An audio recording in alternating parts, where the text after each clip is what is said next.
Now, before we get going, I think we have a point of order from the Honourable House Leader from the official opposition. Yes, good morning, Mr. Speaker, and thank you for this opportunity. Mr. Speaker, I'm rising on a point of order related to Government Motion number 11, which is scheduled for debate later this morning. By rising today, I'm asking, Mr. Speaker, that you divide the motion for debating and voting purposes. Recognizing that you will require time to consider the matter, Mr. Speaker, I'm rising now as soon as the House opened today. The procedure which I am seeking to invoke is not referenced in any specific standing order, but rather it falls under the general structures of Standing Order 1, quote, in all cases not provided for hereinafter or by other order of the House, procedural questions shall be decided by the Speaker or Chair of the Committees of the Whole, whose decision shall be based on the usages, forms, customs, and precedents of the House of Commons of Canada, end quote. As to those customs and precedents, I would refer the Chair to page 570 of the House of Commons Procedure and Practice, 3rd edition. Quote, when a complicated motion comes before the House, for example, a motion containing 2 or more parts, each capable of standing on its own, the Speaker has the authority to modify it in order to facilitate decision-making in the House. When any member objects to a motion containing 2 or more distinct propositions, he or she may request that the motion be divided and that each proposition be debated and voted on separately, end quote. Government Motion number 11 is an omnibus motion, which, in the words of Bosk and Gagnon, contains 2 or more parts, each capable of standing on its own. Looking at the motion on the order paper, Mr. Speaker, it could, I think, be divided into at least 7 separate questions. First, we have paragraphs A and B and subparagraph C2, which concern extending sitting hours and consequential arrangements. Second, we have subparagraph C1, which contains voting on the main estimates and supplementary estimates in the current supply period. Third, we have paragraph C3, which would waive the 1 sitting day waiting period between the report and 3rd reading stages. Fourth, we have subparagraph C4, which would allow the Prime Minister, with the votes of his coalition partners in the NDP, to shut down the House for the summer whenever the political heat gets to be too much for him. Fifth, we have paragraph D, which would make provisions for voting on government business on June 22nd and 23rd if the House is even still sitting then. Sixth, we have paragraph E, which would change the mandate of the Special Joint Committee on Medical Assistance in Dying. And seventh, we have the final paragraph, which would permanently amend the standing orders to include the National Day for Truth and Reconciliation among the named holidays when the House would not sit. The final part of Government Motion number 11 is, Mr. Speaker, the most jaded and cynical part of the entire package. Every party in this House and every member in this House understands and believes in the importance of reconciliation with Indigenous peoples. To try to stitch this House's own internal act of recognition and implementation of the Truth and Reconciliation Commission's call to action number 80 to a procedural motion with such a crassly partisan motivation to be able to ram bills through the House and then shutter our elected legislature is a nakedly cynical maneuver. Is there any wonder, Mr. Speaker, why reconciliation efforts continue to stumble and stall under this Liberal government? It's because of political tactics and stunts like this.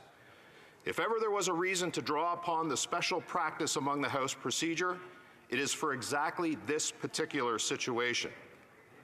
As Mr. Speaker McNaughton explained on June 15, 1964, at page 428 of the journals, this practice can be traced to the April 19, 1888 ruling given by the United Kingdom's Mr. Speaker Peel, quote, "It may be for the convenience of the House that the honourable gentleman's 2 propositions should be put together, but if any honourable gentleman objects to their being taken together, they will be put separately," end quote. And indeed, Mr. Speaker, there are very few cases for you to rely upon, but they are catalogued by Bosque and Gagnon at pages 570 and 571.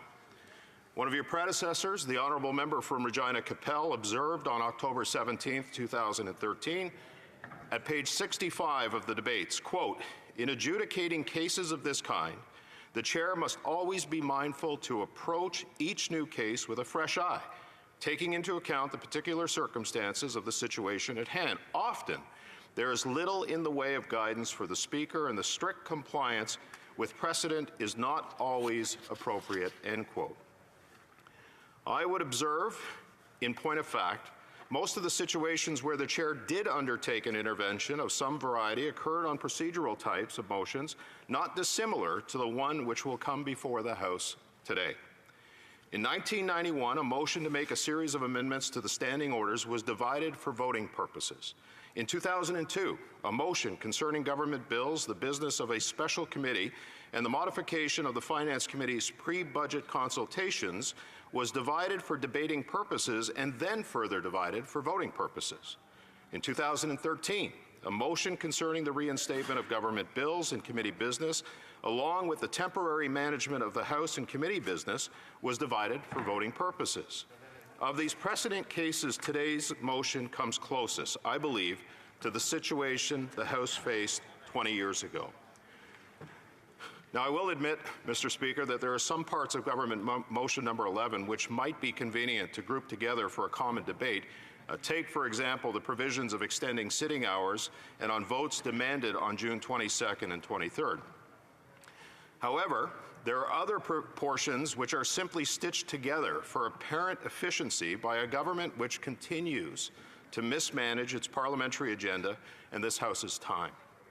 We have, on the one part, temporary measures to structure the rest of the spring sitting, and then there is the extension of the Special Joint Committee's work through the summer and autumn, and finally, as I discussed earlier, a permanent standing order amendment as part of the reconciliation process. Procedurally, distinct debates and votes are justifiable for these matters, I would submit. Morally, the proposal for the House to discuss and acknowledge reconciliation with Indigenous peoples should be kept far, far away from the political controversy baked into Government Motion Number 11's other components.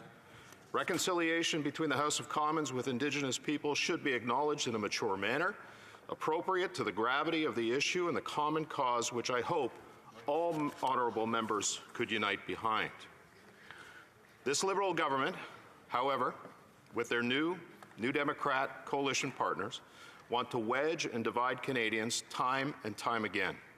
This time it's to try to leverage deeply objectionable proposals to ram a divisive legislated agenda through Parliament as an opportunity to claim that some members in this House oppose reconciliation.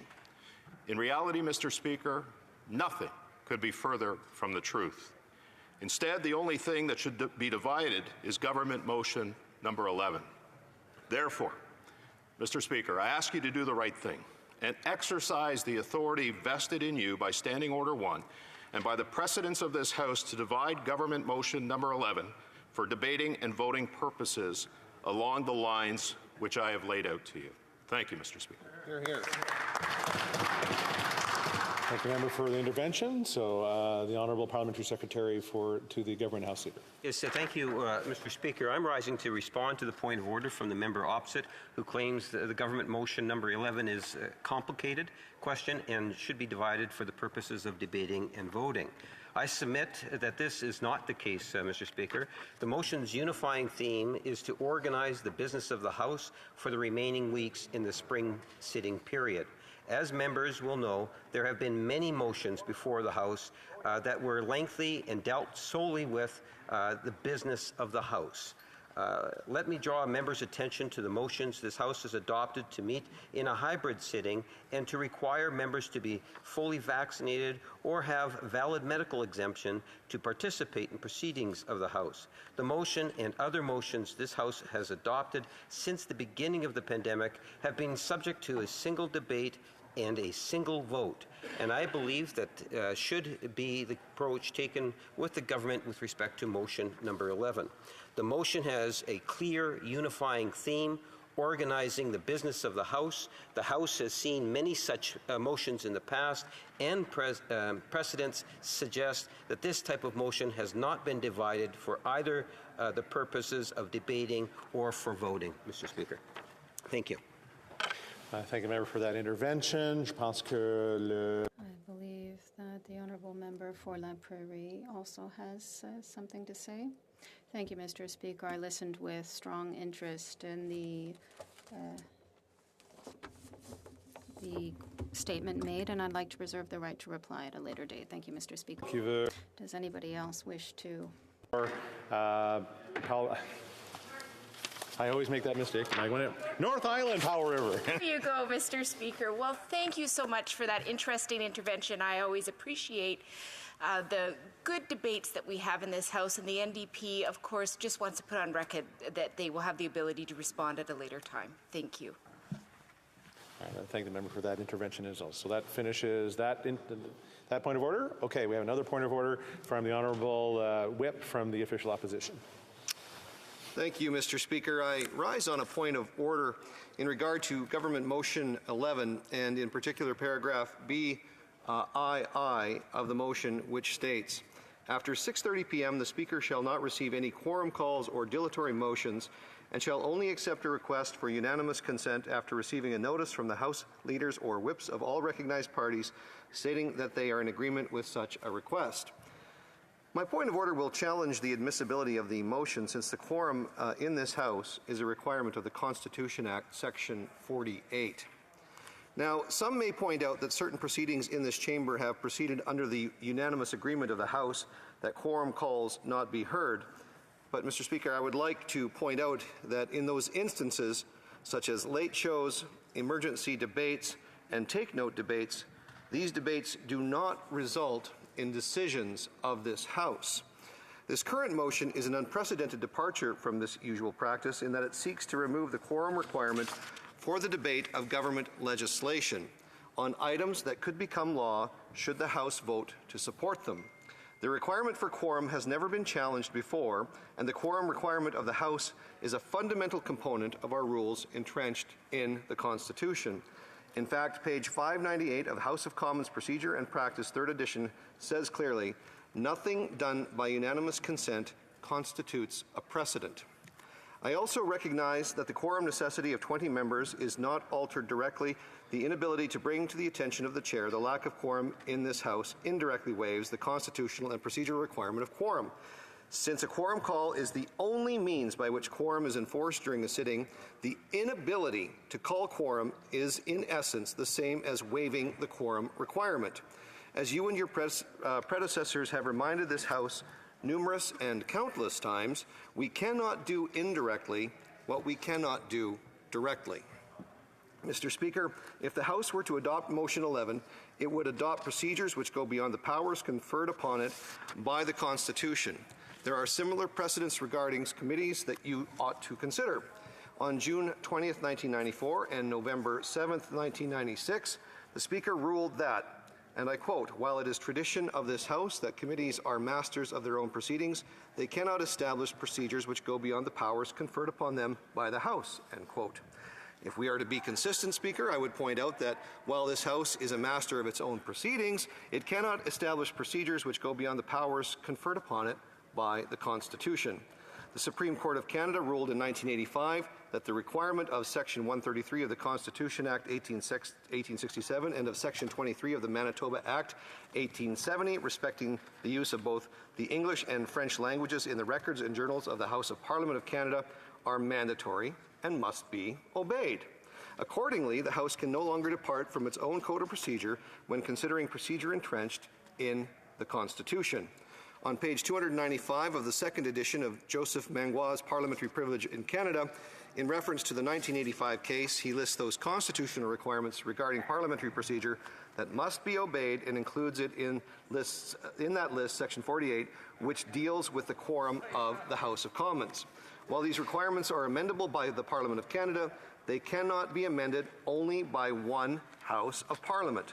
This House cannot unilaterally change or suspend the quorum requirement by a majority decision. While it is said that the Speaker does not normally rule on constitutional matters, the constitutional matter of quorum is also stated in our standing orders, as are the financial privileges of this House. It is our responsibility to ensure that procedural requirements are observed before a bill leaves this place to become law, since the courts have the legal power to inquire into the procedural history of a bill that has been assented to. On page 186 of Joseph Mengua's second edition of the Parliamentary Privilege in Canada, there is the claim that the courts might be effective in ensuring the observance of procedural requirements imposed by the Constitution with respect to the enactment of legislation. So, Mr. Speaker, the official opposition rejects this procedure being forced upon the minority by the majority in this House. If the House were to adopt this motion without the unanimous consent of the members, and I have my doubts whether we should have been circumventing this rule in the past by unanimous consent, we could cast doubt upon the legitimacy of our proceedings and be placing the entire institution under a cloud.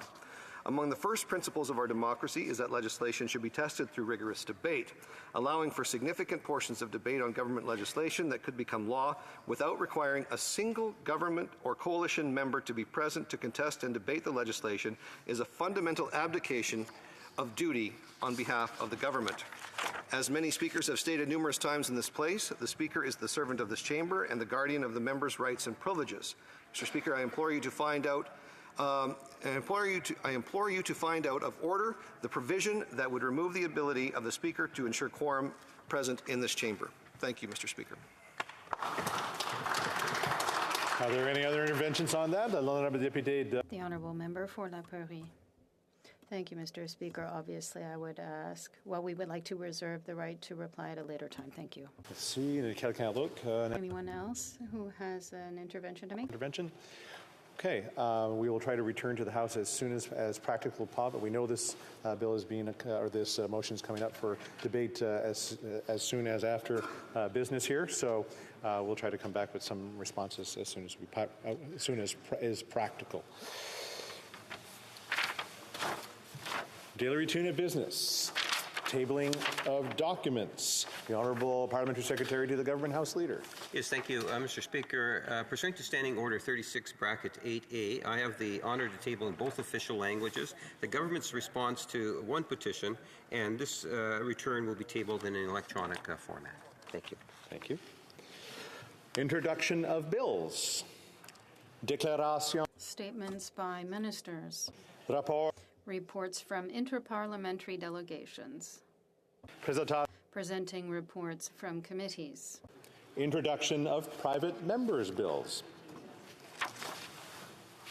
Mr. Viersen, seconded by Mr. Kamek, moves for leave to introduce a bill entitled An Act to Amend the Criminal Code, Pornographic Material. This motion is deemed adopted. The honourable member for Peace River Westlock. Well, thank you, Mr. Chair, and I want to thank the honourable member from Calgary Shepherd for seconding this bill today. I call it the CSAC, the Stop Internet Sexual Exploitation Act. Mr. Speaker, it's an honour today to rise on behalf of the victims and survivors of the companies like MindGeek who have victimized women and girls across this country and across the world. It's great to reintroduce this bill. I introduced it in the last Parliament as well. For years, online pornographic platforms in Canada have published sexually explicit material without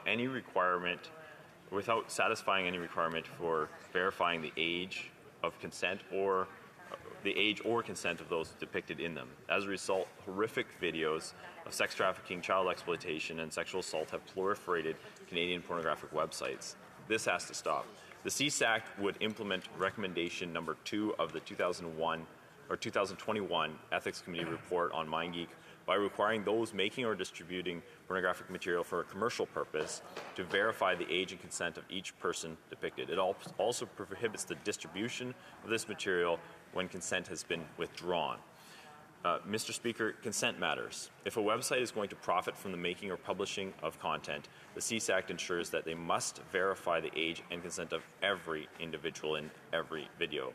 Once a video of exploitation has been uploaded, it's virtually impossible to eliminate. We must prevent these videos from ever reaching the internet in the first place.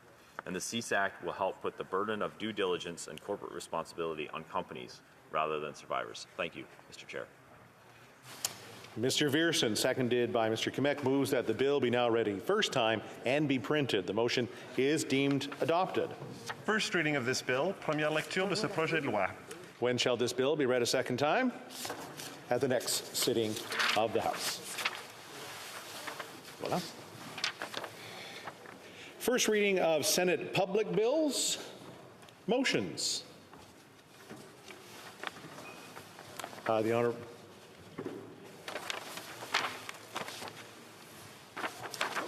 Mr. Bazan, seconded by Mr. Williams, moves that the third report of the Standing Committee on Access to Information, Privacy and Ethics presented on Tuesday, March 31st, 2022 be concurred in.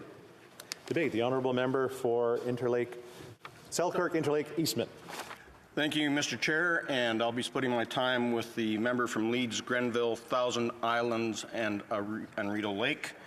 Just so everyone knows, he lives in Brockville.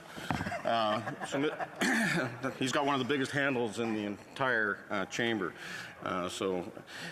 Mr. Speaker, in my role as Shadow Minister for Ethics, and the position that I've had now for just a few weeks, it has been an incredible busy time, and it comes down to that these Liberals have quite the record of scandals during their tenure in government.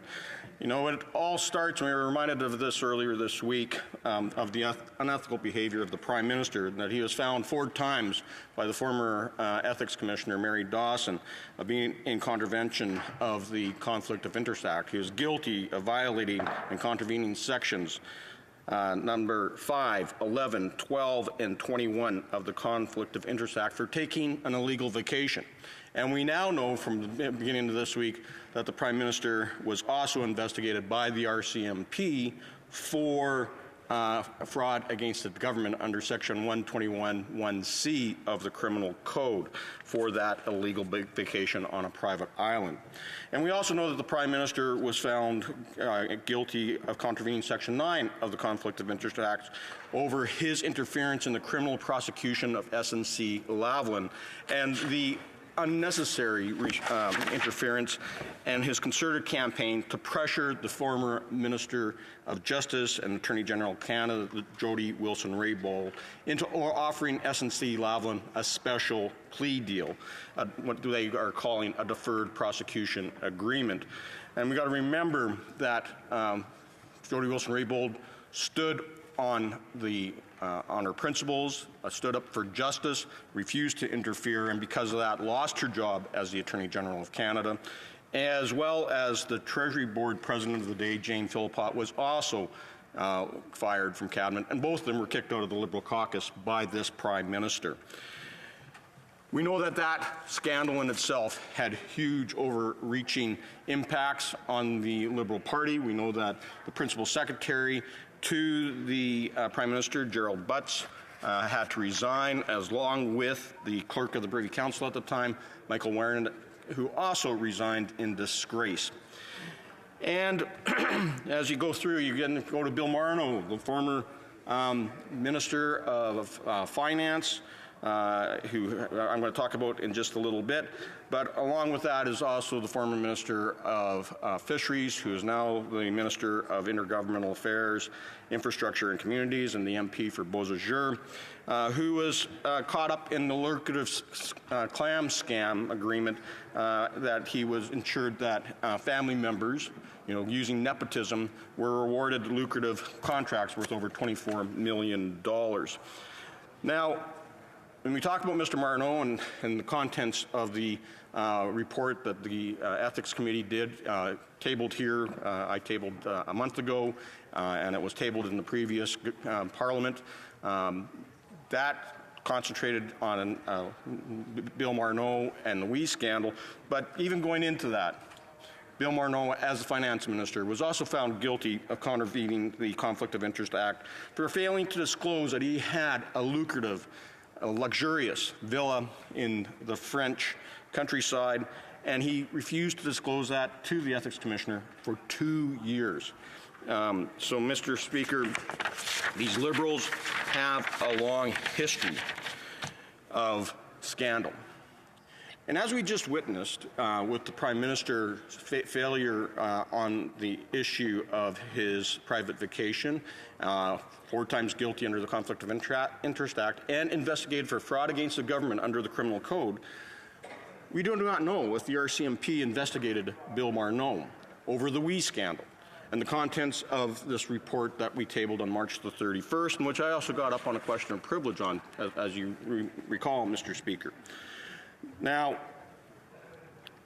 we got to remember that Mr. Marneau failed to recuse himself from the cabinet table when decisions were made about awarding the WE charity over $500 million and gave them preferential treatment. Mr. Marneau allowed his ministerial staff to work directly with the WE charity and help them develop their proposals and to intervene on behalf of WE at federal, provincial, and municipal levels to deliver a program that was beyond their capabilities, as we found out through testimony. And Mr. Marneau failed to talk about how his own daughter worked for the WE Foundation. So in the wake of this WE scandal, in the wake of the work that was done by the Ethics Committee in the previous Parliament, Mr. Marneau was removed from cabinet. But it wasn't just Mr. Marneau that was caught up in this scandal, Mr. Speaker. We know that there was at least 10 videos that were made by WE that involved the Prime Minister. And we know that that was produced by Door Knocker Media and was worth over $217,000. And yet, the Prime Minister wasn't investigated by Elections Canada on a third-party endorsement and third-party expenditures for campaign-styled video productions. And we know that for a fact that the Prime Minister made a campaign statement in one of the videos where he said, "I pledge to work hard for all Canadians," something we hear in the House every day and what we just heard yesterday during question period with the Prime Minister. He always says he's working here for all Canadians. And he's going to invest in our youngest leaders, you, end quote. So that's a promise to soon-to-be voters. And it is clearly a political message that he used in those videos paid for by the WE charity. And we know that the Prime Minister's wife, Sophie Trudeau-Gregoire, received over $20,000 for a weekend getaway in London for the WE Day that they held in 2020. And just weeks before that, WE was given a contract for $500 million to deliver the Canada Student Service Grant, something that was specifically designed by the Government of Canada, orchestrated by Bill Marneau, implicated by the Prime Minister, in ensuring that that was delivered through the WE charity, an organization that had never done anything working with students at this scale during a pandemic.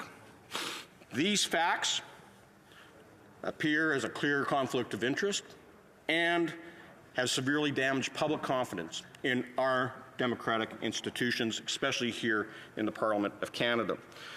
Now, during our testimony, there was calls to bring a number of witnesses who refused to attend.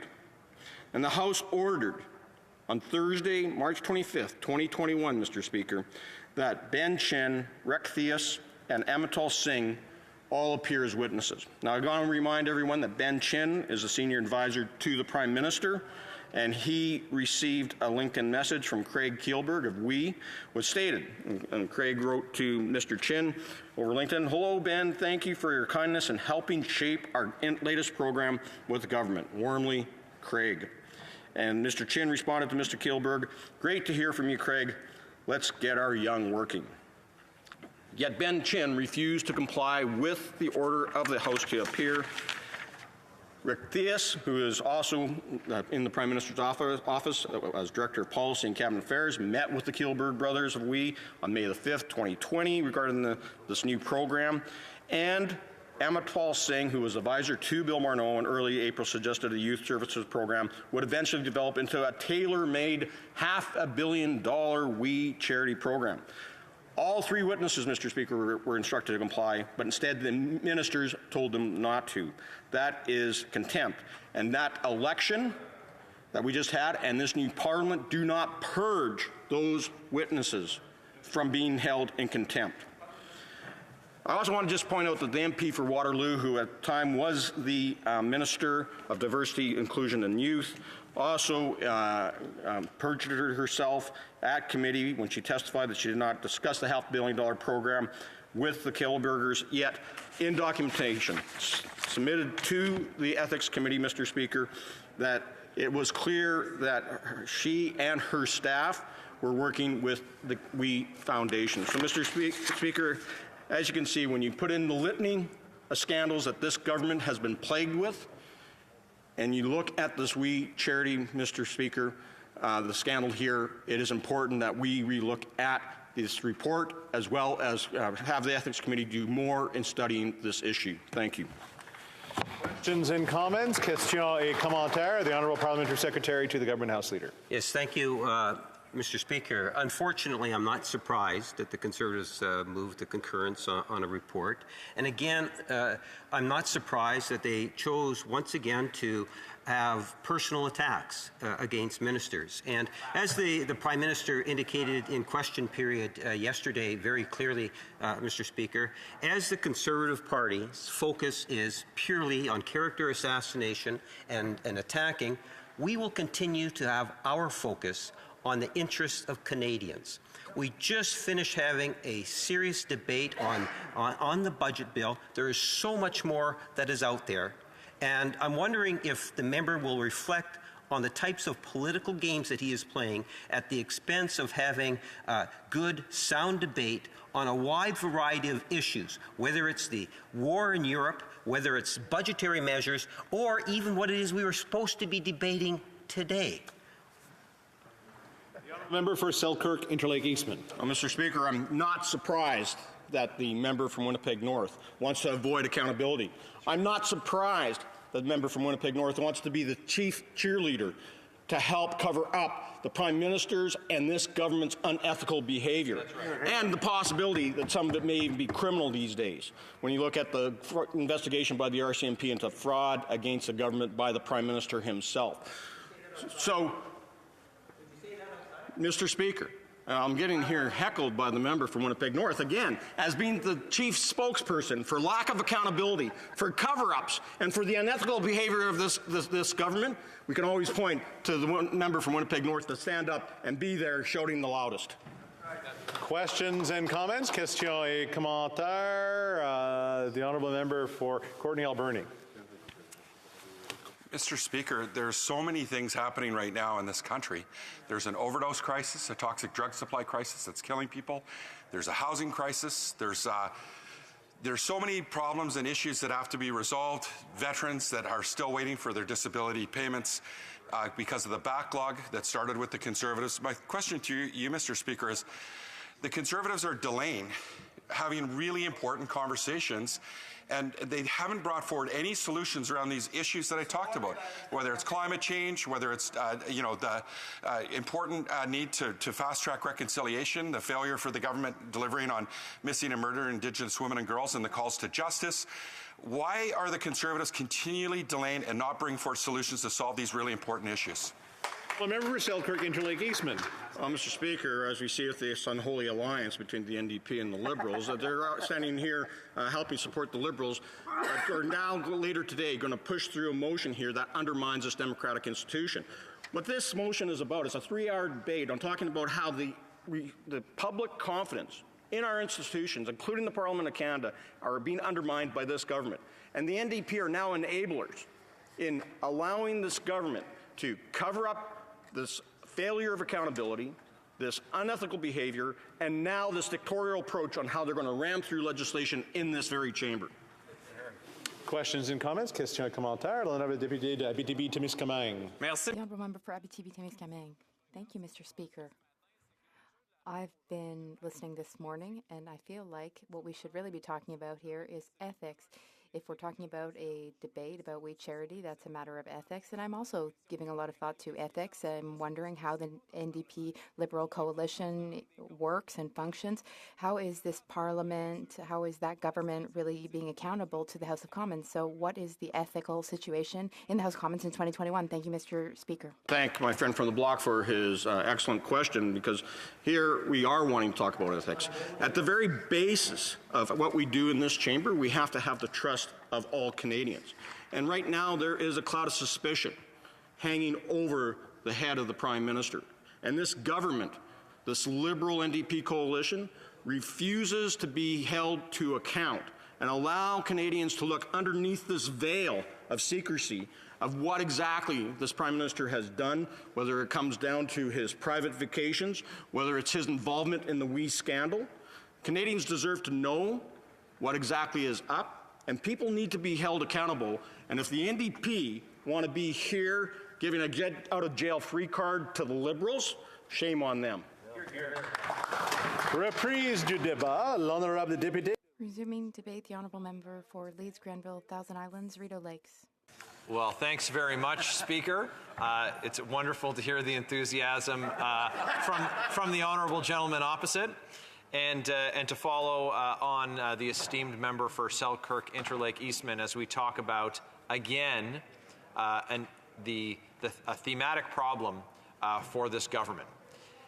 And while they hope and try and pray that prorogation, that snap elections at a time when the Prime Minister had promised that he wouldn't call an election, that they will make those problems go away. Well, we're here today because these concerns are real for Canadians. Canadians are concerned about the integrity of the institutions that they hold dear. And I gesture this way because I talk about the government, I talk about the executive branch. It's important. We're all temporary occupants, and to be the guardians of the offices that we hold.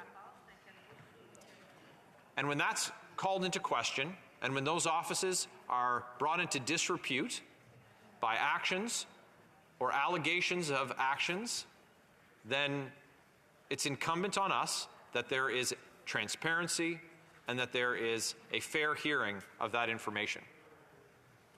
And the member for Selkirk Interlake Eastman laid it out very well. We've seen this pattern of behavior by a Prime Minister over a number of years that he believes that the rules don't apply to him. It's the wrong message to send to Canadians. It's the wrong message to send to parliamentarians. And it's also the wrong message to send to the world when we hear condemnations that have come from groups like the OECD, when it comes to legislators from other countries who are concerned about the appearance of corruption or corrupt practices by members of a government. And in this case, specifically with respect to hearings that were had on the We Charity scandal, we had a number of witnesses who were duly ordered to appear by a parliamentary committee, and they were instructed by members of the executive, by federal cabinet ministers, not to appear committee, to defy a lawful order of the House. So what's the precedent that sets? Well, I can tell you on its face, it's a bad one. That we have a government who is so afraid of letting the light of transparency shine that they would unroll hundreds of years of precedent and undermine the traditions and customs and practices and legal authority of this place, and say, you know, those rules don't matter because it makes things uncomfortable for us. It puts us in a real tough spot, Speaker.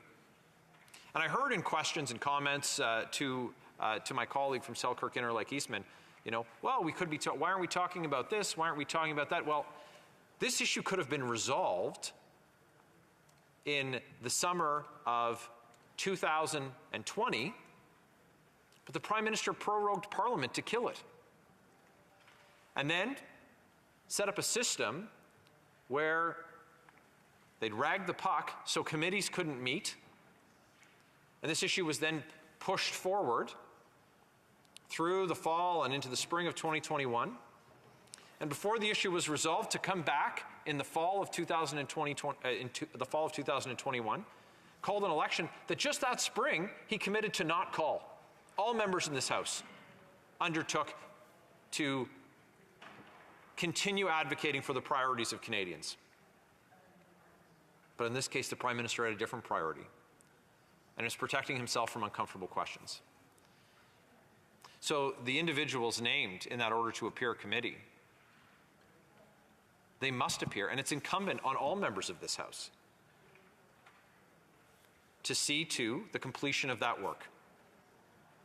It's an abdication of our responsibility as members not to do that, as the House of Commons not to do that, as the Parliament of Canada not to complete our work. So are there other important issues facing this country? You betcha.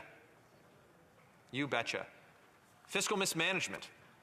Failure to work with the provinces on important things like healthcare. The member from Courtenay Alberni was talking about his coalition partners and, and a need for action on the opioid crisis facing this country. Hear, hear. I agree. Well, their party had direct input and impact on what this budget looked like.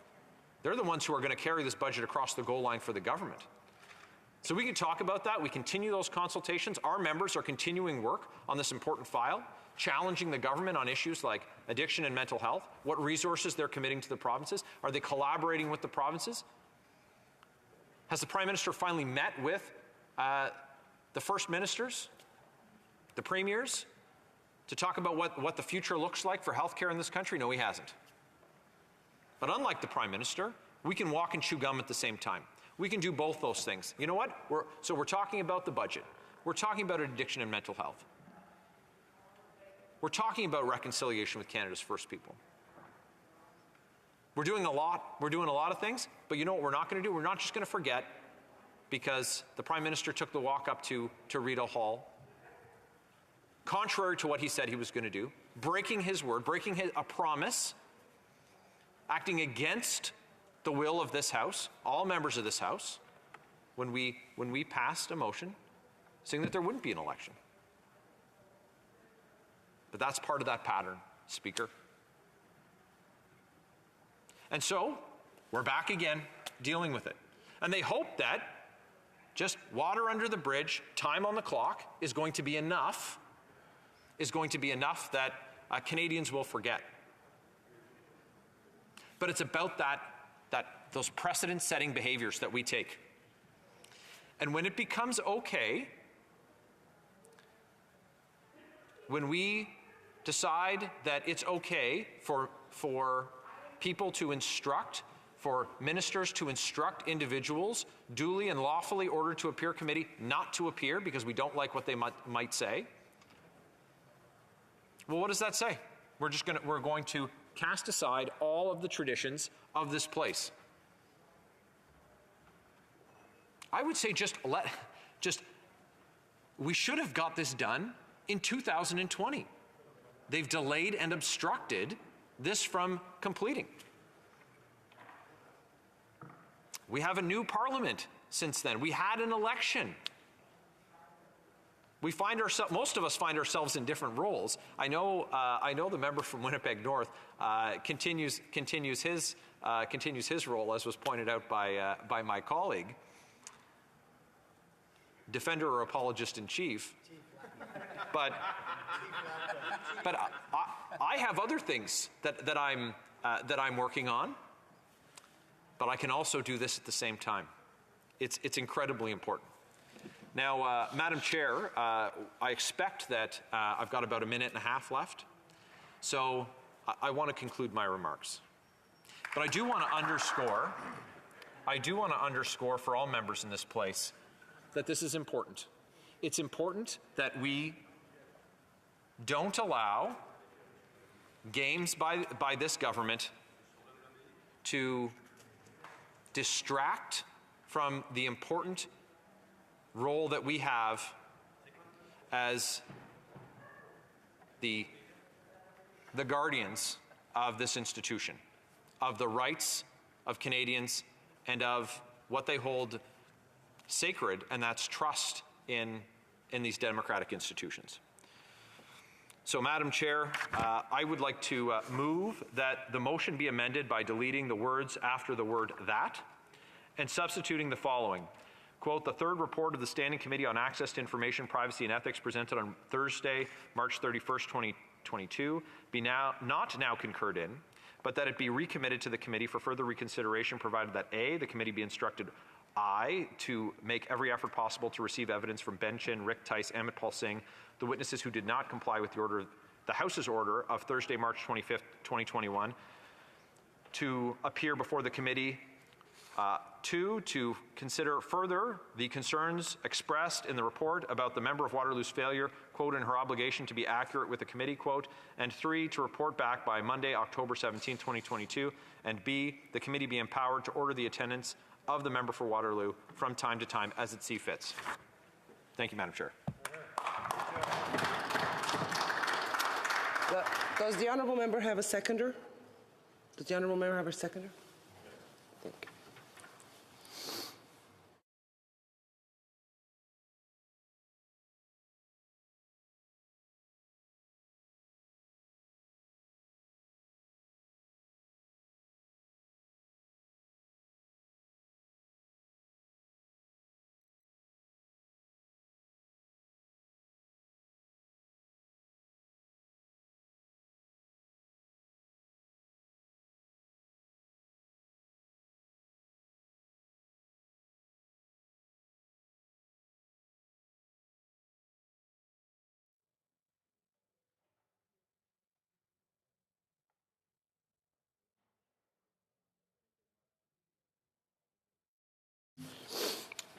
So the amendment is in order.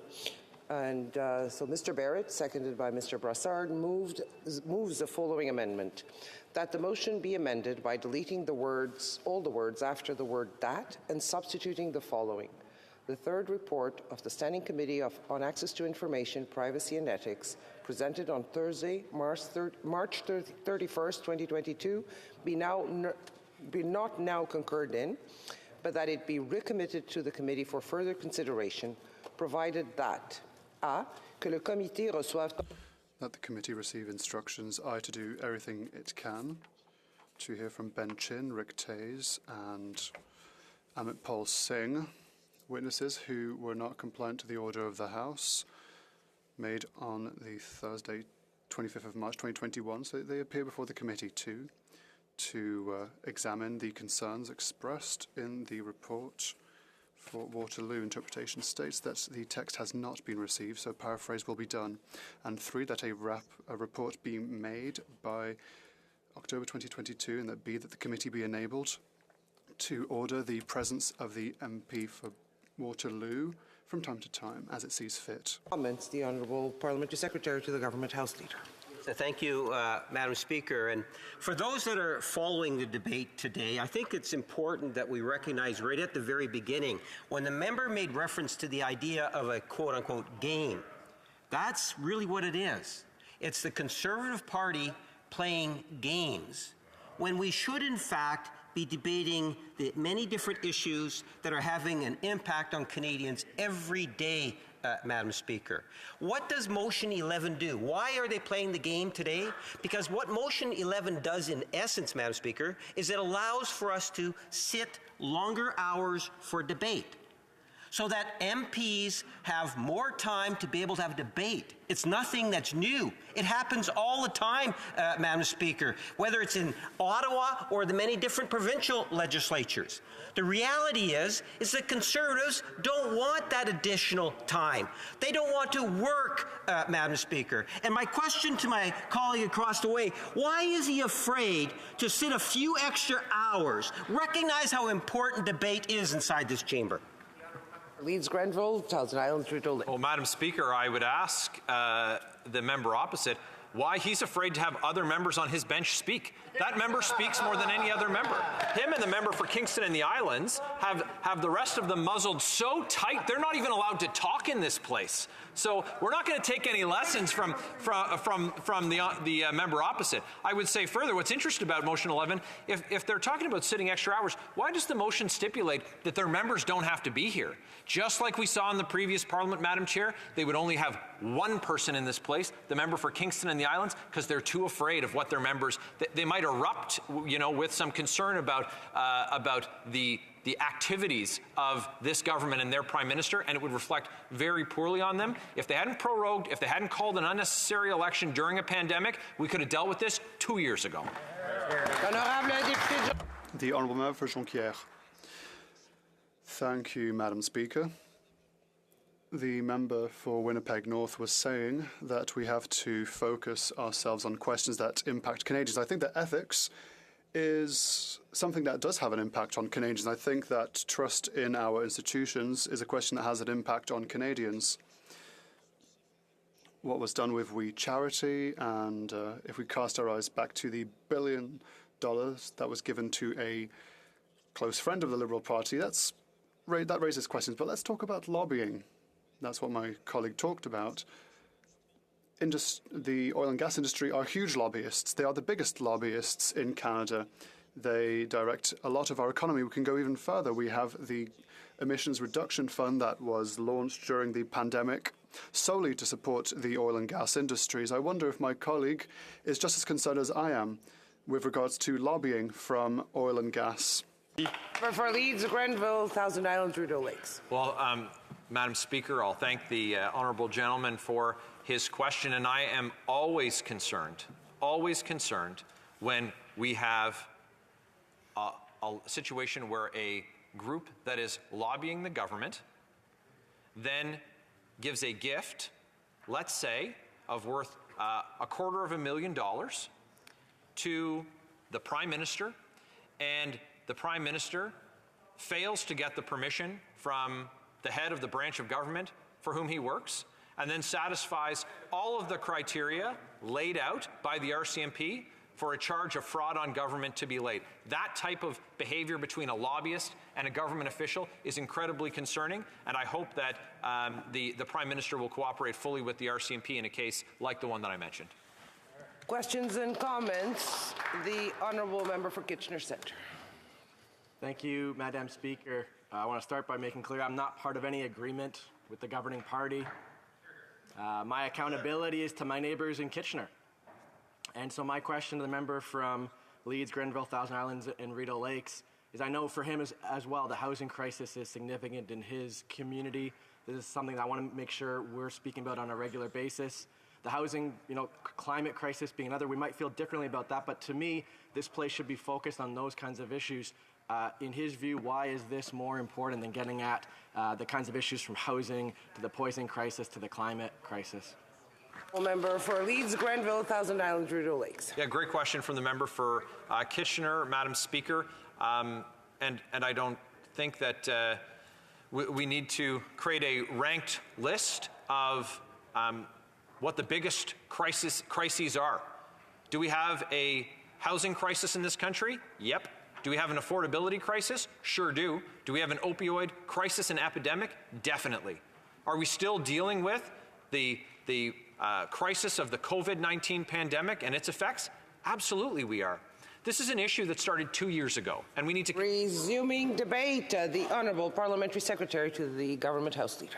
Yes, thank you, Madam Speaker. And, it's been an interesting process, to say the very least, and I look forward to the ongoing debates that we'll have, hopefully today under C11. I do have a considerable amount to say in regards to C11. I really don't have that much to say, Madam Speaker, at this point in time, because I don't necessarily want to play into the same game that the Conservatives are playing right now, but rather focus my attention on the issues and what I believe that Canadians want us to be talking about inside the chamber. So I am, while I'm on my feet, Madam Speaker, at this point in time, I would move, seconded by a member from Halifax, that the House do now proceed to orders of the day. What do I do with that?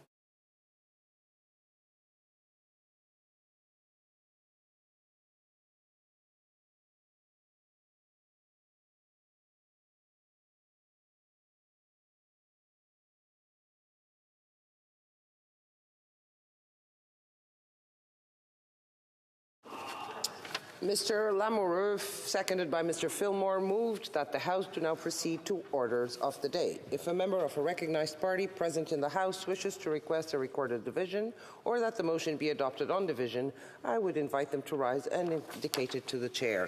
The Honourable Parliamentary Secretary. Yes, Madam Speaker, we request a recorded vote, please. Call in the members.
The question is the following one. Mr. Lemmerter, seconded by Mr. Fillmore, move that the House do now proceed to orders of the day. The 10-minute period for members voting electronically has started, and the House will now proceed for the vote for members participating in person. All those in favor of the motion will please rise. Ms. Bennett. Ms. Bennett. Monsieur Duclos. Monsieur Duclos. Ms. Tassi. Ms. Tassi. Madame Petitpas-Taylor. Madame Petitpas-Taylor. Ms. Jasek. Ms. Jasek. Monsieur Garneau. Monsieur Garneau.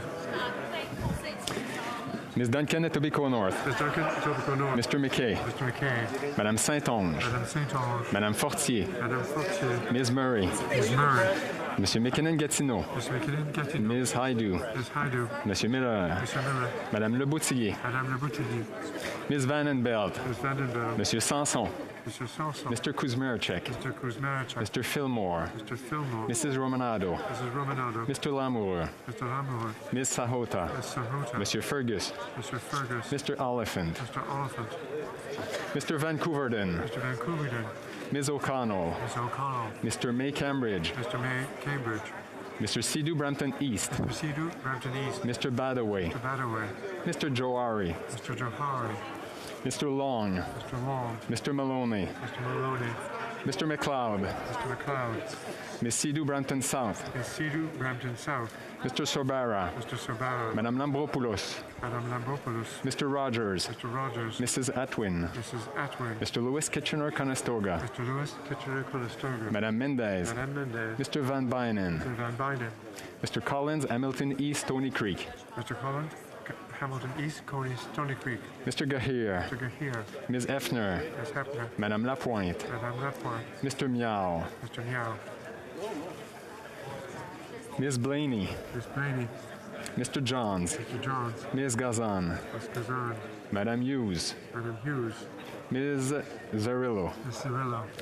Ms. Matheson. Ms. Matheson. Mr. Blakey. Mr. Blakey. Mr. Morris. Mr. Morris. All those opposed to the motion will please rise. Ms. Bergen. Bergen.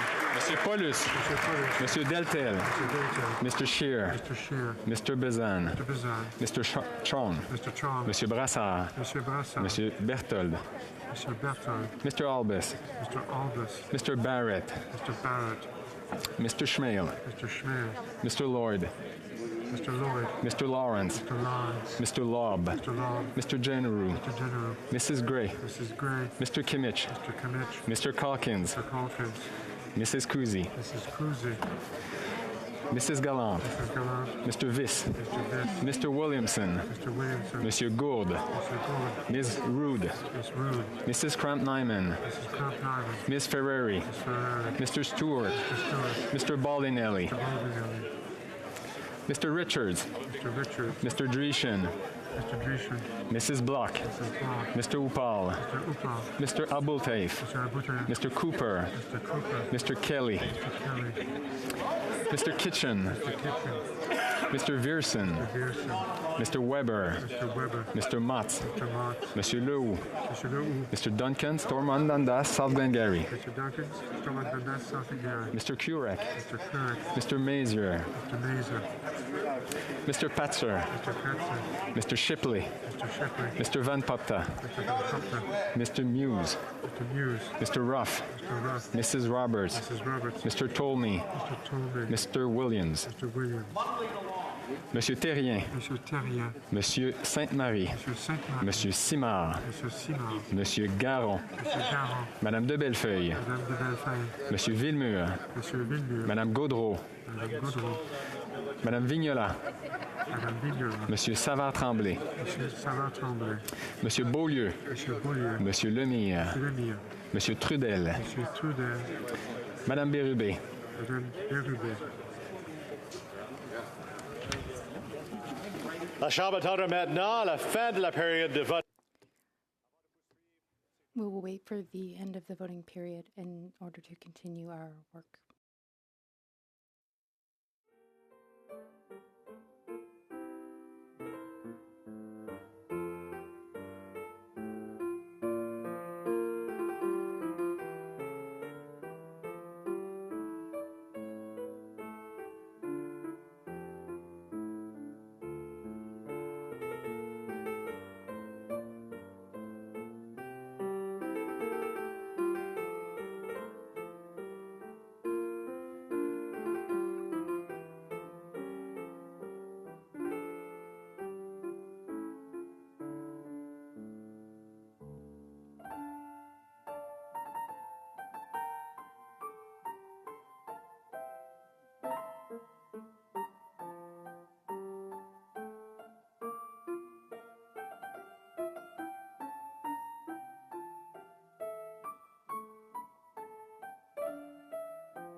Wish to inform the House that the electronic voting period has ended. If members were not able to vote due to technical difficulties, they may now use the raise hand function, and the chair will recognize them. Mr. McKinnon. Mr. Speaker, I wish to confirm my vote as a yes. Your vote had already been recorded as yes. Thank you. Anybody else? Boom. The table will now compile the results of the vote.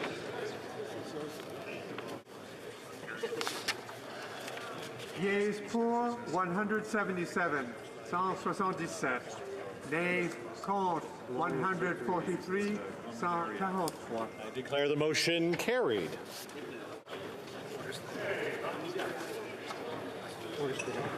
Right. Orders of the day.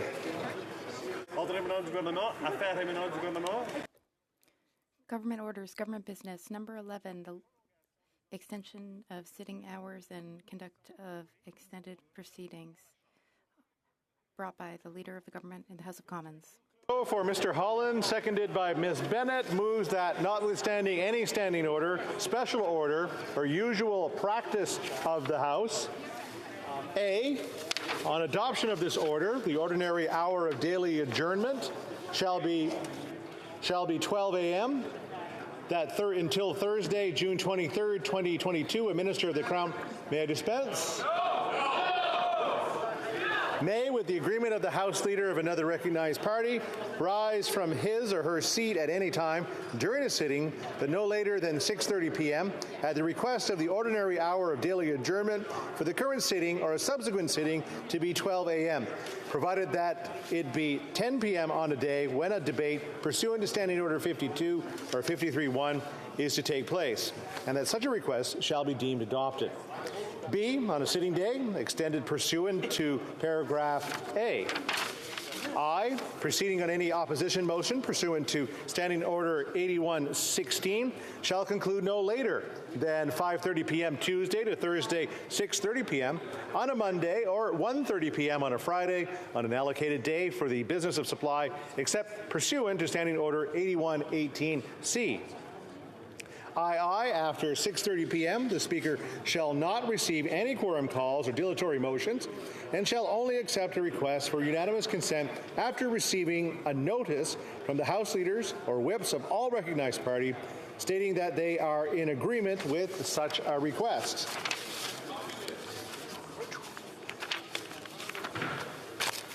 Aye. Motions to proceed to the orders of the day and to adjourn debate or the House may be moved after 6:30 p.m. by a minister of the Crown, including on a point of order, and such motions be deemed adopted. IV, the time provided for government orders shall not be pursuant to Standing Orders 33.2, 45.7.1, or 67.1.2. C, until Thursday, June 23rd, 2022, during consideration of the estimates on the last allotted day, pursuant to Standing Order 81-18, when the Speaker interrupts the proceedings for the purpose of putting forthwith all questions necessary to dispose of the estimates. A, all remaining motions to concur in the votes for which a notice of opposition was filed shall be deemed and have moved and seconded, the questions deemed put, and recorded divisions deemed requested. B, the Speaker shall have the power to combine the said motions for voting purposes, provided that in exercising this power, the Speaker be guided by the same principles and practices used at report stage. When debate in a motion for concurrence in committee reports is adjourned or interrupted, including on the day of the adoption of this order, the debate shall again be considered on a day designated by government, after consultation with the House leaders of the other recognized parties, but in case no later than the 35th sitting day after the interruption. Motion for third reading of a government bill may be made in the same sitting during which the said bill has been concurred in report stage. IV, or 4, a minister of the Crown may move without notice a motion to adjourn the House until Monday, September 19, 2022, provided that the House shall be adjourned pursuant to Standing Order 28, and that the said motion shall be decided immediately without debate or amendment. B, notwithstanding the order adopted on Thursday, November 25, 2021, and Standing Order 45-6, no recorded division requested after 2 p.m.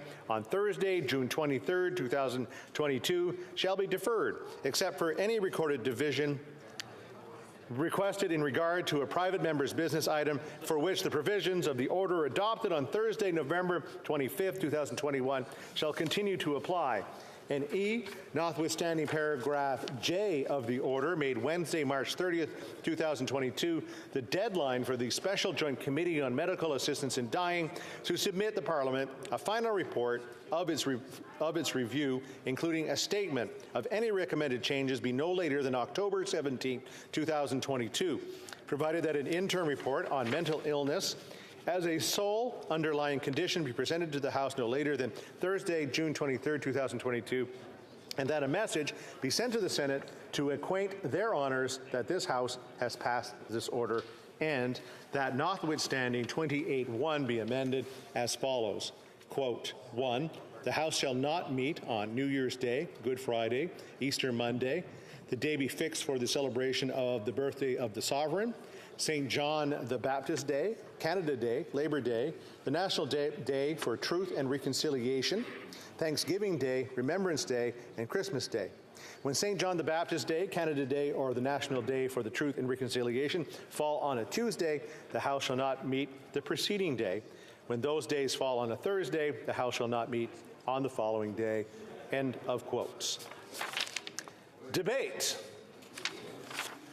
The Honourable Parliamentary Secretary to the Government House Leader. Yes, thank you. Thank you, Mr. Speaker, and I very much appreciate you taking the time to read the motion.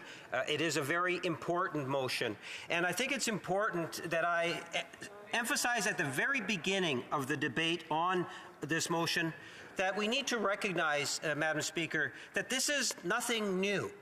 You know, I've been a parliamentarian since 1988, and I've gone through minority governments and majority governments. I've been in opposition and obviously now in government. We often see, more often than not, is likely the case, Madam Speaker, where we actually have extended hours during the winding up of a session, going into the month of June. And, Madam Speaker, that's the essence of this particular motion. Now, what we are likely going to be witnessing is the Conservatives will stand up and they will, in some form of a righteous way, try to say something that this motion is not. It's a very straightforward and simple motion, Madam Speaker. And I know that the opposition House Leader, when he stands up, will get the opportunity, and please tell me the governments in particular where my experience is, whether it was the NDP government in Manitoba, the Progressive Conservative government in Manitoba, whether it was Stephen Harper as Prime Minister of Canada, or Prime Ministers before Stephen Harper, where they did not bring in motions of this nature that enabled members to be able to contribute more during debates. And that's the essence of what this motion is all about, Madam Speaker. People need to realize, especially, we are often reminded about being in a minority government, and justifiably so, Madam Speaker. The first time I was elected, it was a minority government. I was a part of the official opposition. And I remember then Reg Alcock, who was the opposition House Leader, indicating that we have a role to play in terms of being also creative and making sure and assisting where we can, contributing positively to legislation and see if we can make some changes to legislation and ensure that the legislation is actually ultimately getting through, but to ensure that we had the opportunity to have some debates on some of the more important pieces of legislation.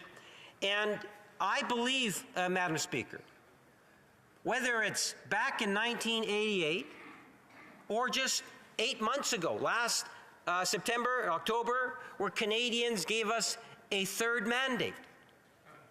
A third mandate that's greater than the mandate that we had in our second mandate, Madam Speaker, where we saw more members of Parliament actually being elected in the third mandate over the second mandate, Madam Speaker. We recognize that it's a minority government. Canadians want us to be working for Canadians, Madam Speaker. That means at times you have to put the partisan politics to the side. And Madam Speaker, as you know, sometimes I can be somewhat partisan. I'll admit to that. But at times, it's important that you need to put partisanship to the side. And I can tell you, Madam Speaker, that, and I welcome comments from the opposition House Leader to show me to tell Canadians through the House today, has Stephen Harper brought forward motions of this nature to extend hours? I'll let the member know opposite, as I'm sure he knows, that the answer to that is yes. Madam Speaker, it's important that we recognize that at the very beginning, because I can tell you, prophesize to a certain degree, that you're going to hear Conservatives, say how bad this motion really is. And I can tell you that, Madam Speaker, that when you take a look at the details of this motion, you will see the core of the motion does two things. One is it enables the House of Commons to be able to sit later in the evenings. And that means, Madam Speaker, that we could be sitting up till midnight. Well, why is it that there's a need for us to sit till midnight, Madam Speaker? Is because there is a substantial legislative agenda. There is legislation that the House needs to be able to debate. And Madam Speaker, in order to be able to facilitate that debate, you have to extend the hours, or you've got to even put more limits on the amount of debate inside the House. And we often see the reaction from the Conservatives when we try to say this legislation needs to pass, and they will debate and debate and debate and then argue for more debate time, Madam Speaker. And the member opposite says it's called democracy. That's what this bill is doing, providing the additional time so that members opposite will be able to debate. You would think, Madam Speaker, if you think in terms of the arguments that they have put forward in the last number of weeks and months, saying that they want to be able to have more debate on government legislation, well, what the heck? This is the motion you should be voting for. This is the motion you should actually be supporting its quick passage, because it's going to enable you to have additional hours and hours of debate, Madam Speaker. Is it because they don't want to put in the effort? I can assure members that every member of the Liberal caucus and due to the support from members from the New Democratic caucus, you will see a commitment to be able to do the work that's necessary in order to pass the type of legislation that Canadians expect the House of Commons to pass, Madam Speaker. And at the end of the day, the member across the way is wrong in his assertion.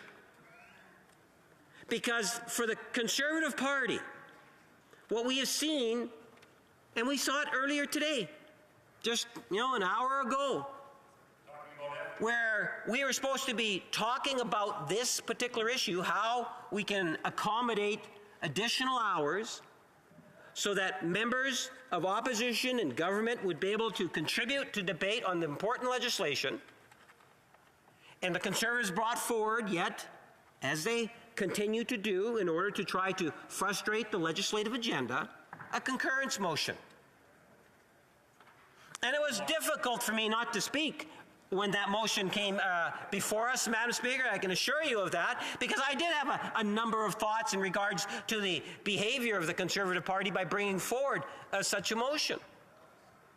Because what we've seen, Madam Speaker, is that the Conservatives have somewhat of a hidden agenda here. What they try to tell the public is that we want to cooperate, we want to do things with the government, we want to assist the government in doing the types of things that need to be done. But when the tire hits the road, Madam Speaker, what ends up happening is that the Conservative Party continues to look at ways in which they can prevent things from happening. And let me give you a good example of that. The one that comes to my mind is Bill C-8. And the opposition House Leader says he's glad that I mentioned it. So let me share some thoughts. Madam Speaker, we're talking about the fall budgetary measures. It was there to support Canadians in a very real and tangible way, Madam Speaker. C-8, the fall economic statement, follow-up. Hard to believe, but it's true. That bill is still before the House. And the number of days that have been debated on that bill are more days than the actual budget of 2022-2023. The content of that bill, Madam Speaker, is of substantial nature. We're talking about a legislation that directly supports Canadians in a very real and tangible way. I could talk about, for example, the school ventilations and the enhancement of school ventilations. Think about the pandemic. Something that's ultimately very much needed. And there's support for that. The rapid test, the first go-around of the rapid test, Madam Speaker. Remember back in December and January when people were saying we need the rapid tests, and we were able to get just huge record numbers of these rapid tests so that provinces and territories would be able to have them for distribution, Madam Speaker? That's over $1 billion that was in C-8. Well over $1 billion that was allocated for those rapid tests, Madam Speaker. There's direct supports for small businesses within C-8, Madam Speaker. Supports that small businesses are so much depending on. C-8 is a piece of legislation that should have been passed long ago. But when the government brings it up, the Conservatives will look at ways in which they can prevent it from being debated. I made reference to what happened today on this motion when the opposition brings forward a concurrence motion. They've brought forward other concurrence motions, Madam Speaker, even to prevent debate on C-8. They'll go out of their way to prevent members from actually debating. The opposition party will often put up roadblocks no matter what the legislation is. We've even seen that in legislation that they support, Madam Speaker. And Madam Speaker, or Mr. Speaker, now what we have is an official opposition that has an agenda that says we don't want the government to pass anything, period. They want, and they call it accountability. That's not accountability, my friend. Preventing the government from passing everything that they bring into the House of Commons is not accountability. we have a different approach when it comes to accountability. That, my friend, is not accountability. What Canadians voted for was to ensure that the government work with opposition parties. But there is an obligation for opposition parties, in particular the Conservative official opposition party, to recognize that means they too had a mandate, Madam Speaker. Their mandate is also to work to make the House of Commons a better place to serve the Canadian people, Madam Speaker. And I would challenge members opposite to, in any sort of a real forum, maybe it's a university class or something of that nature, and enter into the same discussion that we're going to be having today on this issue, Madam Speaker, and to talk about that issue. But I suspect that I won't get an acceptance from any member of the Conservative Party to deal with that issue. Because, Mr. Speaker, on the one hand, the Conservatives then will say they try to frustrate, prevent debate from occurring, and then on the other hand, they'll say we need more debate time. We want to be able to have more people speak on this bill, that bill, and this bill. They are sending very mixed messages, Mr. Speaker. Today we're going to hear Conservative after Conservative, and I understand the opposition House Leader in particular, talk about, well, we don't need this, there should have been more cooperation, and he's going to talk about the support for the motion from my New Democratic friends. And no doubt he's upset with that fact. Well, the only time that the government can get things through the House is if we have the cooperation at least from one opposition party. It does not take much to stop government legislation. You could give me a dozen high school students from R.B. Russell School, Maple School, Sisler, or St. John's, or the Maples in my riding. Any one of those high schools, give me a dozen of those people, students, Mr. Speaker, and I could put them on the floor of the House of Commons, and I could prevent any bill from being able to proceed.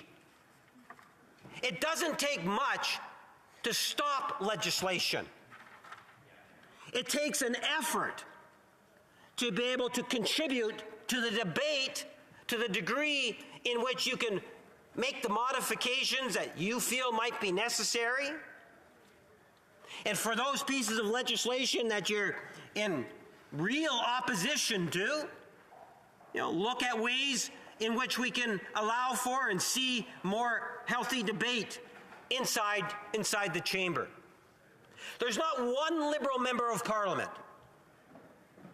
that would try to ultimately support where there is goodwill coming from all sides of the House to have a debate. And that's why you will see when it comes time to vote on this motion, every Liberal member of Parliament will vote in favor of it. Because what it does, one doesn't even need to whip the vote, right? What this does is it ensures that there's additional hours of debate time. Appel au règlement. Point of order. Point of order. The honourable member. Just out of courtesy to the honourable gentleman, I was just wondering if perhaps he had forgot to share his time to allow for another member from the Liberal caucus to have an opportunity to speak. So I just want, in case he forgot to share his time, perhaps the member for Halifax was looking to speak, but I wouldn't want him to be deprived of that opportunity. This is part of debate. I would invite the Honourable Parliamentary Secretary to continue his intervention. Mr. Speaker, and the first thing that comes to my mind when the member stands up on that particular point of order is that the opposition House Leader is going to be following me. And we'll have to wait and see in terms of who he'll be splitting his time with. And if we'll just have to wait and see, and maybe stand up on a point. You never know. It might be the member that just stood. You're right. Now, Mr. Speaker, often when someone rises on a point of order, it kind of interrupts a train of thought. So here, Mr. Speaker, we're talking in regards to, on the one hand, where the Conservatives want to be able to have debate, that additional debate on bills. Motion 11 does just that. So instead of the House would normally adjourn, for example, today at 6:30. In situations, once this motion passes, all it would take is any opposition House leader, even the Conservative opposition House leader, and the government, a government minister, to be able to come into an agreement before the 6:30, saying that we would like to be able to continue on till midnight. What's wrong with that, Mr. Speaker? The legislation is there, and when I look at some of the legislation, some of it, I suspect there's going to be a great deal of interest. The one that comes to my mind is going to be the Budget Implementation Act. I suspect that there's going to be a good number of people that want to be able to speak to the Budget Implementation Act. I would like to think that, if members want to be able to contribute to that debate as much as possible, I would like to see everyone contribute to that debate, if it's possible, Madam Speaker, in particular on that piece of legislation. So by the House now saying that if there's an agreement on any opposition House leader, a minister then can actually bring it forward. So we can sit till midnight, but we got to do that before 6:30 of that day. Think in terms of the time opportunities and the splitting of speeches. So, for example, more often than not, we often see members split a speech. So it's a 10-minute speech and 5 minutes, a question and answer.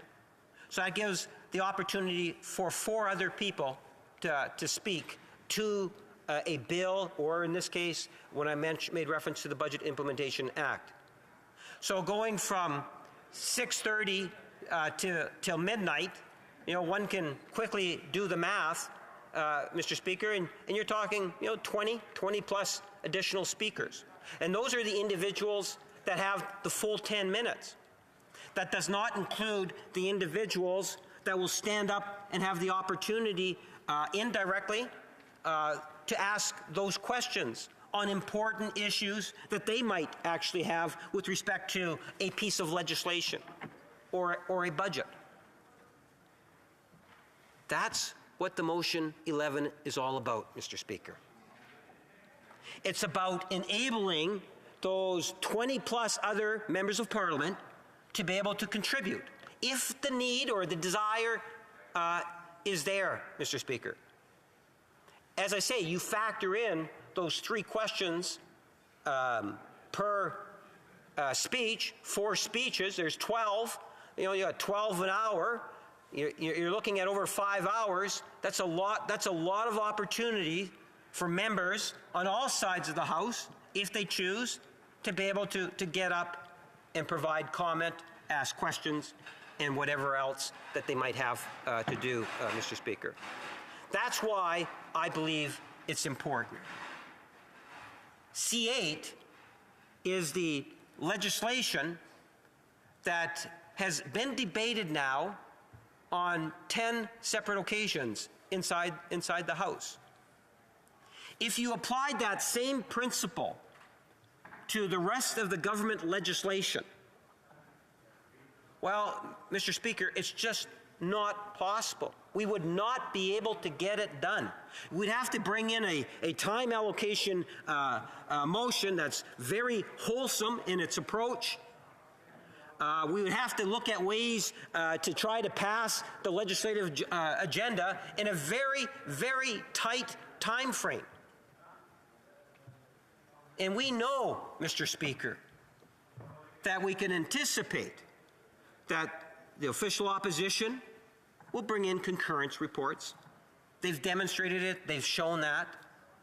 We know that the Conservatives will bring in adjournment motions and do other types of activities in order to frustrate the legislative process, Mr. Speaker. And that does not serve Canadians well. The Prime Minister was very clear yesterday. And I think the message that he was saying yesterday is something that I would like to emphasize today. And the essence of it, from my take in terms of the message that the Prime Minister was giving yesterday, is that the Conservative Party, the official opposition party of Canada, has its own agenda. Whatever that agenda might be, more often than not, it's of a personal attack agenda. We saw that yesterday in question period. We saw that today before this particular motion. That's the issue that they want to talk about. Character assassination. You know, the member from one of the colleagues from across the way stood up and he talked about Bill Morneau. And he was saying, you know, the French villa, you know, this trying to give this, you know, impressive villa located in France that the then Minister of Finance had, and he didn't declare it to the Commission. And he was highlighting that this morning, Mr. Speaker. The first thing that came across my mind as the member was talking about that is I can recall, I think it was a few days after the election when the Minister of Finance was actually elected, that cottage in France was actually reported in the newspaper. I don't believe that the Minister of Finance was trying to hide anything from his constituents, let alone Canadians. It was actually in a newspaper days after he was actually elected. But it doesn't prevent the Conservatives from focusing their attention on character assassinations. And yesterday what we saw was the Prime Minister making a very clear message. And the message was very simple. Opposition parties will do what they do, but from a Government of Canada's perspective, this is a Prime Minister and a Cabinet and a Liberal caucus, and yes, at times with the support of the New Democratic Party, and even at times with members from the Bloc. We have seen a focus on Canadians, first and foremost. And we've seen that in regards to many of the different budgetary actions that have been brought forward. Whether it's actions to support our seniors, and there are many of them, Mr. Speaker. Whether it's actions that have been ongoing to support small businesses in Canada, i.e. Bill C-8, the one that we have not been able to pass. You know, these are the types of things that Canadians want us to get through the House of Commons. They want to see a House of Commons that is much more productive in the issues of the day. And that's where we as a government, I believe, Mr. Speaker, will continue to have our focus. I'm concerned about the cost of housing, about issues surrounding inflation, about health care, long-term care, you know, the dental plan, making sure that we can put that into place, pharmacare, the cost of pharmaceuticals. I'm concerned about our environment, and I'm looking at initiatives such as the Greener Home Build program, zero emissions incentives such as the incentives for electric cars and purchasing. And you know, Mr. Speaker, you know, one of your colleagues raised the other day about the province of Quebec providing an incentive for people to buy electric vehicles. And now you have Ottawa doing the same, which is an additional incentive. And I had put forward back then that this is the type of debates that I would love to see all members participate in. Because we all come from provinces and territories. We can all contribute to that. I take what the province of Quebec is doing as a very strong positive, and my challenge would be to Heather Stephenson, the Premier of Manitoba, to do something of a likewise nature. Those are the types of debates that we could be having. And we do, at times, see that debate taking place. And that's all a part of allowing for the extension that we're requesting through this particular motion, Mr. Speaker. How many speeches have I been here in place where we talk a great deal about Ukraine and the war that's taking place in Europe? We've had take-note debates on it already this year. We've had emergency debates. Now, I believe it was emergency. It could have been 2 take-note debates, Mr. Speaker. But the point is that is a debate that Canadians are genuinely concerned about, as they are on a multitude of different economic issues. Canadians want to know, in terms of what it is that the government is actually doing going forward. And if there's a silver lining in terms of the line of questioning that the Conservative Party has been putting forward to the government, I would suggest to you that the silver lining is that they don't really have much to say about the budget itself. Which tells me, Mr. Speaker. Point of order, the Honourable Leader of the Official Opposition. Monsieur le Président. Thank you, Mr. Speaker. I have a question.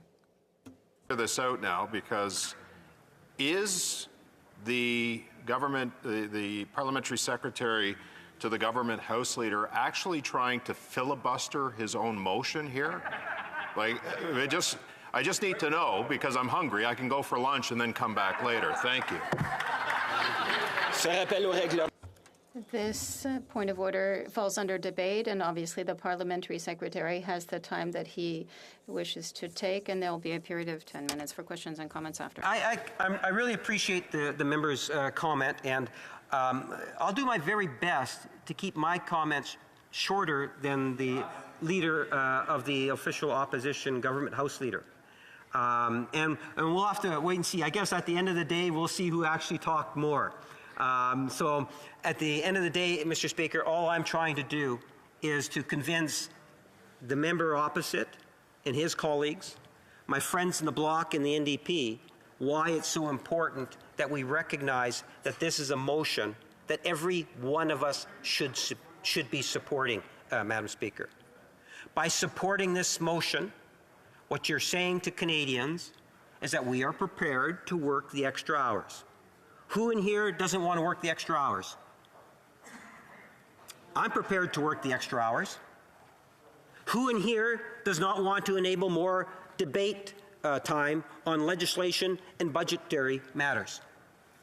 Put up your hand if you're not, if you don't want to. I believe that all members in this House are open to it. So having said that, Mr. Speaker, then it's why then would someone not support the legislation? It was raised in the form of a point of order earlier in regards to, well, the issue of quorum calls and dilatory motions, Mr. Speaker. We have seen these types of things on the floor of the House of Commons on many occasions, whether it's one day or extended period of times. You know, even to be able to initiate the extension of the number of hours in a day, it takes more than the government to be able to do that. We have to go back to an opposition party. It could even be the government or the official opposition House Leader, Mr. Speaker. These are the types of things that are built into the motion. I mentioned that there's 2 aspects to the motion. You know, we have the Special Joint Committee that's dealing with the medical assistance in dying. I know my friends in the bloc have been following that discussion very closely, and understandably so. I believe that it's my friends in the bloc that initially wanted to be able to see this put off into October, or not recess before the summer.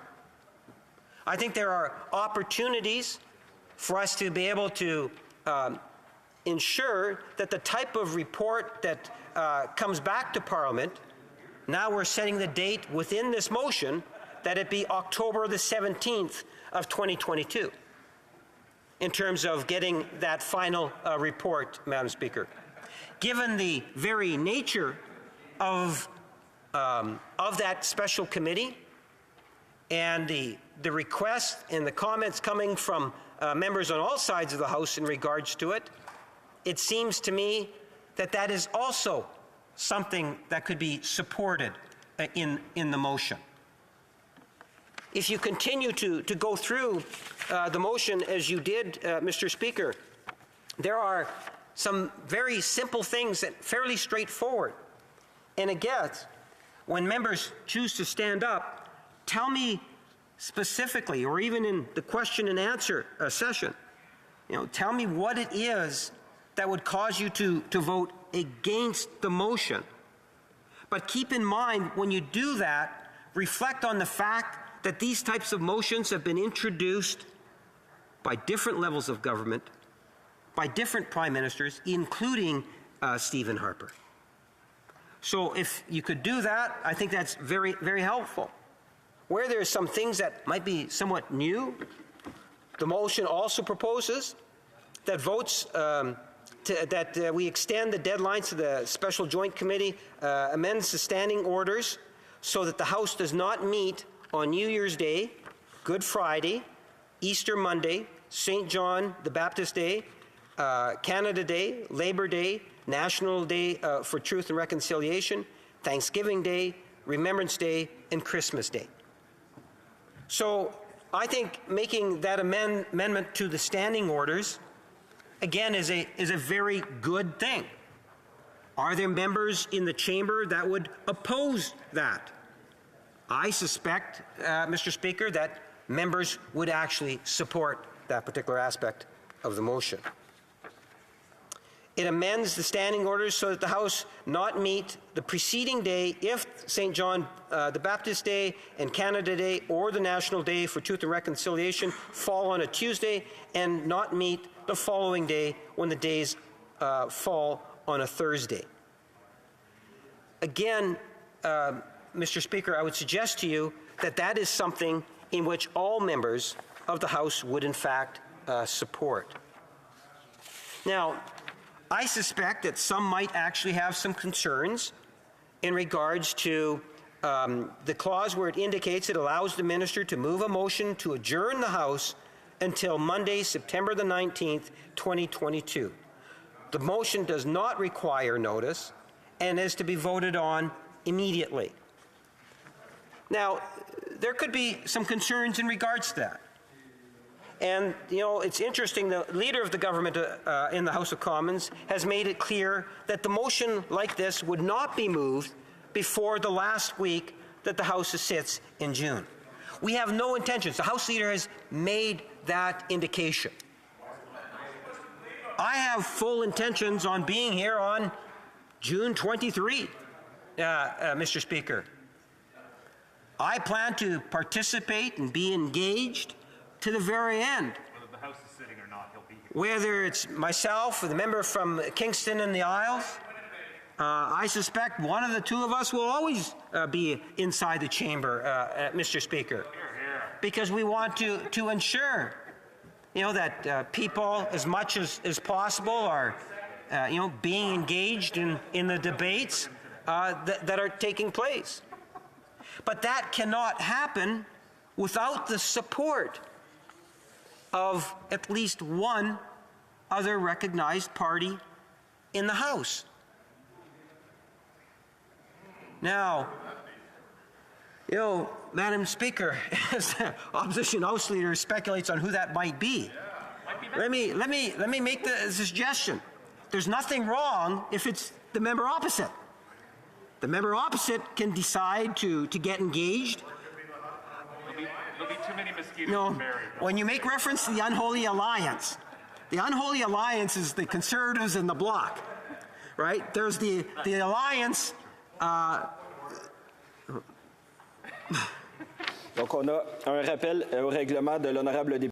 Point of order. The honourable member for Battle River Crawford. Speaker, just because I wouldn't want this, my honourable colleague across the way to be misleading the House, did he just suggest that in order for Part C, Roman numeral IV, Part 4 of this motion, that it would require another House leader from another party to be included in that? Because as I've read the motion 11, and I've spent great time and care examining this, and Mr. Speaker, certainly I would not want, and what I would hope would be an innocent error, that he would be misleading the House in his comments regarding this motion, which, as he's pointed out, many of us have serious concerns about, specifically this. So, Mr. Speaker, to you, I would ask that you clarify to see if, in fact, he is or is not misleading the House, so that members in this place can very clearly debate with accuracy the motion that we have before us. Je remercie l'honorable député. I thank the honourable member for his point of order. Now, the parliamentary secretary may continue his remarks, but if he could please clarify his position on what was just brought up. Thank you, Mr. Speaker, and I'm happy to be able to provide some clarity on the issue. I think the government House leader has been fairly clear, indicating that the motion for adjournment would not be taking place before the last week, which would be that week of June the 20th. And at the end of the day, it is a government minister that would be moving such a motion. So we will allow it to leave it at that, if that answers the question, or if he wants me to be more specific. Appel au règlement, l'honorable député. Point of order, the honourable member. Mr. Speaker, so if and correct me if I heard incorrectly, but the parliamentary secretary did reference the involvement of other opposition House leaders in that process. Now, that is not specified in the motion. So either I would encourage through you, Mr. Speaker, that he apologize and withdraw those remarks, or if he is moving an amendment to his government's motion, certainly I'm sure the House would be happy to entertain said amendment, but certainly I would not want the issue to be confused as we debate this very, very important motion, as it has a significant impact on the way that this place, the centerpiece of Canadian democracy, is able to do business. So certainly, Mr. Speaker, I would hope that we can have absolute clarity on this issue as before we continue with the debate. Donc, Another point of order on the same subject, the Honourable Parliamentary Secretary. I enjoy hearing from the honourable member, but this back and forth is debate, Mr. Speaker. We're going to have, the Conservatives will have an opportunity to respond. I look forward to hearing that, but all of this back and forth is truly just debate. Okay, donc. Briefly, the honourable member, but I'd like to remind the House and the member that we are speaking only to the content of the debate, so the honourable member is rising on a point of order. Then we will give the floor back to the honourable parliamentary secretary. Thank you very much, Mr. Speaker. And just to respond to the parliamentary secretary's response to my point of order, certainly when it comes to the content of the motion to which the other member has alleged, that's not us debating the substance. That clearly has to do with whether or not this House is able to accurately debate the substance of this motion. So it has nothing to do with the perspectives of different parties. It has nothing to do with the debate on the motion itself, but truly the substance at the heart of what creates the foundation for any debate within this place. Je remercie. I thank the honourable member for his point of order. but this seems to be a debate on another matter. Currently, the Honourable Parliamentary Secretary has the floor to continue his speech. You know, I attempted to provide a bit of an answer, and, you know, it's not necessarily question and answer at this point in time, and I could attempt to provide him a more detailed answer during the questions and answers. But maybe what he can do is just review what it is that I've said. At the end of the day, there is a motion that has to be moved by the government. That particular motion does not require other members or other opposition parties to have to sign off on before this is actually introduced, right? But the member needs to be aware that if the government moves a motion to adjourn for September 19, is it, Mr. Speaker? If we move that motion, or when that motion is actually moved, that at the end of the day, there is a vote. There's a vote that takes place once the motion is moved. And I suspect that in order to get that motion passed, it's going to require more than the government of the day. It's going to require at least one other opposition party. So hopefully that provides the clarity, but the member can again seek more clarity during questions and answers. Because I did make a commitment to the official opposition House Leader in terms of the length of my comments, Mr. Speaker. You'll recall I said to him that we'll have to take a look at who speaks longer. My commitment was to speak less than the official opposition House Leader, because I know he was concerned about it. So this is really important to me. I want to be able to speak less than the opposition House Leader. So I'm going to just wind up my comments, Mr. Speaker. In an appeal to all members, but specifically members of the Conservative caucus, I want you to think in terms of what it is that's within the motion. The motion, as I say, does two things in essence.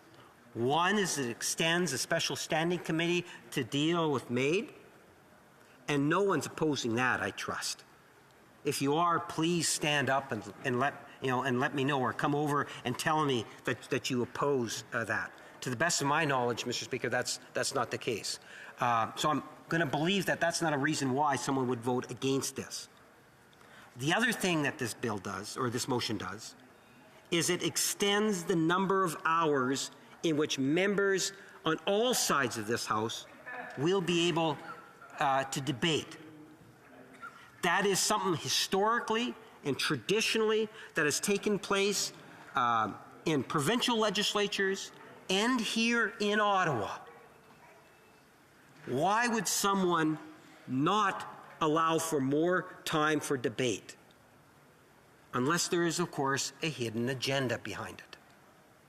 And then I think there's a responsibility to tell us why it is, as opposed to just being, critical, and tell us why it is specifically that you feel that you don't think we should be working a few extra hours in the evening, why it is that we should not be allowing more members to be able to participate in debate. So if you vote against this legislation, I suspect that any future argument that you have about asking for more time to debate on legislation the government brings forward will lack credibility. And as members will know, I do hang out in this place a lot, and I will be sure to remind members of the way in which they voted on this motion if, in fact, they end up criticizing the government because we're not allowing for more time for debate. We are doing what other governments have done. Let's put Canadians and the people of Canada first. Let's allow this motion to pass. Let's put in a little bit more effort working in the evenings, allow for more debate, allow for that special committee being dealt with. And always remember, it is a minority government. As Canadians expect us all to work cooperatively. And working cooperatively does ensure, yes, there's a lot of accountability and transparency. It doesn't mean that you have to vote with us all the time, but it does mean that there has to be recognition that there is a legislative agenda. I didn't even go through the details of it, of all the legislation, but I can assure you there's a lot of good stuff that we're waiting for. Thank you very much, Mr. Speaker. Before questions and comments, I'd like to remind the Honourable Parliamentary Secretary that we must always speak through the Chair in the House. Questions and comments, the Honourable Leader of the Official Opposition. Encore, Monsieur le Président. You know, I guess I grew up in a space where people are either accountable or they justify. I saw very little in the way of accountability with the member's speech, a lot of justification. But I do want to make a couple of points. He did speak specifically about C8. The bill was first introduced December 15th, 2021, got approval at second reading February 10th. Went to committee, got committee approval on March 1st, and now it's at report stage. We've had 4 weeks off, Mr. Speaker, in that time. So for the government to suggest that somehow the opposition party is obstructing. The other thing is on April 4th, Mr. Speaker, the government put on notice a motion of time allocation. Now, it was the NDP that refused to support that notice of time allocation. And in fact, the government has mismanaged its legislative agenda, and that's why we're seeing the hammer fall as it is with motion 11. Now, the member did speak about specific examples of other governments. The standing orders are very clear that there is a specific timeline in which we can extend debate. Those are in the standing orders, and the schedule is agreed to by all of the parties. Can the member give examples specifically of where other levels of government, as he says, actually did this at this point in time of extending hours? I would be very curious and interested to hear about that. Great question. The Honourable Parliamentary Secretary to the Government Leader. Speaker, my first-hand experience in terms of dealing and seeing these types of motions in the past, often you are reflected in negotiations that take place, and they will set an hour, and then often you will see that even before that hour is achieved, that the debate will collapse, the bill will pass, and the House moves on.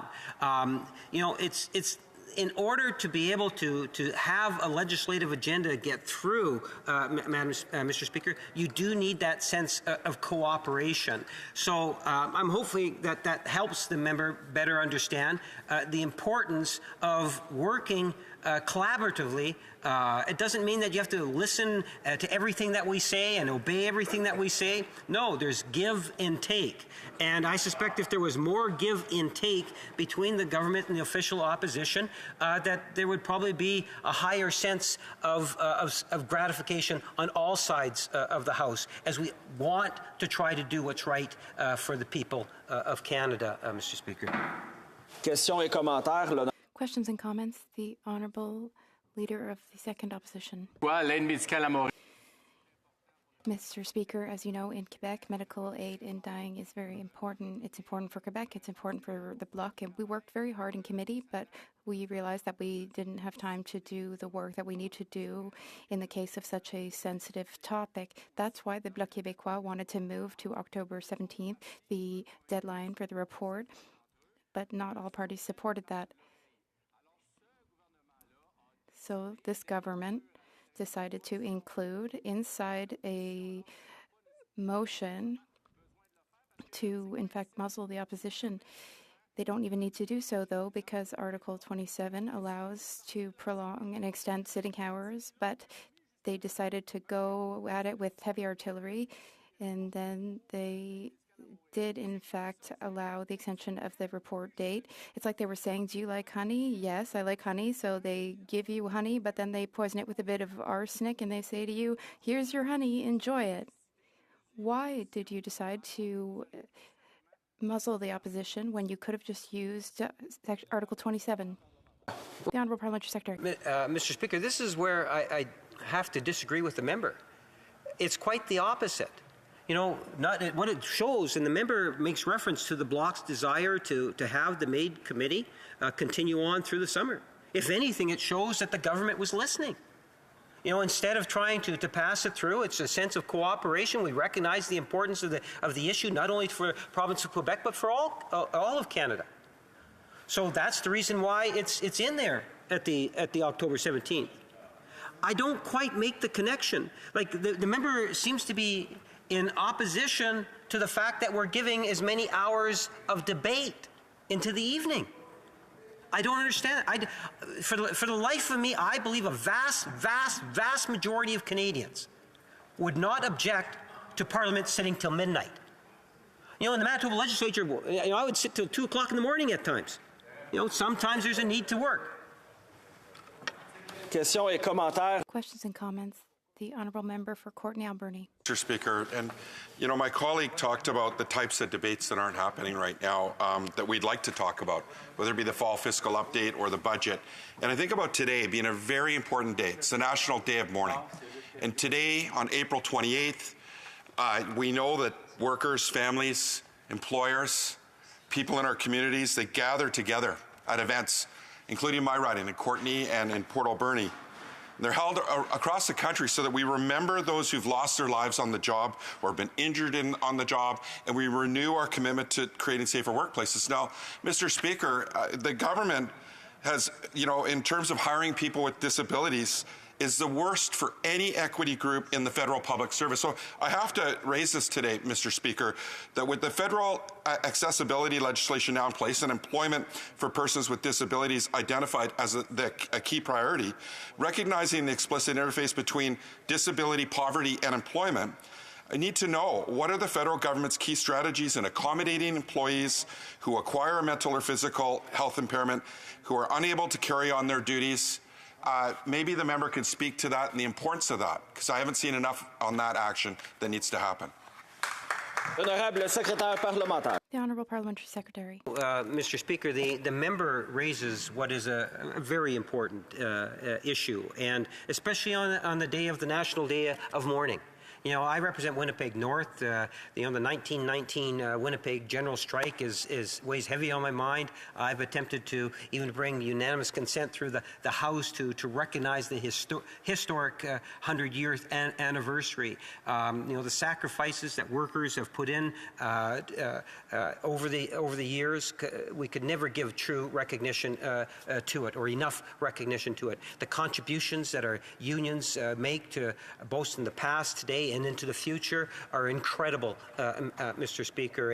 And on the issue of the people with disabilities, you know, our minister has been very proactive in trying to bring forward progressive legislation in trying to deal with some of these issues.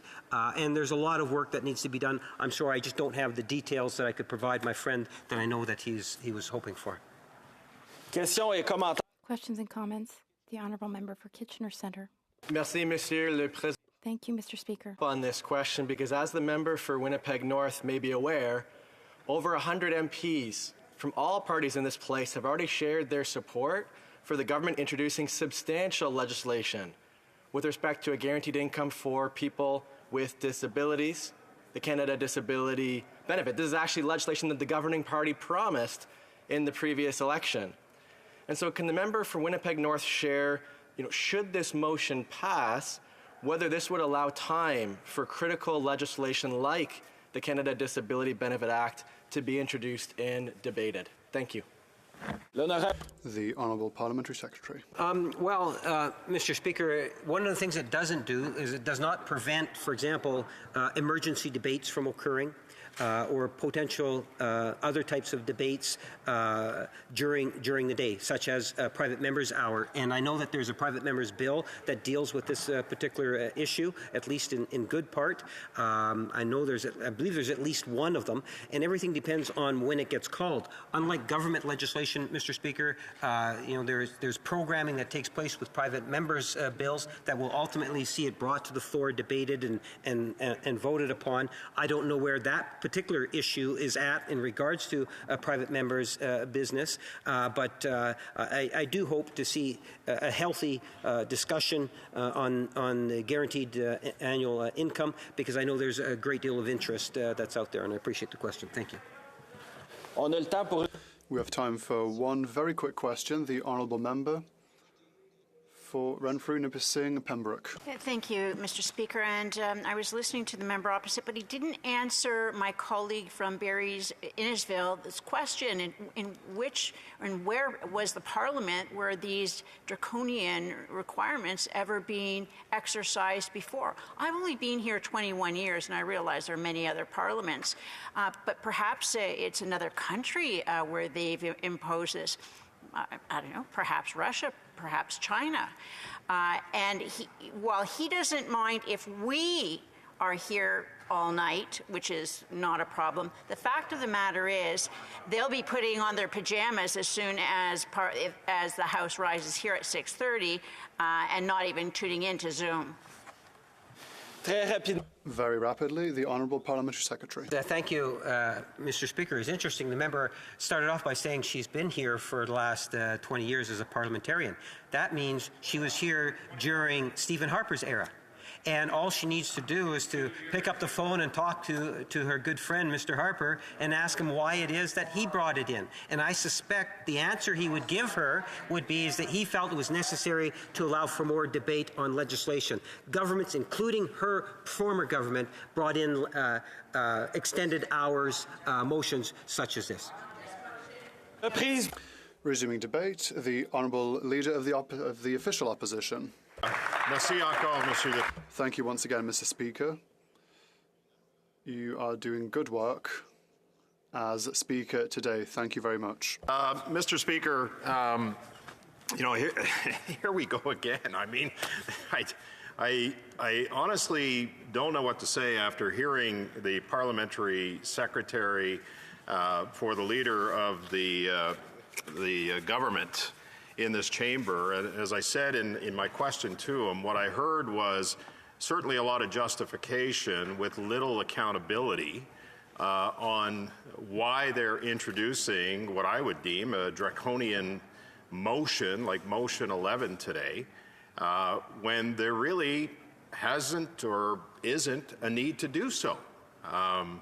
There is nothing under this coalition with the NDP that the Liberals, even up to the point and in advance of the coalition being announced, that they haven't been able to put forward as part of their legislative agenda.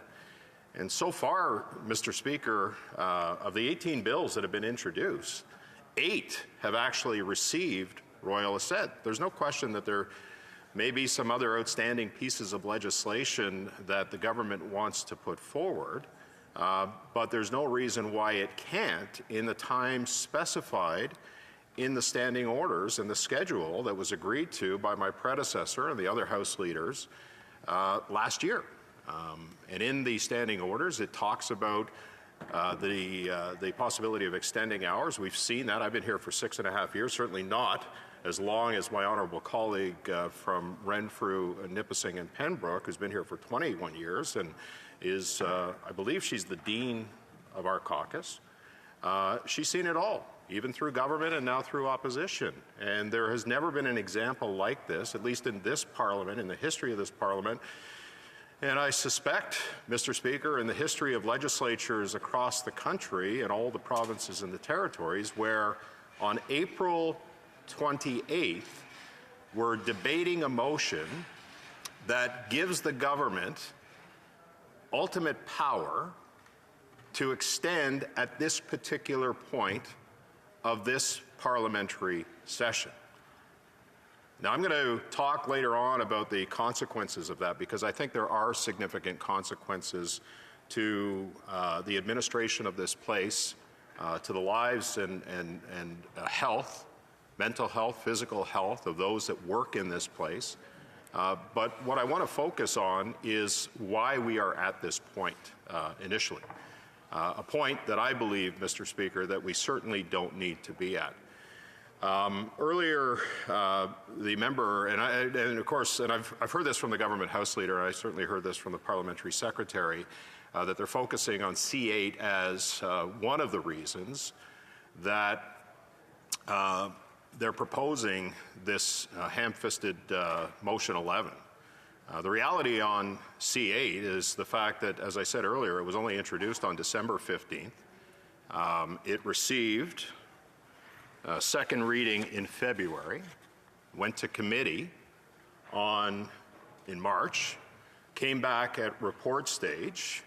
There were certainly some other issues of debate that were required as a result of it coming out of committee. In fact, Mr. Speaker, I recall having a conversation with you about C8 at report stage, and that you expressed some concerns, not in your role currently as Speaker, but in your role as a member of the Bloc Québécois.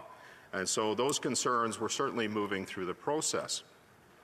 Now, within that timeline, on specifically C8, and there are some important measures, and measures that have already been implemented, Mr. Speaker, whether it's rapid test purchasing, the government has that authorities, has those authorities when it does issue a Ways and Means motion to actually accelerate the spending within the piece of legislation. But when you look back, we've had 4 weeks where we've been off. Sure, we all agreed to that timeline. So this is effectively a mismanagement of the legislative agenda as to why C8 hasn't been put forward. And as I said in my question to the parliamentary secretary, and this is important to understand because they've been accusing the opposition, they've been accusing us of obstructing this piece of legislation. It was on April 4th that the government had a notice of time allocation that it put on the notice paper. That was the week of the budget. The budget was introduced on April 7th, and the motion wasn't moved. And when I spoke to the government House Leader as to why he didn't move the motion, the reason he gave me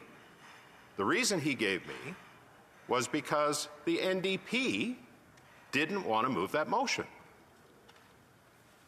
How are we obstructing that?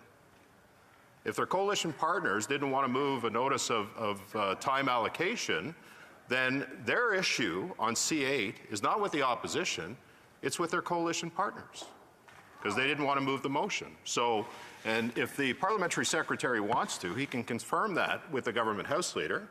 Hopefully he gets the truth, but that was the basis of the conversation that we had.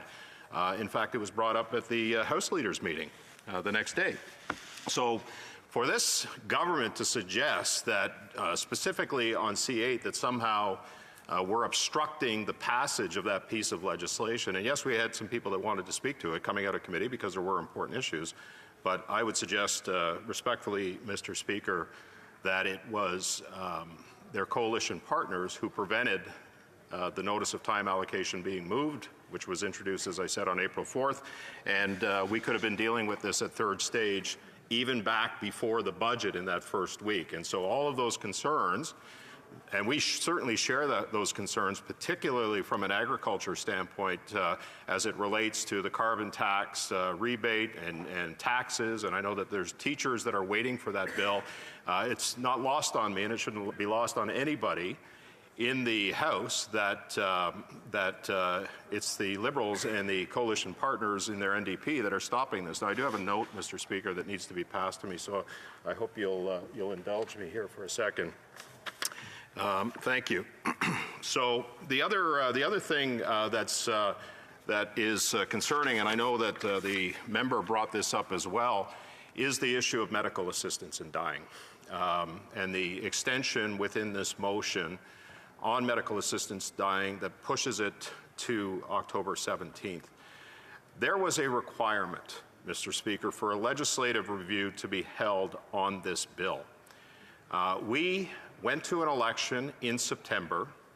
We were reconvened around November, but it wasn't, Mr. Speaker, until the end of March, in the timeline that's required as part of this legislative review, that the government even started talking about the Committee of Medical Assistance in Dying and the requirement for this legislative review. In fact, this review was required to be done legislatively by May. So we had discussions, and I understand my colleague in the bloc, and I understand as well that there are very serious issues with medical assistance in dying that are required to be looked at.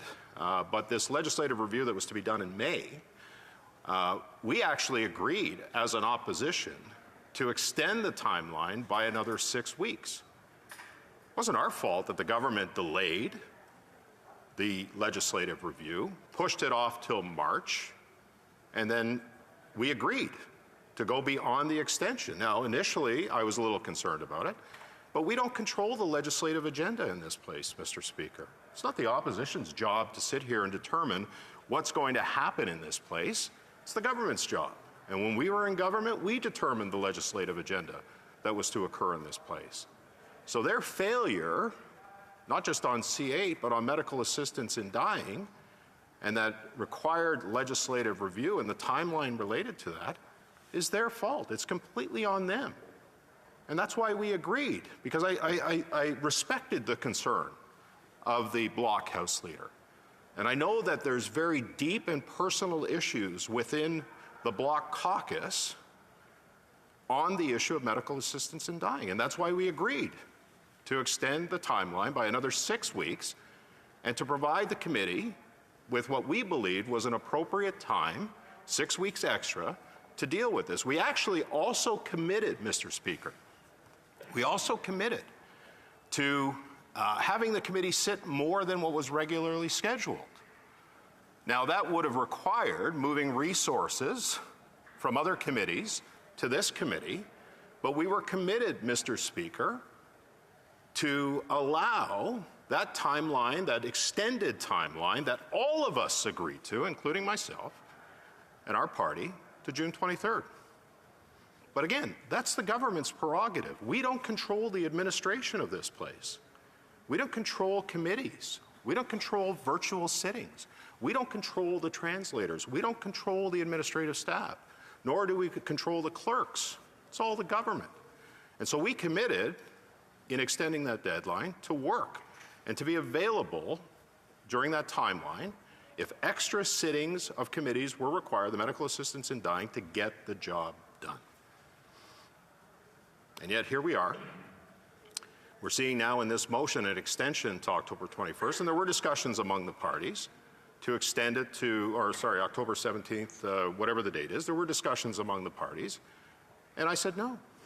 I said no on behalf of our party, because there had to be unanimous consent, because we had already agreed to extend it to six weeks, to June 23rd.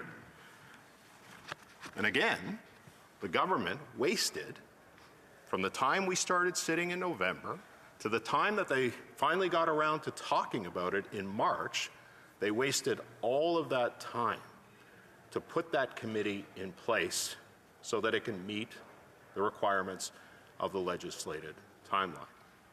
Now, the other thing they did was they called an election last September. House could have still been sitting. We'd only been 18 months into that session of Parliament. We could have still kept going. They could have dealt with medical assistance in dying, or they could have dealt with other bills like C8 within that timeline, but they chose not to. So how's that my fault? How's that our fault? How are we obstructing Parliament? How are we stepping in the way of the government's legislative agenda when they time and time and time again fail to implement whatever it is their legislative agenda? They fail to use the time of the House, use the resources of the House in a manner that would allow them to get their job done. So that was the issue of medical assistance in dying, Mr. Speaker. That's what happened, in case you're wondering, or in case anyone's wondering, why we're seeing that timeline in this motion. Now, you know, I understand, as I said earlier, that it was important to my colleague, the House Leader of the Bloc, and certainly within the Bloc, to see the October 17th deadline extended beyond what we had all agreed to. Although I'm disappointed by that, I certainly understand, based on my discussions with my colleague for the Bloc, why that is important to them. Now, I don't think that you have to put it in an omnibus motion in order to do that. We could have had further discussions, but I guess this was a way of sort of handing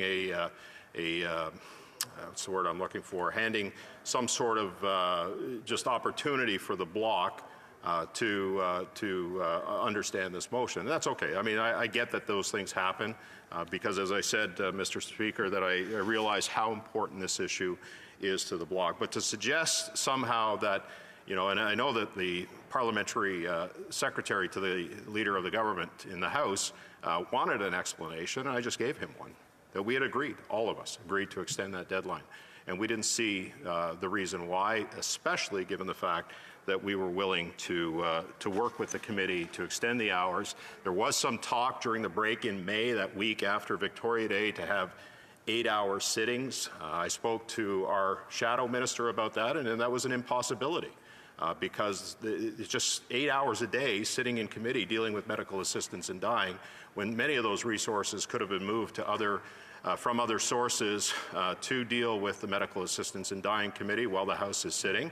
That could have been done. But we thought that 8 hours a day sitting in that week, that break week in May, was an unreasonable request, frankly, and I think it was, because there were members, on our side at least, that had made plans with their family during that week, because it is Victoria Day weekend here in Ontario, and so some plans were made. So we certainly could have worked together. But you know, we actually saw we're seeing a pattern of this type of activity happen, Mr. Speaker.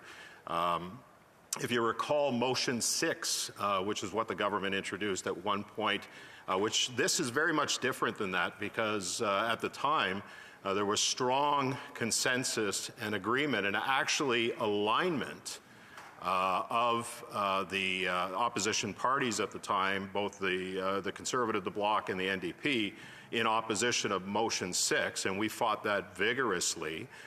But because there was that alignment, Mr. Speaker, the government eventually did back down from that motion, at least some of the more destructive pieces of that motion. But this is much different. Motion 11 is much different because they do have the support, I suspect, of the NDP. And of course, they've thrown few nuggets to the NDP. We've seen you know, that's all that's required for NDP support in this unholy alliance and coalition. Just throw them a little nuggets, and a few little nuggets, and they'll leap, because they've effectively got them in their hip pocket to implement these types of motions. So it's quite concerning.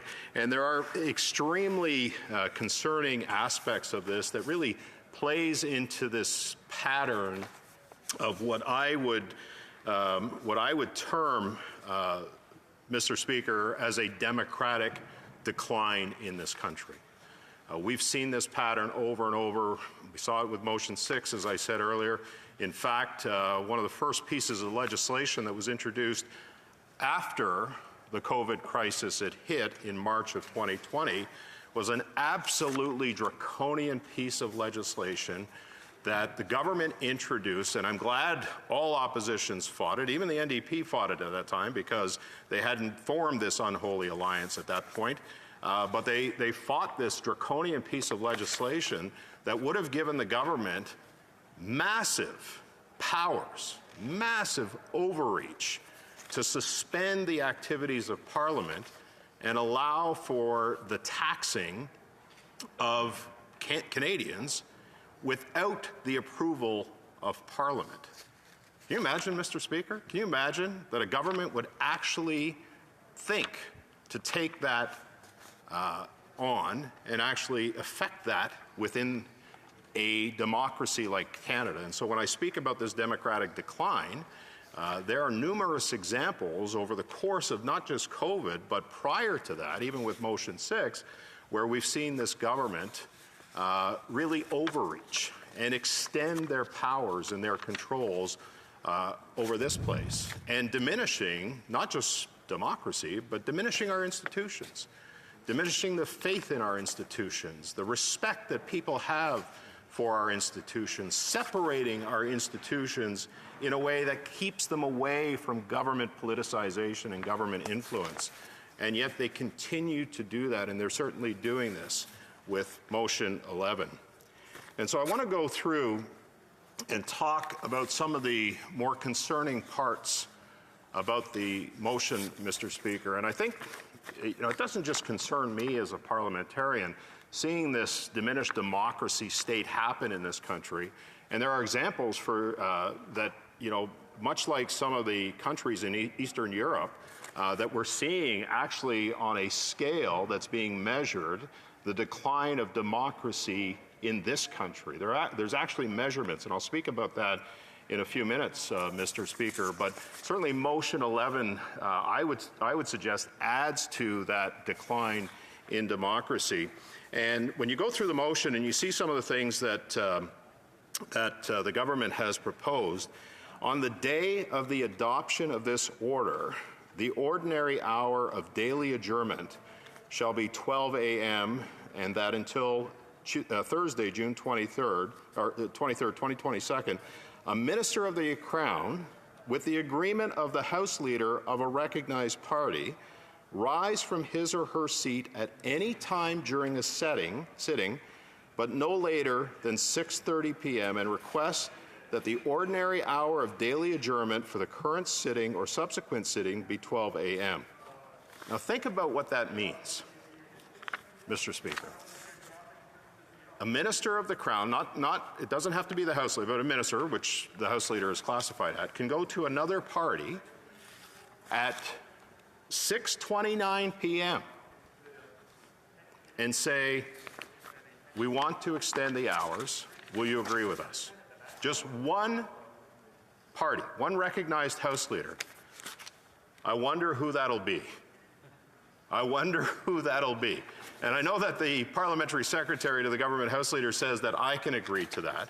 But there are certain provisions in this motion, Mr. Speaker, that I could never agree to. So why would I agree at 6:29 p.m. to extend the sitting of the House? So the Government House Leader or a Minister of the Crown will walk over to his coalition buddy in the NDP and say, look, you know, we're not moving forward on things quick enough, the way we want them to move forward, not for open debate, right, which is in vigorous debate, not for oversight or scrutiny, which is what this place is designed to do, but we can sit there, they can walk over, talk to their NDP buddy, and say, look, we want to extend the hours till midnight. And I'll tell you what's concerning the most about that, but not the least of which, Mr. Speaker, is the impact that that's going to have on families in this place. The lack of planning. 6:29, House is set to adjourn at 6:30. Here's a scenario. 6:29, House is set to adjourn at 6:30. The two of them are in cahoots, and they talk and say, we want to extend till midnight. What does that do to families? What does that do to MPs who perhaps have plans? It's one thing to do it during the normal set schedule in the standing orders, but it's another thing to start doing it on April 28th, which is today, because this takes effect if this motion passes. What does it do to the administration of this place? What does it do to the clerks who perhaps, and look, they work hard, and they know they have to work hard. But 1 minute before the House is set not to sit, the government and their buddies in the NDP can go and say, we want to keep everybody here. We want to keep the clerks here. We want to keep administration here. We want to keep the pages here. Haven't people been through enough, Mr. Speaker, throughout the course of this crisis?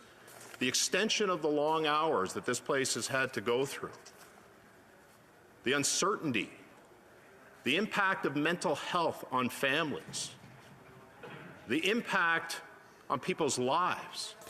And yet 1 minute before the House is scheduled to stop, they can suddenly start it up till midnight. And they can do that every single night if they want to. How's that fair? How's that fair to a mom who works here, who has kids at home that she needs to get home to?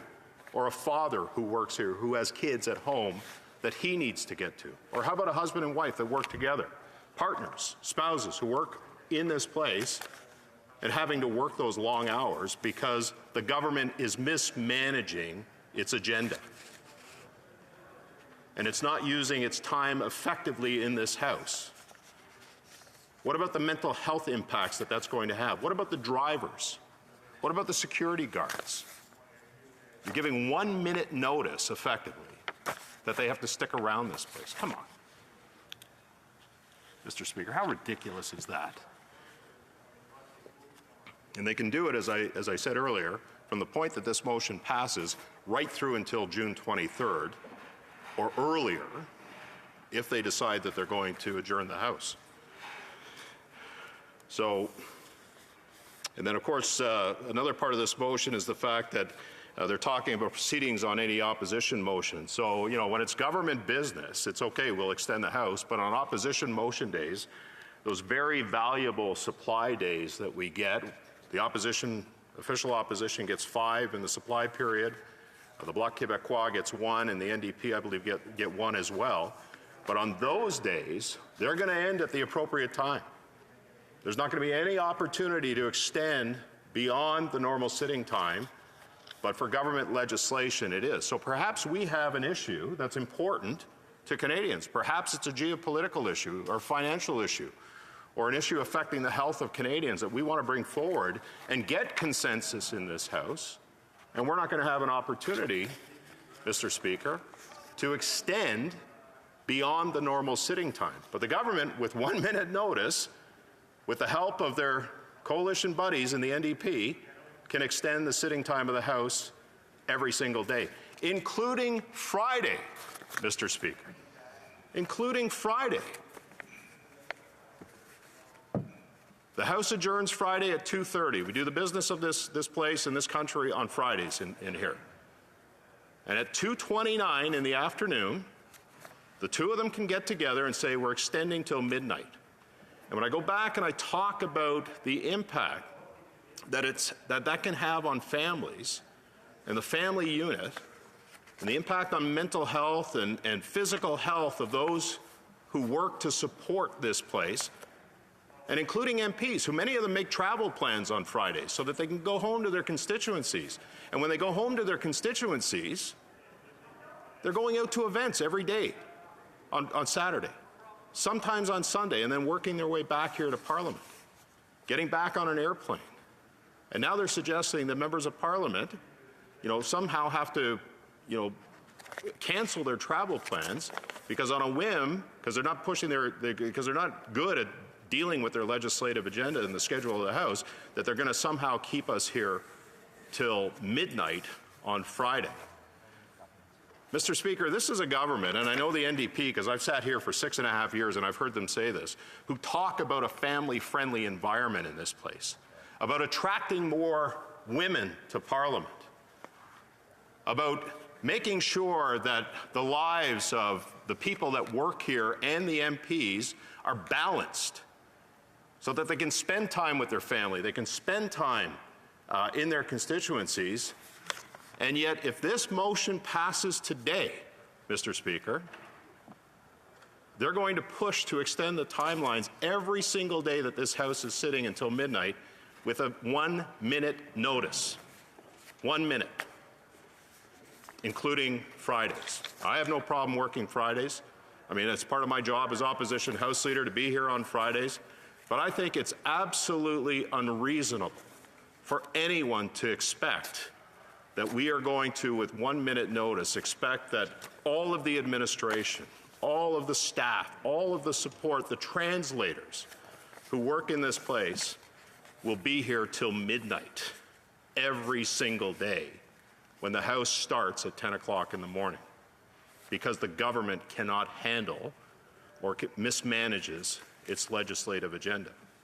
I haven't even hit on the translators, Mr. Speaker. We've been in the Board of Internal Economy hearing about the impact that these virtual or hybrid sittings are having on our translators. We've seen an increase in injuries. There have been reports that have been published, Mr. Speaker, that have seen a marked increase in the impact, physical injury impact, that this hybrid setting has been having on our translators.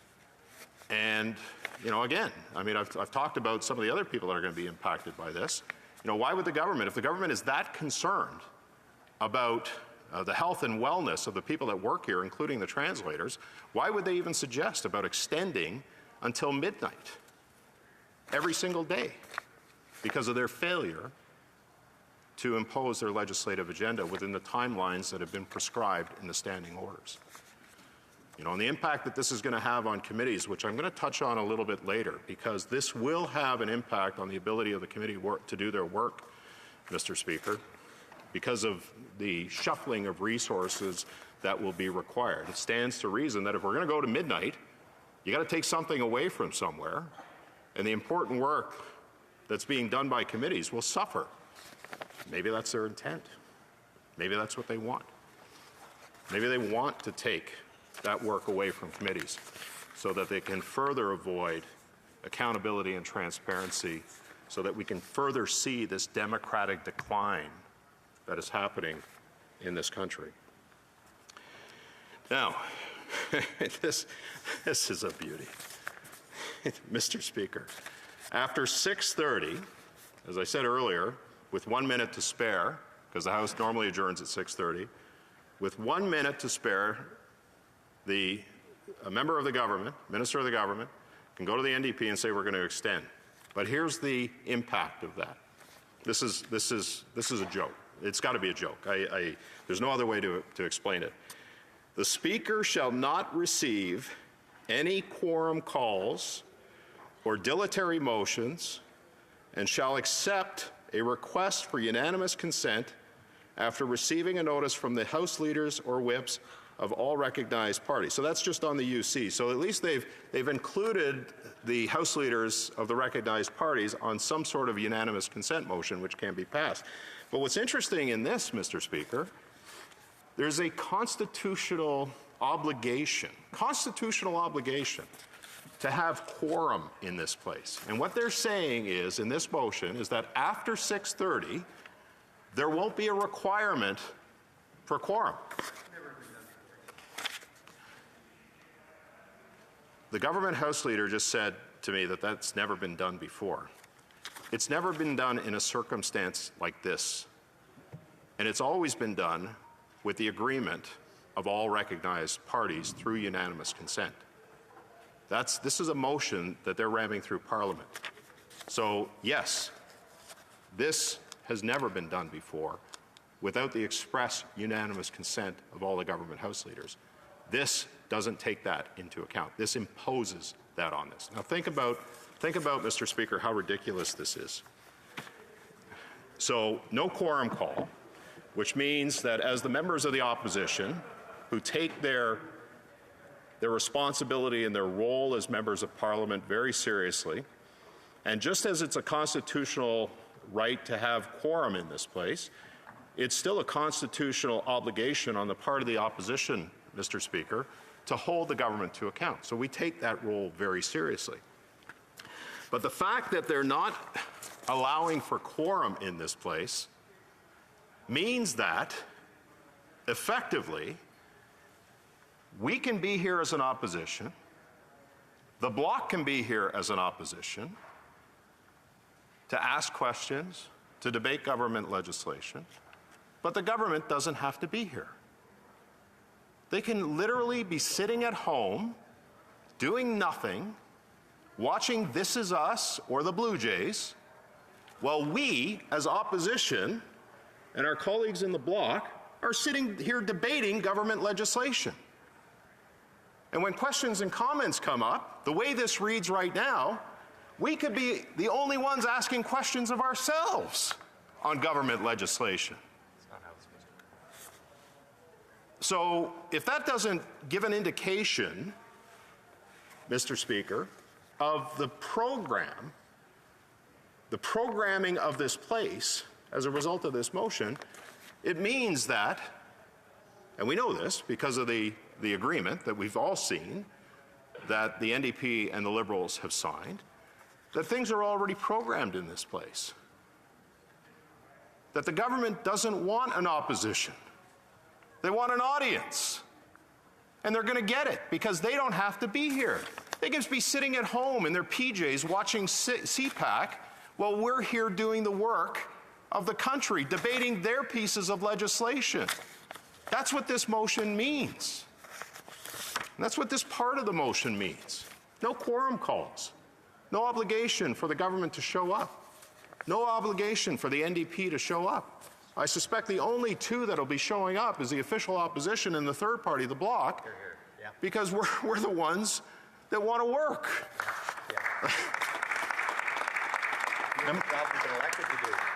Am I the only one, and I'm looking at my colleagues in the block here, am I the only one that thinks this is ridiculous? That the government and the NDP can be sitting at home while we're debating their legislation and in questions and comments asking ourselves the questions that the government should be asking in debate. How ridiculous is that? But that's what this motion calls for.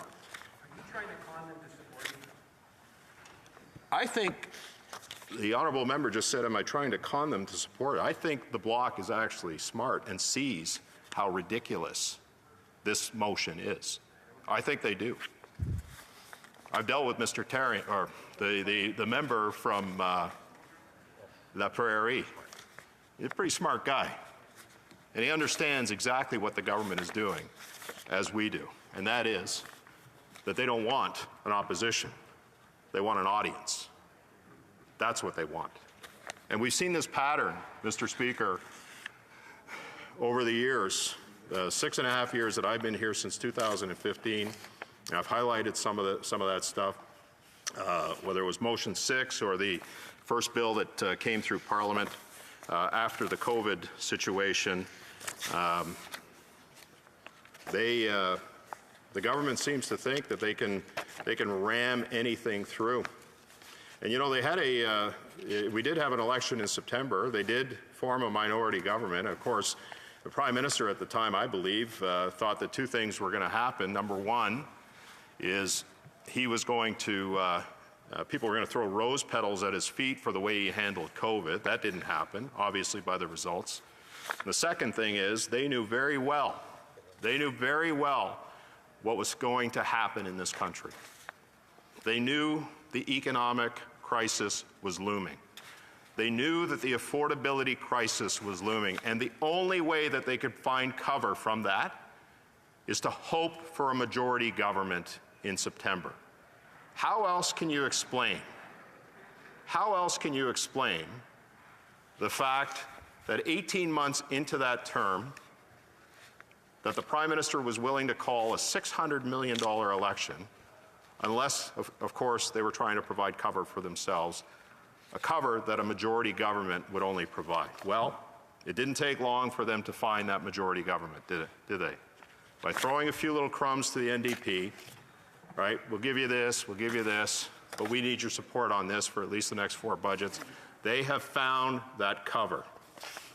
And I've stood up here before, Mr. Speaker, and I can't express to me the profound disappointment in our friends in the NDP for giving the government the cover that they sought in September during the election.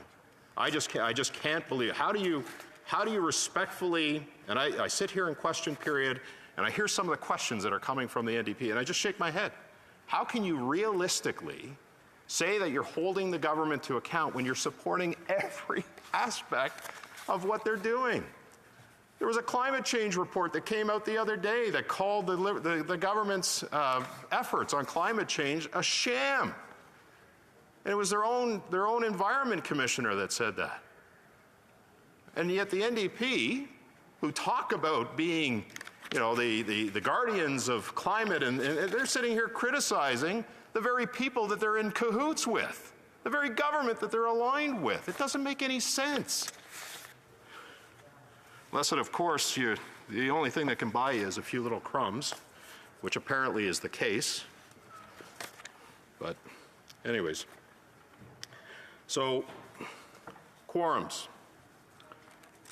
I think I talked about that. Dilatory motions. Motions to proceed to orders of the day and to adjourn debate of the House may be moved after 6:30 p.m. by a Minister of the Crown, including a point of order. Such motions may be deemed adopted, and that the time provided for government orders shall not be extended pursuant to Standing Orders 33-2, 45-7-1, 67-1-2. Again, Mr. Speaker, the fact that they're mismanaging the legislative agenda in the House is the reason why they have decided to take a fly off everyone's forehead with an axe with this piece of legislation. During consideration of the estimates on the last allotted day pursuant to Standing Order 81-1, when the Speaker interrupts the proceedings for the purposes of putting forth all questions necessary to dispose of the estimates, all remaining motions to concur in the votes for which a notice of opposition was filed shall be deemed to have been moved and seconded, and the questions deemed put and recorded divisions deemed requested. So it's just, again, just to accelerate or fast-track pieces of legislation, much of that power that the government already has, but certainly is more prescriptive in this motion to make that happen.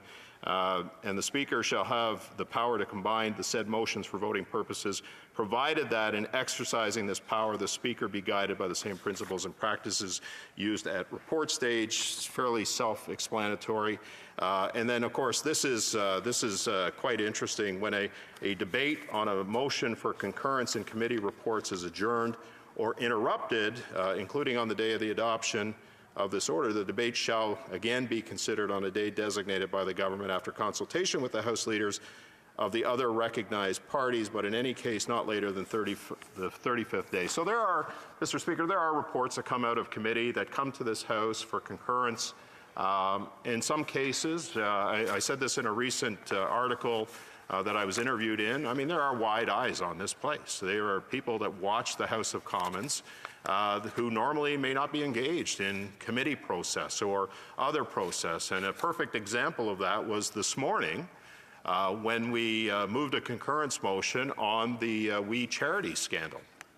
And the member from Selkirk Interlake Eastman moved a motion that it be referred back to committee so the witnesses who had been deemed in contempt of the committee and a minister could come back to the committee because that's what we want. We want to get down to the bottom of the We scandal and not obstruct, but make sure that we're certainly putting the government in a position of being accountable and transparent. So they're actually moving that part of the procedural process, Mr. Speaker, into the 35th sitting day after interruption, which effectively means that we won't be able to move any of our concurrence reports on committee recommendations until after September. So on the issue of accountability and transparency, again, we see the government providing themselves with cover, and certainly their partners, their coalition partners in the MDP, by supporting this motion, are providing and helping them to obstruct not just the work of committees, but also the work of Parliament, which again, Mr. Speaker, is seeing a further democratic decline in Canada. We're seeing it again. And so again, this pattern. Now, a motion, the other thing it says is a motion for third reading of a government bill may be made in the same sitting during which the said bill has been concurred in at report stage. And as ridiculous as some of the other stuff is, Mr. Speaker, wait till you hear this. This is the icing on the cake. The Minister of a Crown may move without notice, a motion to adjourn the House until Monday, September 19th, 2022, provided that the House be adjourned pursuant to Standing Order 28, and that the said motion be decided immediately without debate or amendment. What does that mean? It means, Mr. Speaker, that if things heat up for the government, and they are, because there are brewing scandals out there, not the least of which is the RCMP investigation into the Prime Minister's admission that he didn't give himself permission to accept an over $200,000 vacation to a private island, that they can simply just pull the plug on Parliament. They can simply, at any point, the day that this motion is adopted, it could be next week if things really start heating up. And I look back at some of the scandals that this government has been involved in, particularly this Prime Minister, and by extension and, by involvement, everybody on that side who has provided cover and who has continued to support the Prime Minister on all of these scandals, whether it was SNC-Lavalin scandal, the We Charity scandal, the invocation of the Emergencies Act. It effectively means that if the committee gets to a point where there's no justification, and it's providing, they find that there's no justification or rationalization for the government to impose the Emergencies Act, if things get too hot, Mr. Speaker, the government can just simply say, nah, we're done. You know what, we're going to go home. Could happen the day that this motion is adopted. So what it does is it allows the government, Mr. Speaker, to prorogue Parliament without implementing prorogation. That's what it does. So no matter what, let's suppose the RCMP decides that they're going to investigate the Prime Minister. I think they should, because the missing piece of their initial investigation was admitted by the Prime Minister in this place the other day, that he did not grant himself, as the head of government, approval to take that trip. So what if the RCMP decides that they're going to investigate? And what if, speculation, May 15th, we get a report from the RCMP, or furthermore, that the Prime Minister is charged with fraud? Think of the political heat of that issue. And it may be something else. I mean, there's other things that I know are brewing with respect to this government and the potential for scandal. The potential, as I've said many times in this place, when you get $567 billion in spending and $1.3 trillion in debt, among many of those zeros, you know, and it's been documented, but you know there are more, many Liberal-connected insiders and cronies who have benefited as a direct result of this pandemic. You know that, Mr. Speaker. And I can tell you that there are many people that are looking for those connections. So what if a scandal like that hits? What if there's another We Charity scandal? The invocation of the Emergencies Act is a perfect example. We're seeing the government now, in its attempts, although they're very good at couching things, and the Minister of Public Safety is as a former prosecutor, he's very good at using his words. But the government has already indicated, Mr. Speaker, that under the Emergencies Act, both at committee and through the judicial review that is legislated, they're going to sit there and they're not going to allow cabinet confidentiality to be moved. They're not going to allow those documents to be viewed. So what if there's a brewing scandal with that? And then there's the Winnipeg lab scandal. The Winnipeg lab scandal. What happened there? And it was kind of funny yesterday. I got a call from the government House Leader, and there was no indication from him that he was going to do what he said he was going to do, which we found out last night is that with or without the Conservatives, with or without the Bloc, we're going to have the Liberals and the NDP form a committee to look at the documents from the Winnipeg Labs scandal and determine whether anything is untoward to do that. Well, it's like having the wolves looking after the hen house. They're already in cahoots. They're working together, right? So the government House Leader calls me yesterday, and I said to him, I said, you know what, I got to circle back, Mark. Let me circle back, because I wasn't House Leader at the time that this happened. I said, let me talk to my group about this. And from the time that conversation happened, which was after caucus yesterday, to 3 o'clock, I found out that they had already made this announcement that it was embargoed in the media. So there was no discussion. There was no opportunity for us to work together to try to come up with some solution.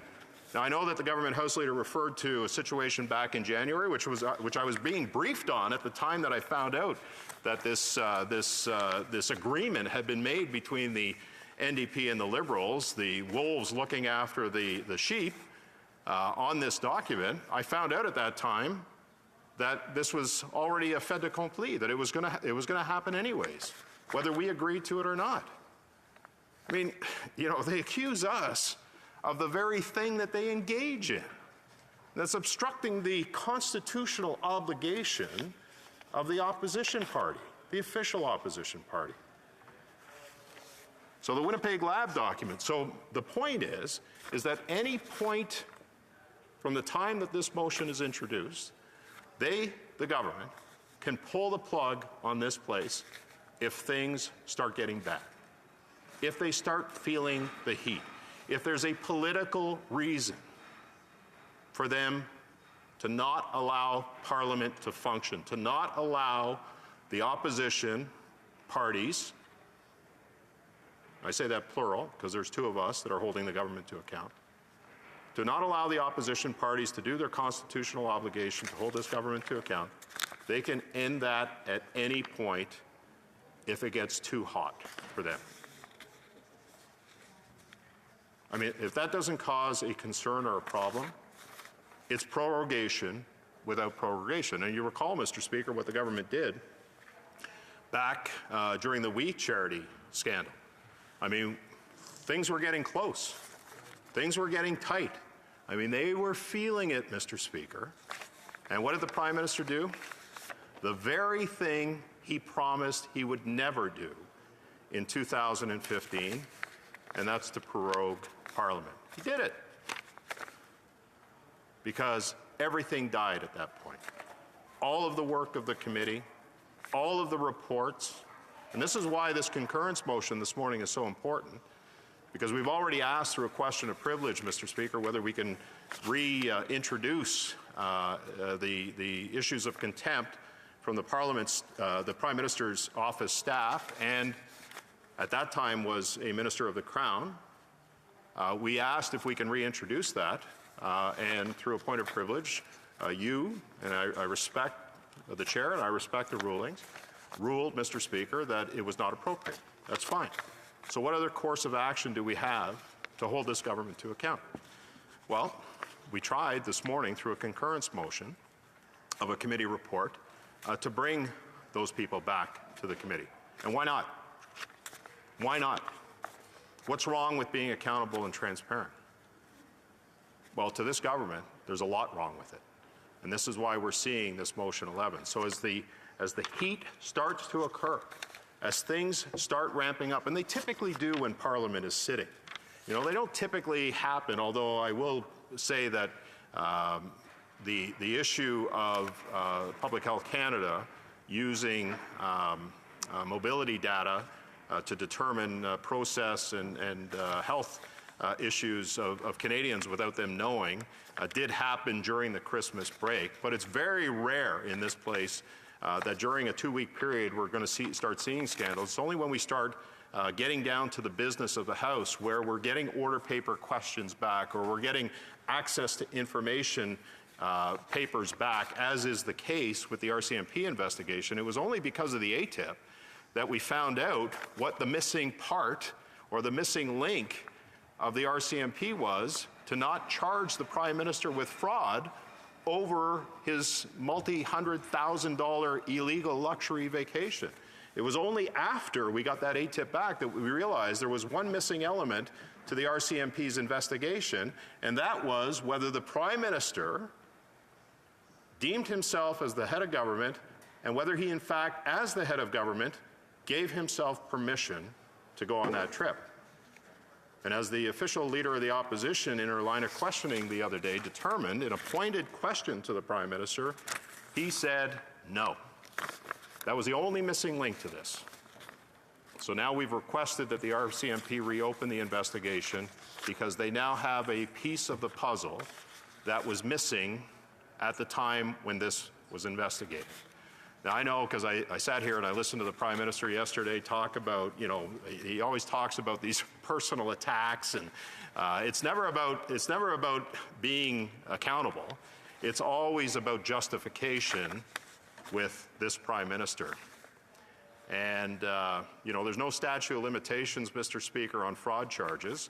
If the Prime Minister committed fraud with this new piece of the puzzle that's been found, then it's up to the RCMP to determine whether, in fact, those fraud charges should be laid against the Prime Minister for his illegal vacation, which the Ethics Commissioner already found and deemed to be against the Conflict of Interest Code.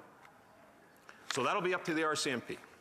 But that's done because the House is sitting, Mr. Speaker. It's not done because the Liberal Party and their coalition partners are sitting at home because there's no quorum call, not even participating in the role of Parliament, not even debating their own pieces of legislation, letting the opposition carry the water on all of this stuff.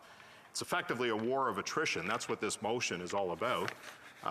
That happens when this place is functioning, when democracy is functioning, when we're not seeing a decline in our democracy like the pattern of which we've seen over the course of the last 6.5 years.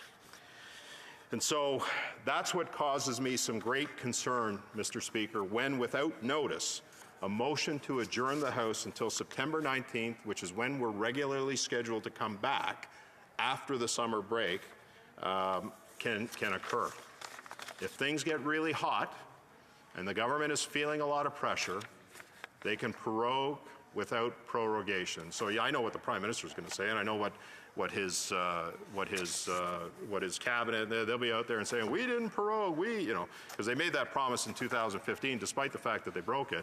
But the reality is that this is giving them exclusive and unnecessary power to basically take this place and shut it down. Shut it down. Parliament. And there are a lot of issues. There's no question about it, Mr. Speaker. There are a lot of issues that we're dealing with. Not the least of which, as I mentioned earlier, is the affordability crisis. There are some geopolitical issues that are going on around this world.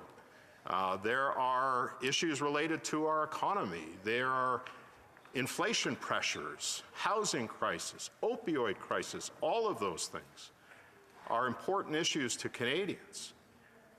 I mean, we shouldn't give the government the power to, if it feels the political heat, to be able to shut this place down. We have a schedule that's already been approved by the parties, although I'm finding out around this place that agreements are not, in my short time as House Leader, certainly agreements with some of the other opposition House leaders aren't even worth the ink they're written on, because of this agreement, they just do whatever they want to do now. And they give you a call as a courtesy call. You know why they call you? You know why they call you, Mr. Speaker? So that they can say they called you. But the decision has already been made between this unholy alliance between the Liberals and the NDP, and that's not the way it should be, and that's not the way this place should operate. In a democracy, a functioning democracy that's not in decline, you should not, as a government, put yourself in a position where you're dropping the hammer and you're effectively making the opposition an audience, not an opposition.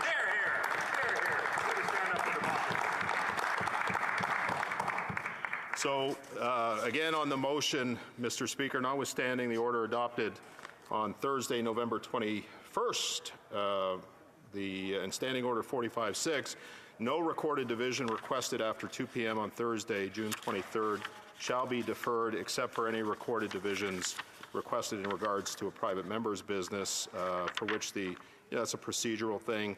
And then, notwithstanding a paragraph of the order made on Wednesday, March 31st, the deadline for the Special Joint Committee on Medical Assistance in Dying to submit to Parliament a final report in its review, including a statement of any recommended changes, be no later than Monday, October 17th, provided that an interim report on mental illness as a sole underlying condition be presented to the House no later than Thursday, June 23rd. I spoke earlier, Mr. Speaker, at length on this particular provision and the extension. And just to recap, as I said, the government had a legislated timeline in which it was to provide this review. That was to happen in May. It wasn't until the end of March that discussions officially started on this.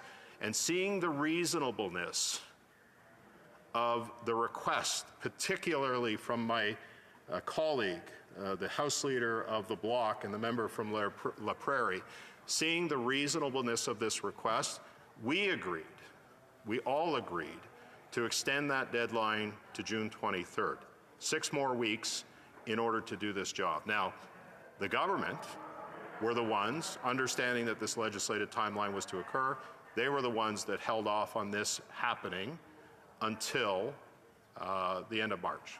till the discussions even started taking place. So I'm not going to apologize, Mr. Speaker, for not agreeing to this particular provision to extend that deadline till October 17th. I think there's enough time from now until June 23rd. As I said earlier, we ask that the government allocate resources so that there can be extended sittings of the committee to do this important work, because it is important work. And there are many Canadians right now who are concerned about the process of medical assistance in dying, and they want to have their voices heard. And I understand that. I just don't think, Mr. Speaker, that extending it to October 17th, given the reasonableness of what was agreed to initially and the government's mismanagement of the timelines on this, I think we should be able to do the work by June 23rd, as we all agreed to. And so the other part of this, and I talked about this a little bit this morning in the point of order I made about separating what is effectively an omnibus motion, Mr. Speaker, and that relates to the issue of Standing Order 28, that the House shall not meet on New Year's Day, Good Friday, Easter Monday, the day fixed for the celebration of the birthday of the Sovereign, Saint Jean Baptiste Day, Canada Day, Labor Day, National Day for Truth and Reconciliation, Thanksgiving Day, Remembrance Day, and Christmas Day, when Saint Jean Baptiste Day and Canada Day or the National Day for Truth or Reconciliation fall on a Tuesday, the House shall not meet. The preceding day, when those days fall on a Thursday, the House shall not meet. Now, there's one critical element to this particular part of the motion, and one that I would suggest would be important to more traditionalists, but not as critical, and that is the reference and the change of reference from Dominion Day to Canada Day. Look, we all acknowledge that July 1st is now Canada Day. The more traditionalists would like to keep the term Dominion Day, but that is less important to the issue of the day recognizing truth and reconciliation. I spoke about this morning in the point of order that I brought up, and I asked, Mr. Speaker, for you to consider carving out at least 7 parts of this omnibus motion, not the least of which is the issue of Truth and Reconciliation Day. By putting it in this motion, which is effectively a procedural motion, the government is doing 2 things. Number one, it's taking away, in my view, the paramount importance of what that day will mean to recognition and reconciliation with Indigenous peoples in this country. I would like to think, Mr. Speaker, that there are more than enough speakers in this House who would like that to be carved out so that they can talk about the importance of that day, to talk about what it means, what reconciliation means, as one of the many recommendations that came out of the Truth and Reconciliation Commission. To put this in an omnibus motion, procedural motion like this, causes me, Mr. Speaker, frankly, and I hope it does for you, and I hope it does for many Canadians, and Indigenous Canadians as well, causes a sense of cynicism in the sense that this would be put into a procedural motion. And I suspect that maybe in some of the give and take and the negotiations with the NDP, that maybe this is the reason why this was in there. But I think it's important, Mr. Speaker, to carve this out, to have it as a standalone motion or piece of legislation as part. We've passed pieces of legislation in this place that deal with truth and reconciliation. We've done that. So I'm not sure why the government feels like they should put it in here when it's important for parliamentarians and indeed Canadians to have their say on this. And if it's put into a piece of legislation, I would find it awfully difficult not to support. But I would like to see it go through the normal process rather than put it in an omnibus, because I think it deserves, at a minimum, the attention that it requires. And at a minimum, it requires the attention of Parliament separately than this, It requires the attention of committee. It requires the respect of Indigenous leaders and communities to come in and speak to committee about how important this day is, how important this day is towards reconciliation. And yet the government, by putting it in an omnibus motion,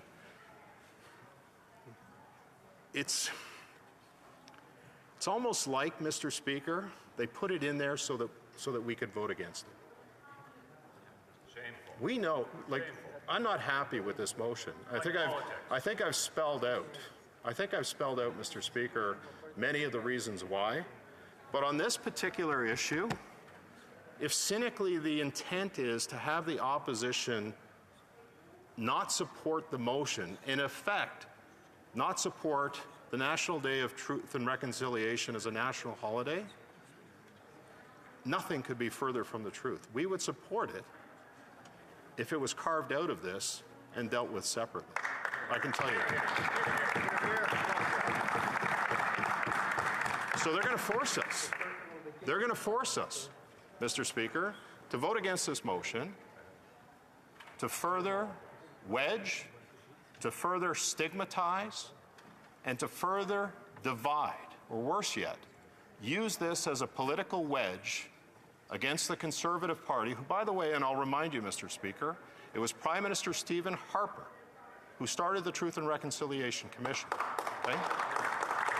They are going to use this omnibus motion so that they can wedge us politically and go to Indigenous communities and say that the Conservatives didn't support this. And Mr. Speaker, I think I can speak on behalf of every one of our members, and this place will be full soon. I can speak on every one of our members that we support this. We support the National Truth and Reconciliation Day. We support it. So why they would put that in there, why they would put that in this motion, is for only one reason. And I hope, Mr. Speaker, in my point of order this morning, for the sake of the reasons that I gave you just now and the reasons that I gave you this morning, that you will carve out this particular part of it so that we can deal with it with the respect, honor, and dignity that it deserves.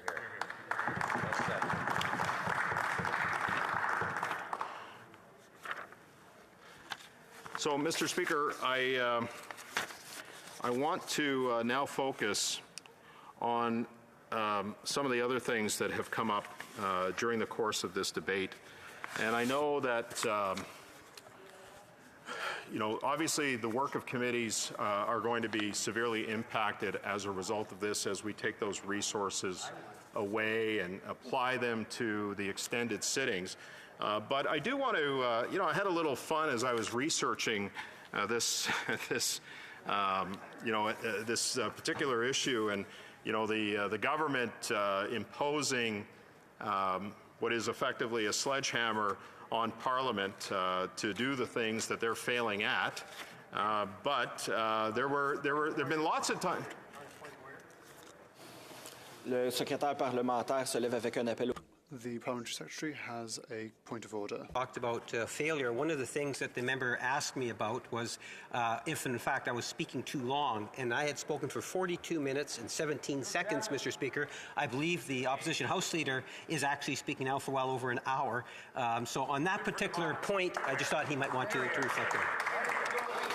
I'd like to remind the Honourable Parliamentary Secretary that this is a point of debate. The Honourable Leader of the Opposition has unlimited time. So please continue.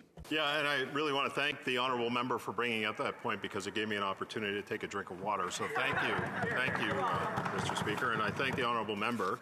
And I certainly don't wear it as a badge of honour that I've spoken longer than him, but I hope, Mr. Speaker, that you found that I have something substantive to say and not just sort of ramble on. So, Mr. Speaker, so it's funny because I did some research, as I said, and the Honourable Member from Winnipeg North, who rose and who rises often on his points of indignation, was once sitting in the opposition benches, and it's sincerely our hope that soon he'll be sitting up in the corner, right, up in the corner up there, or maybe if there's only one or two seats, he can sit up there. That's sincerely our hope. But, you know, it's funny how when they get in government, all of a sudden, you know, this righteous indignation that they've shown in opposition suddenly becomes a supportive view, and they're arguing to justify their position rather than be accountable. You know, it was 2013. The member from Winnipeg North, who's the parliamentary secretary of the government House Leader, on the extra cost of extended hours. I haven't even touched on that, Mr. Speaker. I've touched on the mental health aspects of our staff, our clerks, on everybody that, administration, on everybody that's associated. I've talked about the translators, but the extra cost, of course, this government doesn't worry about costs. Right? They haven't found a problem they can't fix by throwing billions of dollars at it, so why should this be any different? But on extended hours, here's what the parliamentary secretary of the government House Leader said in May 22nd, 2013. He says, I want to raise a specific issue. It was during the 39th Parliament that the previous clerk of the House of Commons told the Standing Committee on Procedure and House Affairs that the budget for Parliament can handle 2 weeks of extended sitting hours in June. However, if the extended hours were to continue for additional weeks, the government would likely have to seek Parliament's approval for more money. I noticed that the supplementary estimates A do not include a request to make any of the payments that will be generated by things such as overtime for the House of Commons staff. I would argue, overtime for the House of Commons staff, I would argue that the government House Leader seems to be responding to a Conservative crisis from last week and is getting anxious to leave a little early as opposed to going through the normal process. Very thing I spoke about before, Mr. Speaker. But here, when he's in opposition, he's opposed to it. But when he's in government, no problem, right? We're going to extend, start the day that this motion is approved, we will run the potential of extending hours, addressing the very issues that this member brought forward in 2013, but it's not a concern for him now. Why? Because he's in government. I have some stuff that Peter said. I may get to them. I have 7 minutes. And of course, the unholy alliance, 6 minutes. Thank you, Mr. Speaker. And I hope he's keeping time. The former House Leader of the NDP, and so this is again, you know, part of this unholy alliance and the fact that they're working together on this. Nathan Cullen, who's the former NDP House Leader on extra cost, said this on the same day that the member from Winnipeg North said this. The fact that they have not actually accounted for the money required to run Parliament for these extra hours for an extended time, a month, we're looking at 2 months, in this case shows two things. One is that they don't really care that much about them blowing more money or having to blow more money. Isn't that ironic, Mr. Speaker? The fact that the NDP and the Liberals likely are going to support this motion to extend the time not just for a month but for 2 months, and all of a sudden money is not a problem. Or worse yet, I would suggest to you, Mr. Speaker, the mental health, the physical health, and the family unit and the impact that that's going to have on the people that work here, not the least of which are our translators, is going to be impacted by this. I have some more nuggets. Anybody else want to hear more nuggets from the member from Winnipeg North? So he stood up on May 22nd again on 2013. He goes, the government House Leader, possibly and most likely after serious discussions with the Prime Minister's office, came to the conclusion that what we need to do is lose a little bit more focus on what is happening in the Prime Minister's office and maybe try to change the channel. Well, that sounds familiar.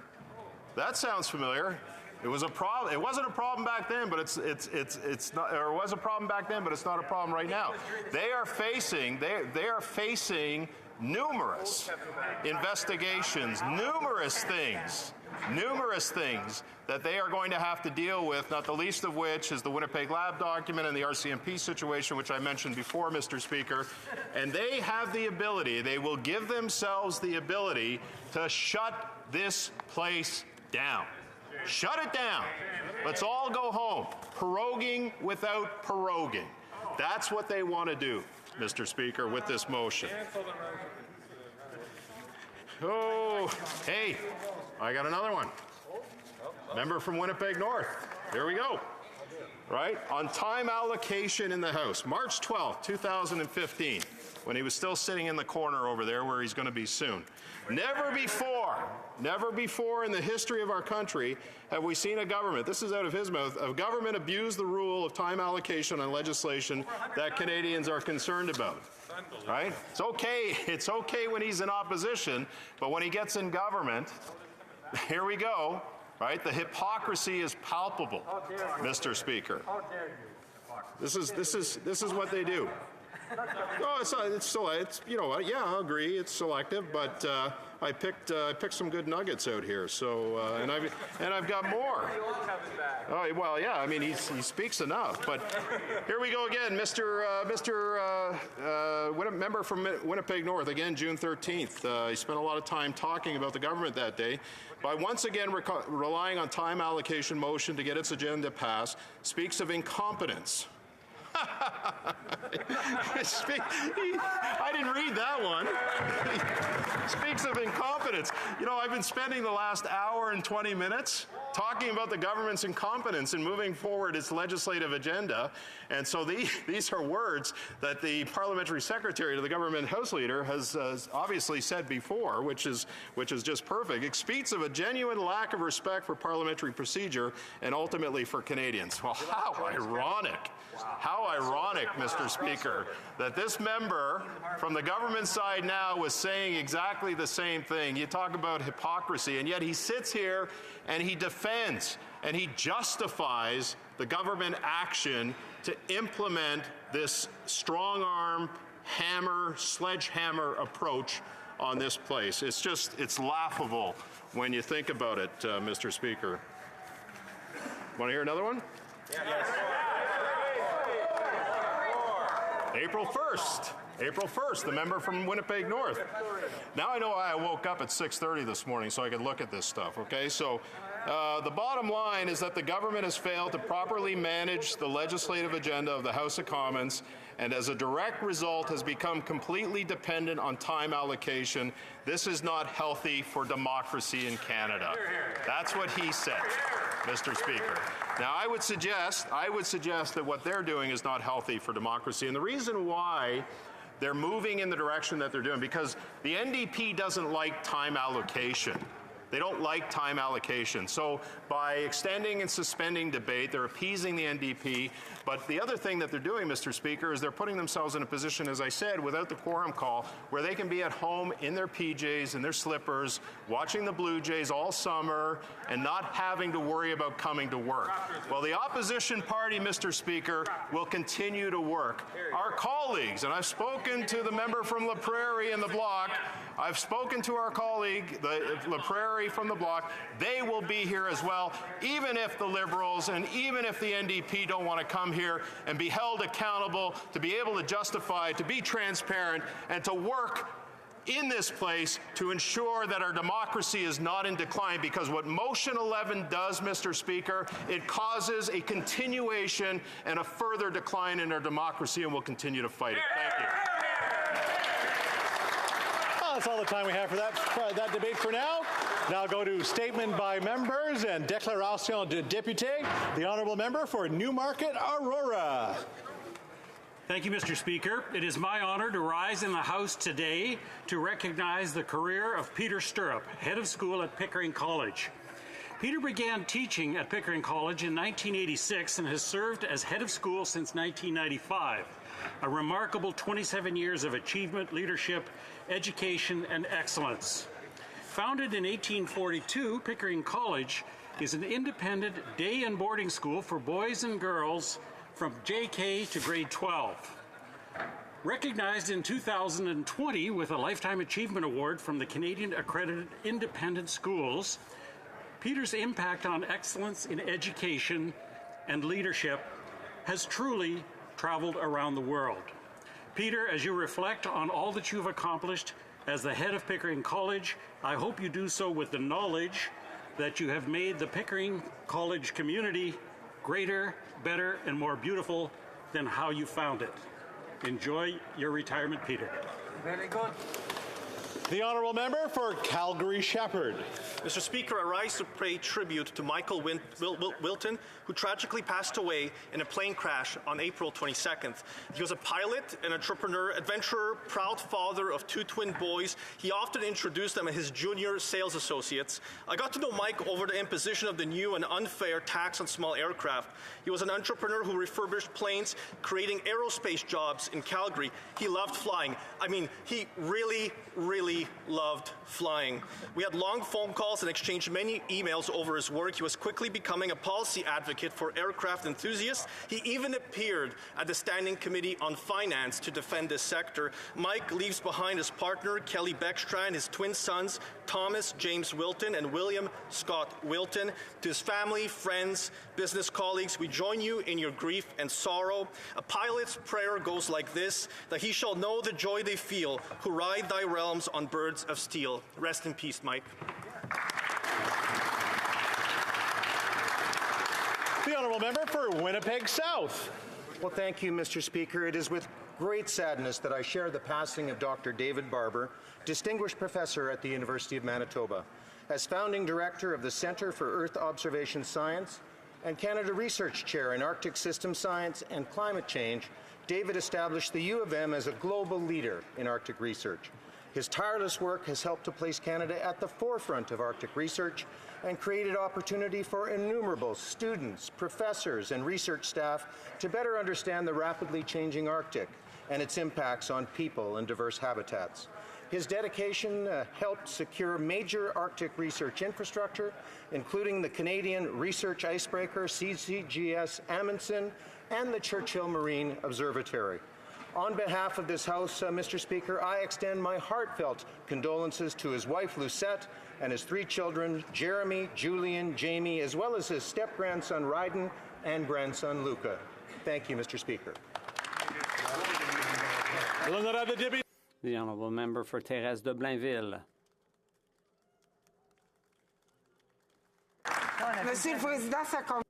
Mr. Speaker, that doesn't count as part of my time. Mr. Speaker, let's not forget them. The workers, men and women who lose their lives at work, too many of them in Quebec. Alone, there were 207 victims last year. Parents, brothers, sisters, friends, and colleagues who died at work. On behalf of the Bloc, I wish to extend my sincere condolences on this day of mourning. Those who've been injured or killed in work, at work, on behalf of them, I would invite all of us to think about places that are more dangerous to work in than here in the House. The risk of death or injury or sickness. We can think of the thousands of people who caught COVID in long-term care. So let's just remember in a nonpartisan way that health and safety in the workplace should be one of our top priorities. The honourable member for Kanata Carleton.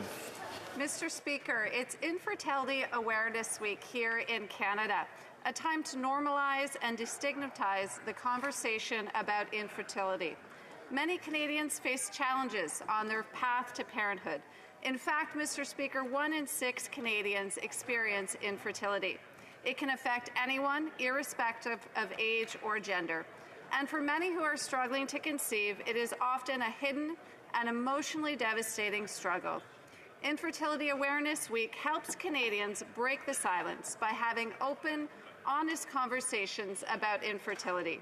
It lets others who are experiencing infertility know that they are not alone and they should not be ashamed. To Canadians struggling with infertility, please know that you are not alone, and talking about your struggles may help you, but it may also help others who are struggling alone. Thank you, Mr. Speaker. The honourable member for Carleton.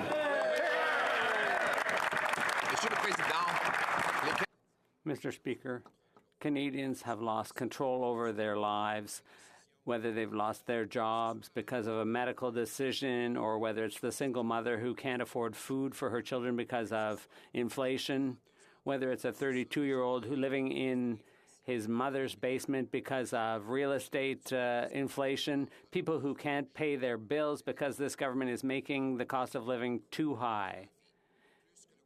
The more the government spends, the more Canadians have to pay, the more expensive just living gets for Canadians. Taxes increase the cost of goods and services, and the inflation deficit increases the cost of each and every product. Mr. Speaker, let's stop inflation. Let's lower taxes.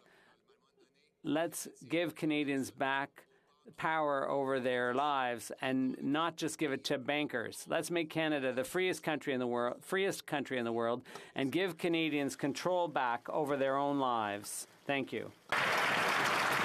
The honourable member for Don Valley East. Well, thank you, Speaker. Today I address this House to remember a dear friend, an active member in the Toronto Liberal community, Carol Wardell, who suddenly passed away earlier this month. Carol was the type of person who radiated warmth and a friendliness the moment you met her. She was an admired teacher and vice principal for many years, and she's someone who always had a welcoming smile on her face. As an active member for decades on both our provincial and federal riding associations in Don Valley East, she was a staple at almost every local event, election campaign, and fundraiser, always to be the first one to volunteer and to help out. She was also a longtime member of the Willowdale Women's Liberal Club. There, she spent a lot of time creating space for women in politics and working to encourage more women to get involved in politics. Carol will be remembered by myself and so many other people whose lives she's touched, and for her advocacy, her generosity, and most of all, her exceptionally kind spirit. On behalf of the Don Valley's community, thank you, Carol, for all you've given over the course of your lifetime. The honourable member for Labrador. Thank you, Mr. Speaker. It is a pleasure to rise today to commemorate the first graduates of the University of Victoria's Indigenous Law program. These 23 trailblazers are graduating with a joint degree in Canadian common law and Indigenous legal orders. In highlighting the accomplishments of these incredible students, I want to acknowledge Jolene Ashini from the Sheshatshiu Innu First Nation, who is the first Labrador Innu woman to earn a law degree. Jolene was drawn to the study of law through her late father's work as a leader within the Innu Nation. She noted that this program was something she needed because it was tailored to her idea of Indigenous justice and advancing culturally significant law. We are proud of Jolene and her 22 colleagues on being the first Indigenous law graduates from the University of Victoria.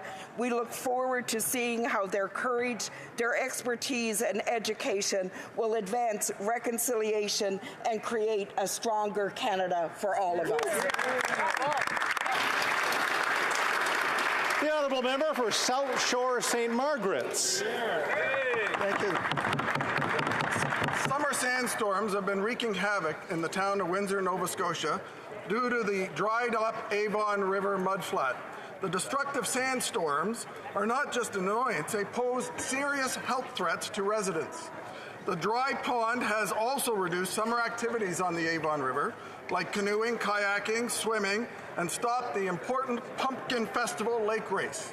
This is having a severe impact on tourism in Windsor after 2 years of reduced visitor numbers. The sandstorms are a result of a ministerial order that is renewed every 2 weeks by the Minister of Fisheries that allows the head of the pond to sit dry. In an ideal world, the minister will amend this order to restore the river and lake, but at least she can do is to amend it and keep the riverbed moist enough to stop the sandstorms. The Minister of Fisheries can do everyone in the town of Windsor a favor by amending the order and fixing the Avon River issue. The honourable member for Cloverdale, Langley City. Mr. Speaker, this weekend, after a 2-year hiatus, it was my privilege to attend the Royal Canadian Legion Branch No. 6 in Cloverdale's annual awards ceremony. The branch, home to 1,314 members, presented many awards, including years of service from 10 years to 55 years. Legion members continue to support our veterans and community despite the difficulty of the pandemic. During my visit, I presented Dolly Greenside with the palm leaf to the Meritorious Service Award, the highest award for the Legion Ladies Auxiliary. Dolly, at the tender age of 94 years, has been a member of the Legion Ladies Auxiliary for 63 years. I was proud to present Dolly with this honor, and I'm proud to call her my friend. Thank you, Mr. Speaker. The Honourable Member for Louis Saint Laurent. Mr. Speaker, Wendake is in the heart of my riding and is surrounded by Quebec City. But can you imagine that according to Canada Post, Wendake is identified by its postal code as being an isolated region far from urban centres? As a result, businesses and individuals who have goods delivered to them pay more because of this postal code, even though it doesn't reflect the geographic reality at all. The situation is true here in Wendake, but also in many other Indigenous communities near urban centres. This has to change. This is systemic racism, and it directly undermines the economic development of our communities. The situation is as ridiculous as it is unfair. I invite the government to act promptly and effectively by taking concrete and necessary steps to identify postal codes based on geography, not the community being served. It's a matter of common sense, but above all, it's a question of respect. For Stormont, Dundas, South Glengarry. Finally, after years of delay, Canada is one step closer today to the long-standing and discriminatory blood ban being lifted in this country. It's been a long time coming. The pain, the stigma, and the frustration that many gay, bi, and trans men have felt in this country for too many years has not been fair. While today's news is welcome news, it did not need to take this long. I've been proud to stand in this House calling on the government to show some urgency in actually ending this. We are still at least 5 months away from this change taking effect. This after knowing the recommendation was coming over a year ago. Mr. Speaker, there is still leadership that can be shown to have this easy and simple and safe change be made sooner. Discrimination like this should not take this long to resolve. We will keep the battle up, Mr. Speaker. But today I want to thank the many voices that pressured this government to finally act. The All Blood is Equal campaign, and particularly men who have felt this stigma firsthand, myself included. After years of your advocacy, change is finally coming. Long-standing discrimination is finally ending when it comes to the blood ban. Good job, Eric. Good job.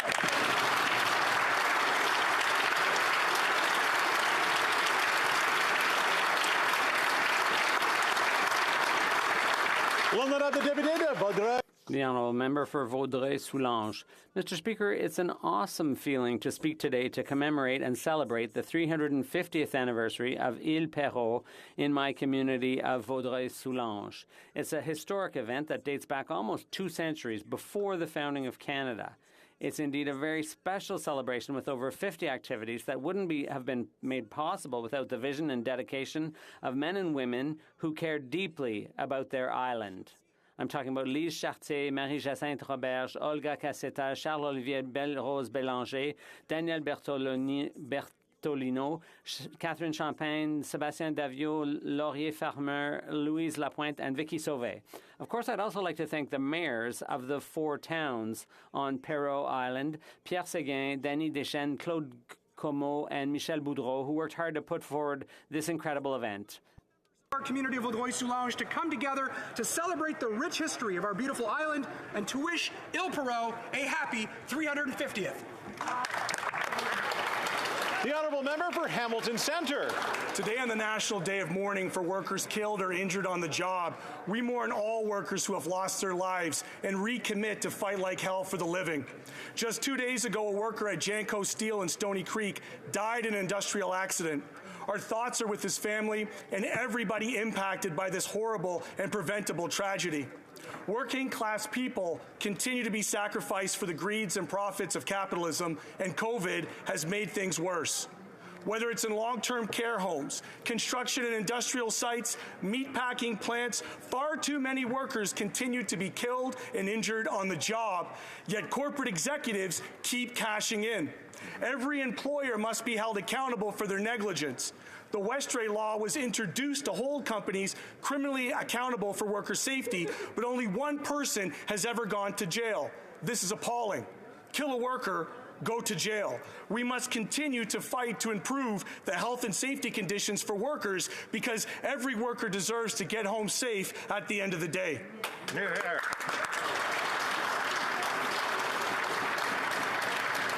L'honorable député de Drummond. The honourable member for Drummond. There were thousands of them in the freight cars. There were thousands of them, and that was a poem by Jean Ferrand. In memory of the Shoah, we remember what people are prepared to do to humanity. We remember the evil that happens when evil triumphs.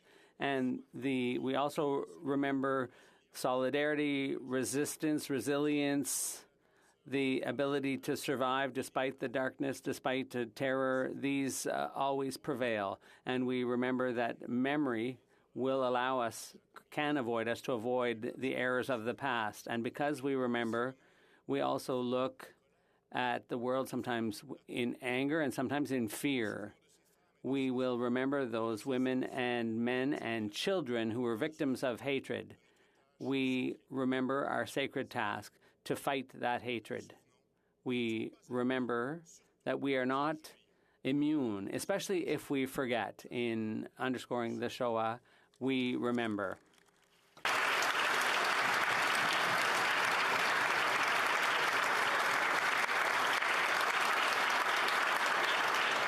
The honourable member for Charleswood, St. James, Assiniboia, Headingley. Mr. Speaker, as a Jewish Canadian, I join Jewish communities and others in Canada and around the world to observe Yom HaShoah.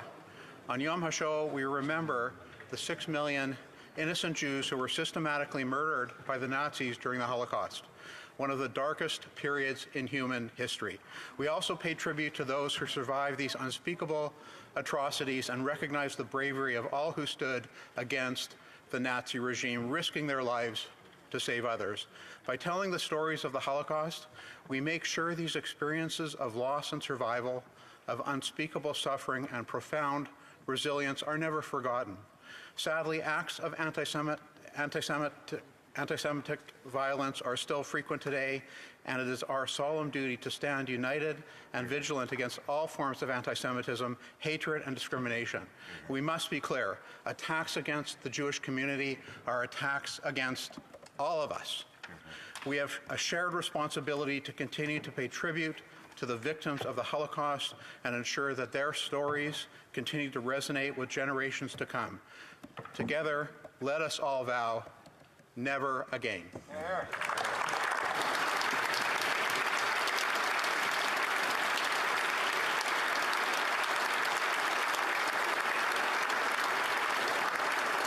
And the honourable member for York Centre. Thank you, Mr. Speaker. Mr. Speaker, last night around the world, Jewish communities began to mark from sunset to sunset Yom HaShoah, Holocaust Memorial Day. This morning at 10 a.m. in Israel, air raid sirens sounded throughout the country. An entire nation, the Jewish people, stopped their day-to-day lives at the moment of these sirens, a collective cry, a moment to reflect, to listen, and remember. On this day, 6 million of our people live in all of our hearts. Today, we are the eyes that remember. Today, we are their voice. Today, we cry for them, for what was lost in their murder at the hands of the Nazi regime. We cry for their memory. I was honored to join the Prime Minister and colleagues from across this House, thank you, this morning, standing with the Jewish community at the National Holocaust Memorial to honor and remember the men, women, children whose lives have been lost forever. We stand together as the Jewish community with our country here in Canada to say clearly and resolutely, never again. Mr. Speaker, in every generation, it is our duty, our obligation to honor the victims of the Holocaust, to learn from this tragic moment in humanity, to ensure that the words never again are both a focus of remembrance and a reminder to never be complacent in the face of evil, to be relentless in our efforts to fight back against the darkness of hate. Lighting a flame of remembrance today is to shine a light into all of our hearts, to protect those who are in crisis, then, now, and always. Yehi zichram baruch, may their memories be a blessing.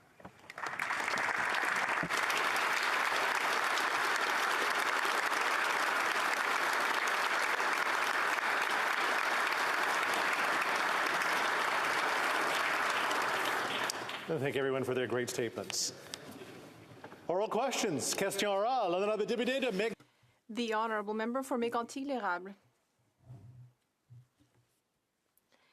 Mr. Speaker, the Emergency Measures Act is so exceptional that it requires the government to justify its use to prevent abuses of citizens' rights. An investigation into the government's actions must be held. I said an investigation into the government's actions. Analysts and civil rights groups have stated it clearly. The executive order giving this mandate to Judge Rouleau asks him to investigate citizens, rather. So the Liberal government is writing the report's findings even before the investigation begins. Why? The Honourable Deputy Prime Minister.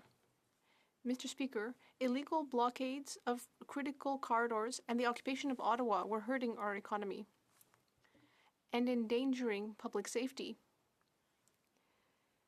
Our government was cautious, but we understood that we were responsible for protecting the Canadian economy and for protecting Canadians. We are looking forward to receiving Judge Rouleau's report. The Honourable Member for Mégantic-l'Érable.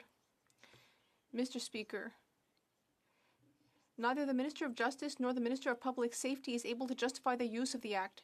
They are taking refuge behind Cabinet confidence. Once again, we are seeing a concerted effort in all of Cabinet to protect who? The Prime Minister, who once again is playing political games on the backs of citizens.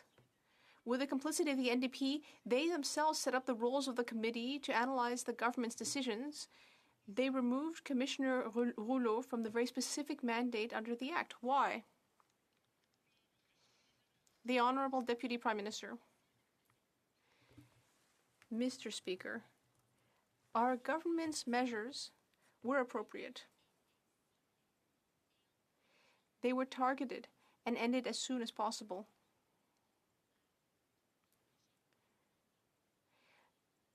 It is our duty to protect Canadians and the Canadian economy. We met that obligation, which is a central responsibility of any federal government. And we are looking forward to receiving Justice Rouleau's report. The Honourable Member for Mégantic-l'Érable.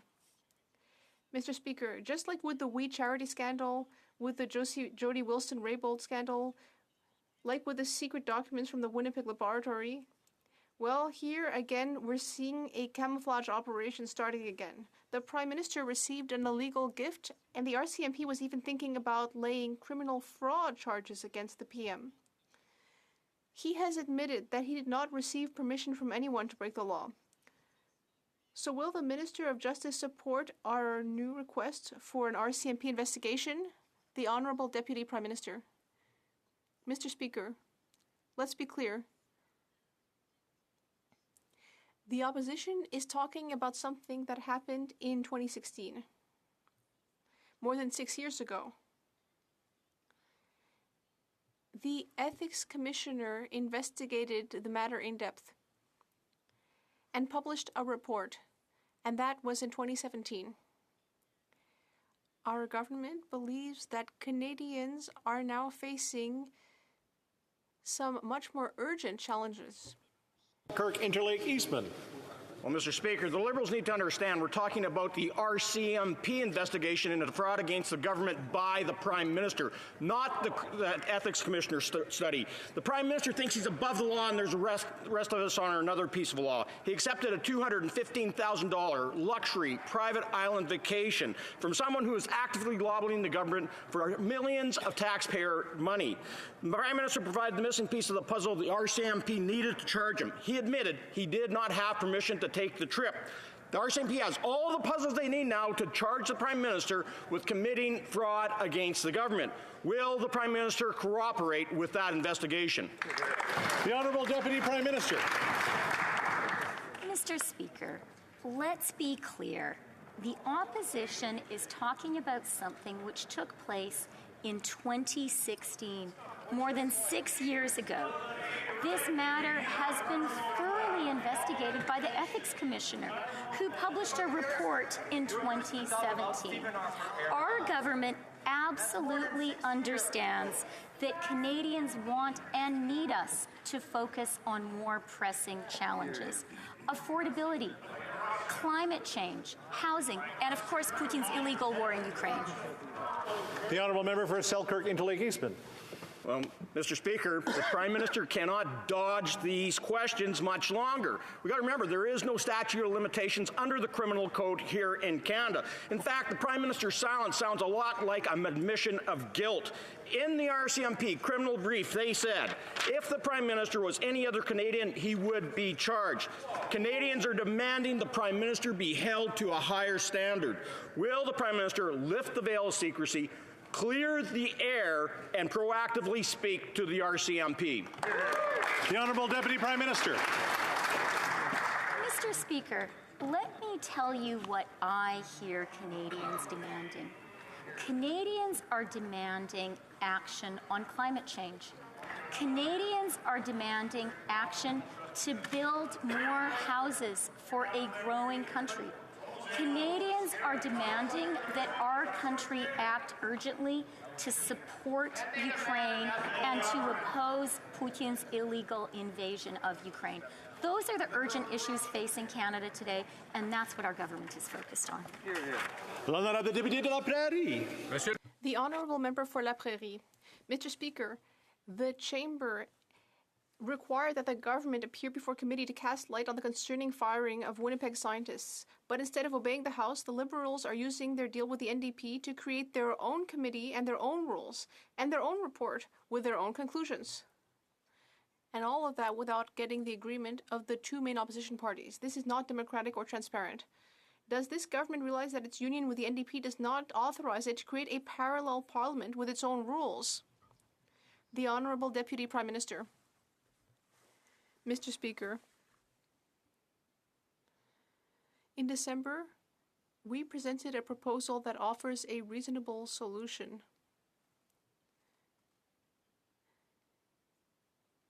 The ad hoc group of members that we proposed, in collaboration with a group of 3 former justices, would have access to non-redacted documents related to the Winnipeg laboratory matter.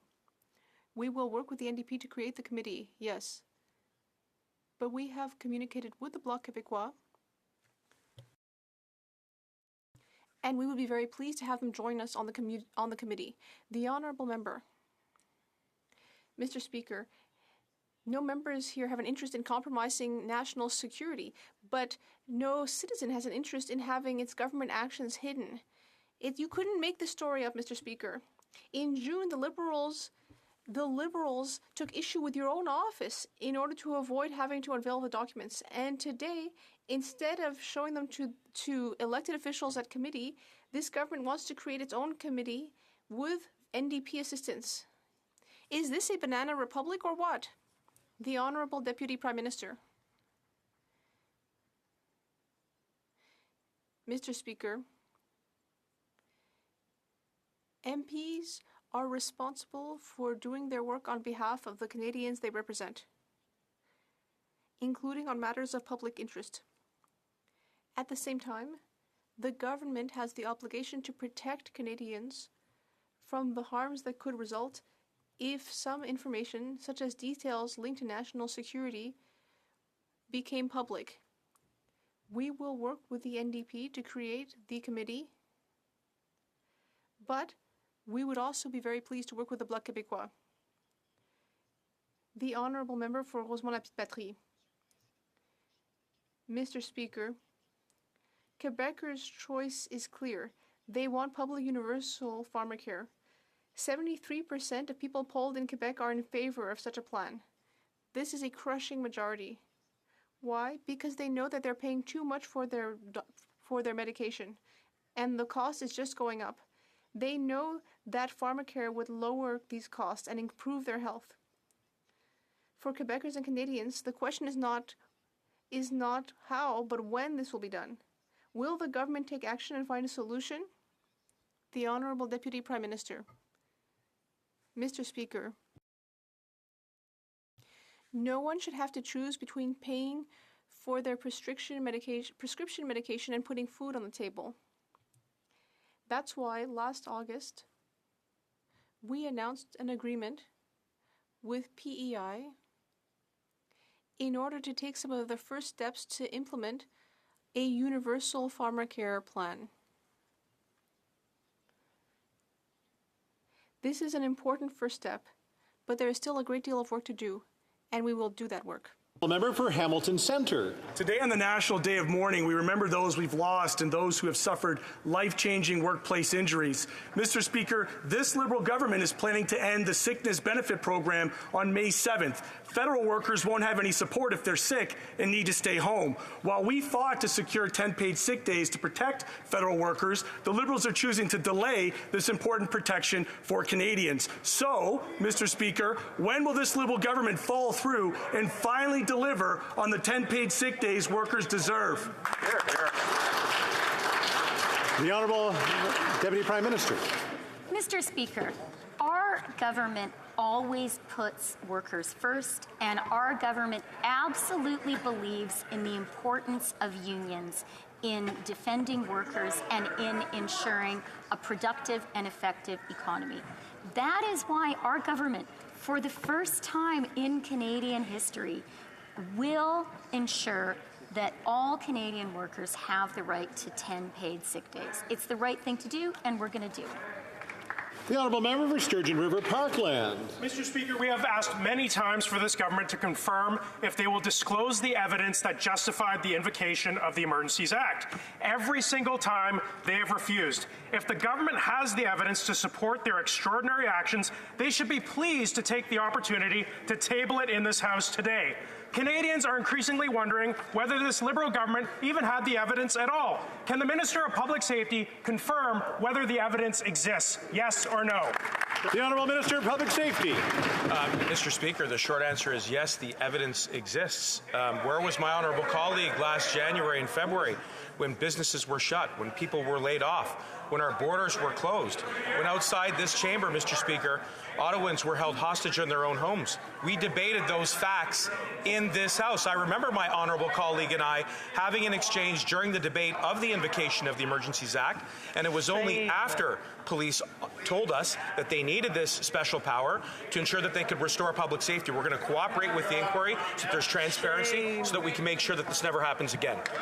The Honourable Member for Sturgeon River Parkland. I guess I'll take that as a no, Mr. Speaker. Appointing a commissioner to lead the inquiry into the government's unprecedented use of the Emergencies Act must be a process that is completely transparent.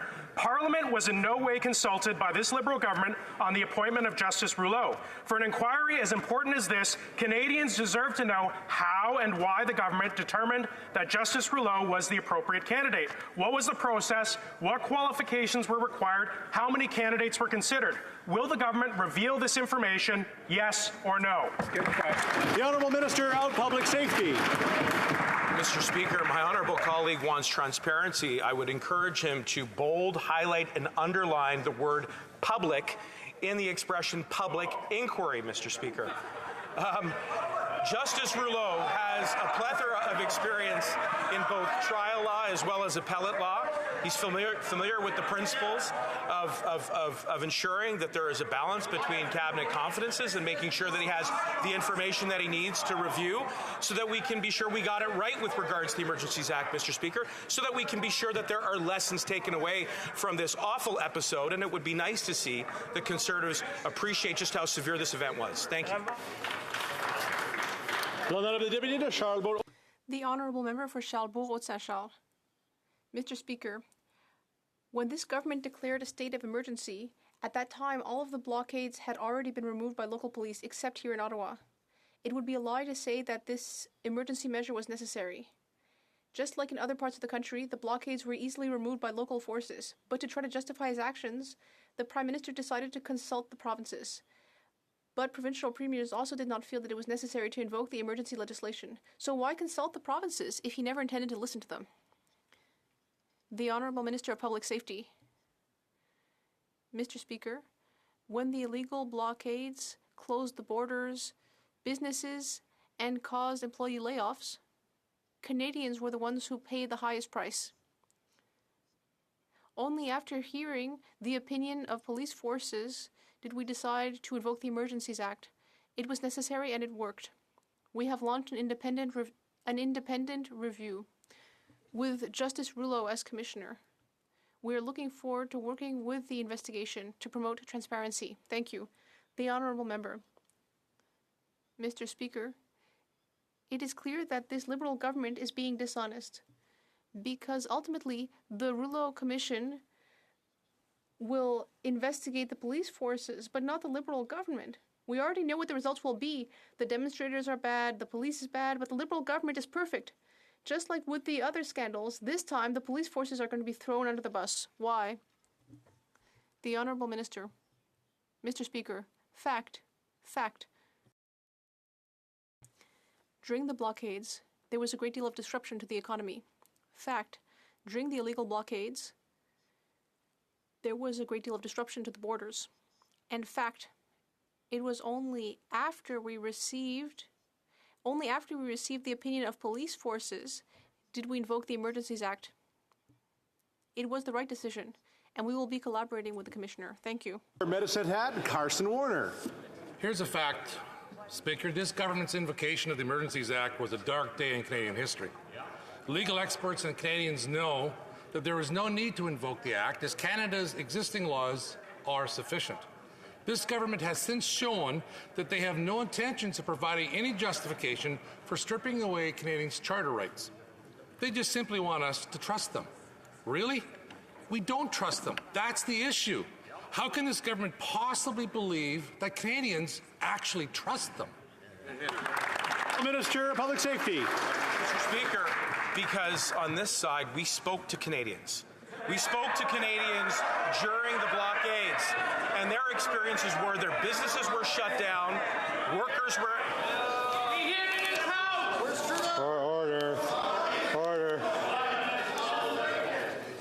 Order. I mean, we did make it to question number 14 without too much of a uproar. The Honourable Minister of Public Safety. Mr. Speaker, as I was saying before I was unfortunately interrupted by my colleagues, we spoke with Canadians during the illegal blockades. We spoke with the people that live outside of these chambers, who were held hostage, who couldn't go to work, whose families couldn't take their children to school, whose seniors couldn't get access to public transportation because of the illegal occupation. It was the police who laid charges, Mr. Speaker, independently because of those interruptions, and it was only after we received their advice that we invoked the Emergencies Act, and we had to. The Honourable Member for Brantford Brant. Mr. Speaker, the Prime Minister continues to dodge questions about basic facts of his train wreck of an illegal vacation and the subsequent RCMP investigation that followed. While he attempts to convince Canadians that this issue is solely in the past, it is clear that his skeletons do not remain far from the surface. Although this is not the Prime Minister's first rodeo when it comes to trickery, deception, and power wrangling, time and time again he tells Canadians to look away when he comes under fire. When will the Prime Minister get off his high horse and admit that he's not above the law?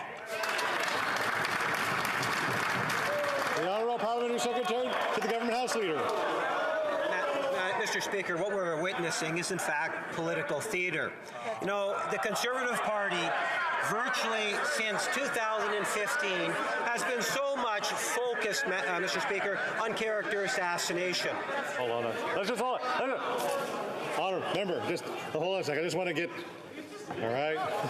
Calm down. I will let you start over. I'm going to let the member, as soon as we quiet down, I will get the member to start over. The Honourable Parliamentary Secretary to the Government House Leader. Mr. Speaker, the official opposition makes the point. You know, they're so much focused on character assassination and playing this game, and as much as they want to continue that fixation, I can assure members opposite, we as the government, and particularly the Prime Minister, will continue to focus our attention on what's happening in the real world, what Canadians are facing coast to coast to coast, and we will continue to deliver the types of policies, legislation, and budgetary measures that's going to make a difference in their lives.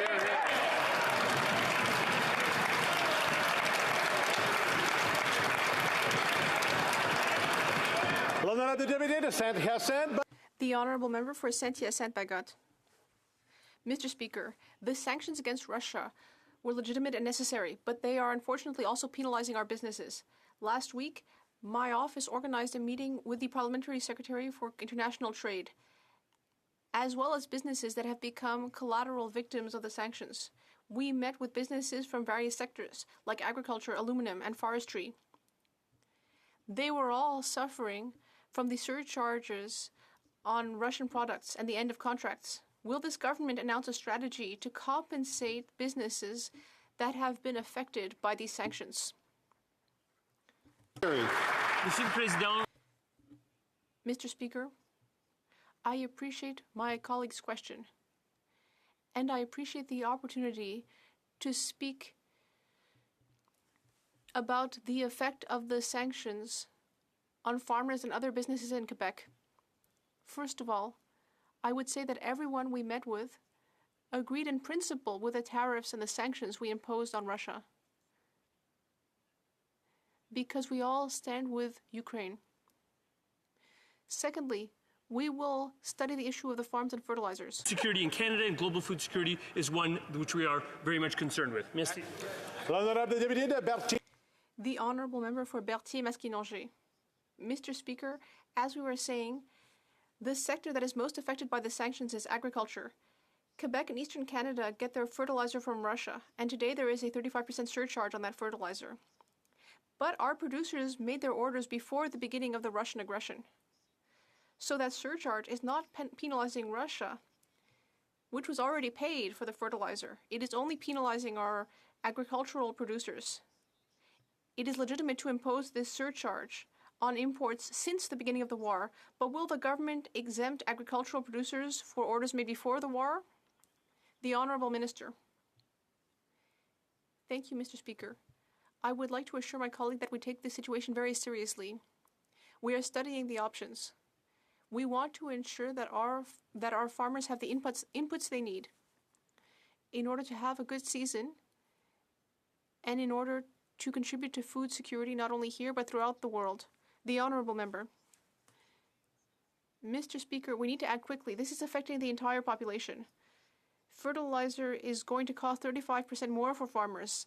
So what do you think that's going to do to the price of food?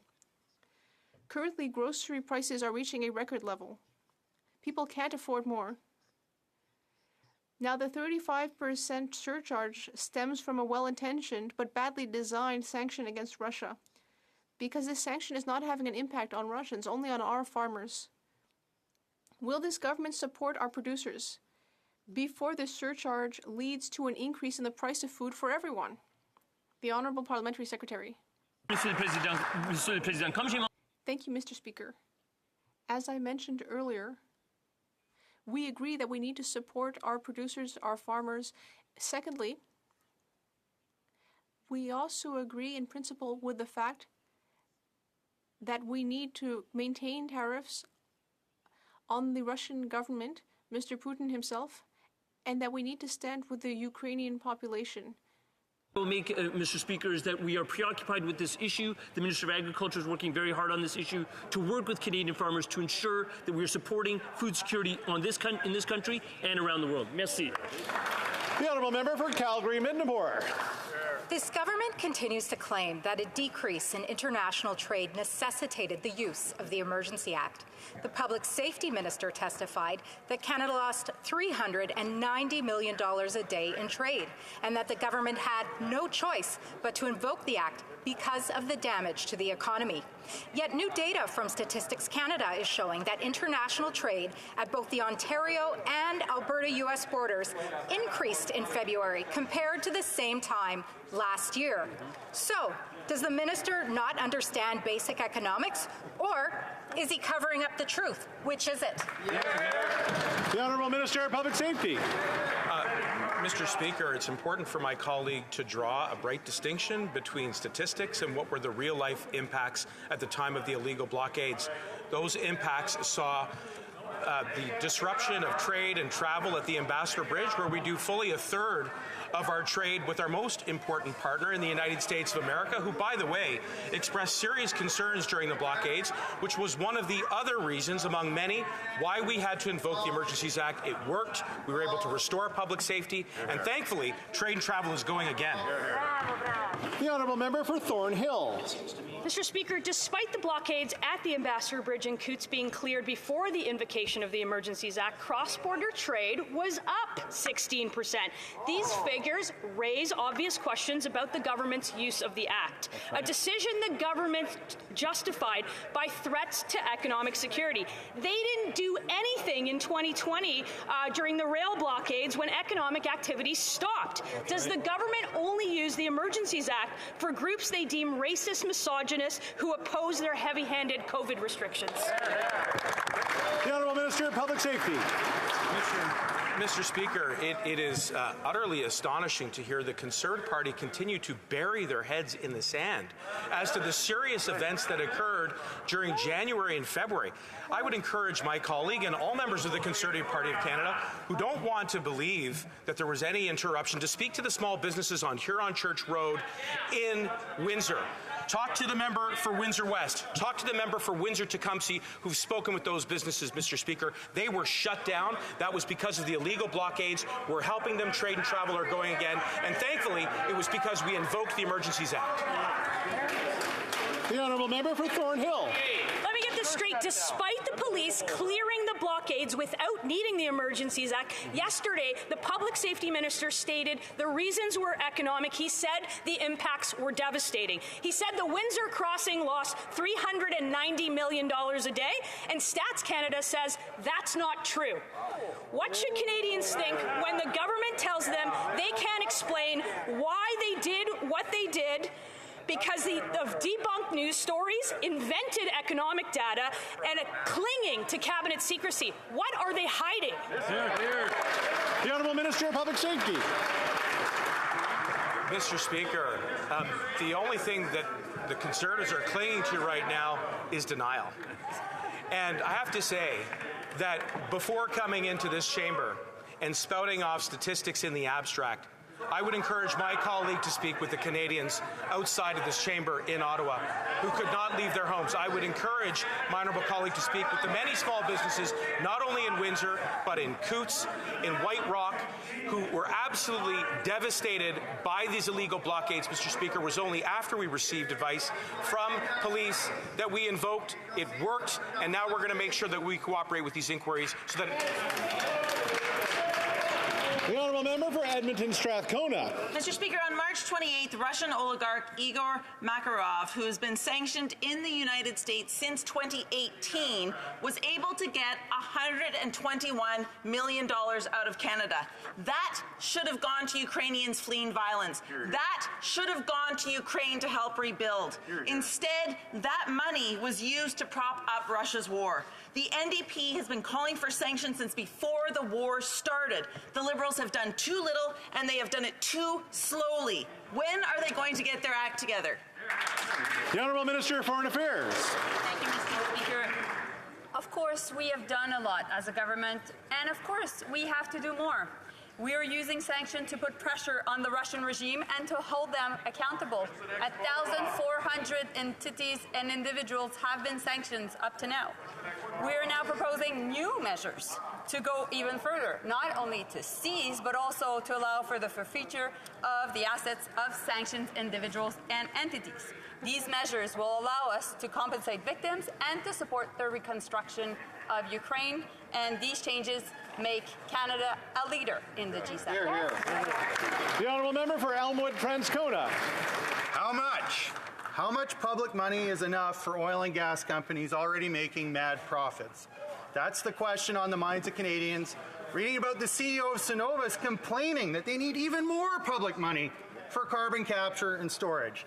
Never mind Canadians getting gouged at the pump while companies like Cenovus have profits sevenfold higher than this time last year. Never mind the billions that Liberals already gifted to them for unproven climate measures in the budget. They want more. But Canadians aren't buying it. So when are the Liberals going to stop greenwashing corporate handouts and get serious about actually reducing emissions? The Honourable Minister of Environment and Climate Change. Thank you, Mr. Speaker. Well, I have good news for the member opposite, Mr. Speaker. Our emissions are going down in Canada, and the government's own emissions are going down by 25%. We've already reached a target that we had set for ourselves for 2025. And you know what, Mr. Chair, Mr. Speaker? Fossil fuel subsidies are also going down by more than $3 billion a year since 2018. Thank you very much. The Honourable Member for Vancouver Centre. Mr. Speaker, lack of affordable rental housing is a major concern for my constituents in Vancouver Centre. In February, I joined the Minister of Housing, Diversity and Inclusion to announce federal funding to redevelop 157 units of permanent, affordable housing for seniors and persons with physical disabilities.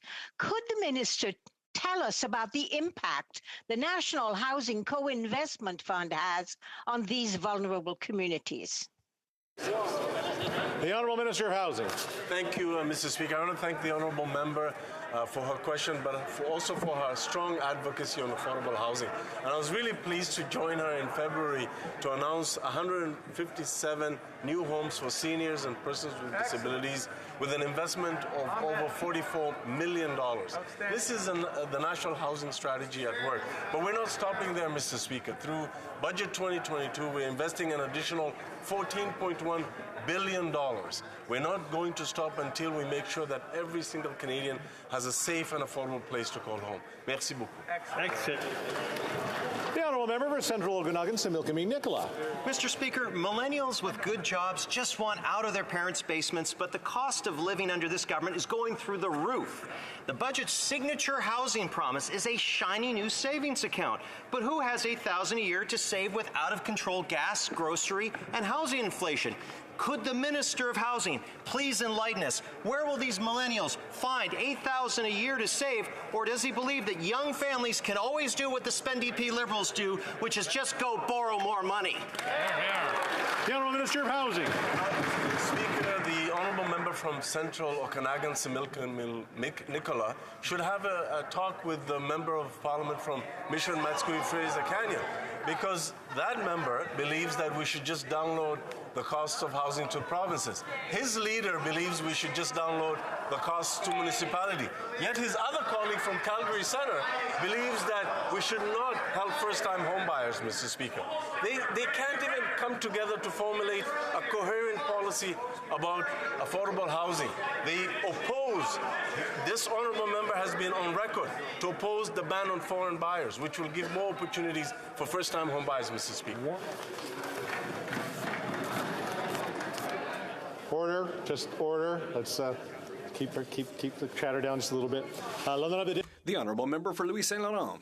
Thank you, Mr. Speaker. Mr. Speaker, the Royal Bank of Canada has indicated that those who are most hit by the inflation crisis in Canada right now are the poorest Canadians, because the cost of food is going up, housing, transport, and it's the poorest Canadians who have to pay the price. What the government must do to fight inflation is to control its spending, and they've never done that over 7 years. They also need to freeze all the tariffs and tax increases. That's something that they refused to do on April 1st. Why is the government continuing to directly attack the most vulnerable Canadians?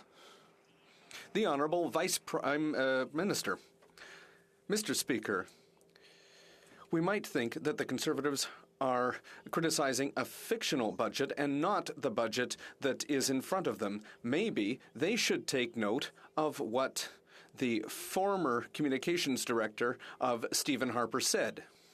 And I quote, "It's prudent, in my opinion, it's reasonable, it's a budget for an economy that is doing well and which will almost reach a zero deficit in 5 years." The Honourable Member for Hastings, Lennox and Addington. Last night, I received a text from a local business owner.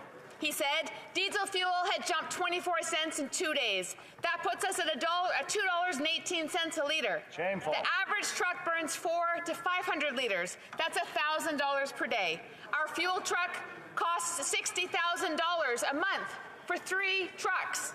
This has to stop before there is no one left to move our goods. Mr. Speaker, this government is a colossal disappointment. Yes. When will this government take ownership of their mistakes? For all the devastated Canadians, they need relief. The Honourable Minister of Finance. Mr. Speaker, yet again, the Conservatives seem to be attacking a budget they invented and not the one we actually delivered. Maybe they should read the National Post, which described the budget as, quote, prudent and responsible. The Post went on to say, quote, the efforts to expand Canada's productive capacity and hold the line on spending are welcome, as are the new commitments to defence spending. Thank you, Mr. Speaker. The Honourable Member for Haliburton and Kawartha Lakes, Brock. Speaker, price shocks on everyday items continue to hurt a growing number of Canadians, and it appears the worst is still yet to come. Inflation is almost 7%. We have price inflation and currency inflation happening at the same time.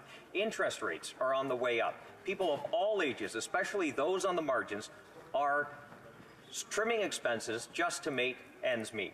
The dream of home ownership is moving farther and farther away from many, especially our youth. The policies of the left are shrinking any disposable income. When will the Prime Minister stop making one bad mistake after another and outline a clear commitment to control inflation? Here, here. Honourable Minister of Finance. Mr. Speaker, we will take no lessons from these Conservatives when it comes to supporting the most vulnerable Canadians with the cost of living. It was our government that introduced the Canada Child Benefit, which is indexed for inflation and which has lifted almost 300,000 children out of poverty. Our government increased the GIS, also indexed to inflation, and which has helped over 900,000 seniors. When we formed government, Mr. Speaker, more than 5 million Canadians lived in poverty. Today, Mr. Speaker, that number is below 3.8. The Honourable Member for Mirabel. Mr. Speaker, Service Canada has completely abandoned thousands of victims of fraud. Now imagine, these people lose their jobs, they request EI, months pass and they get nothing. So they ask questions, no answer. They call back, still no answers. And finally, they learn that they were victims of fraud, that no one informed them, and that no one knows why, and that nobody is going to send them their money. There are people who've been out of work since December who still haven't received a dime. We need to shed light on this, but first of all, will the government, at the very least, provide benefits to these victims of fraud? The Honourable Minister of Families. Thank you, Mr. Speaker, and I would like to thank my honourable colleague for this important question.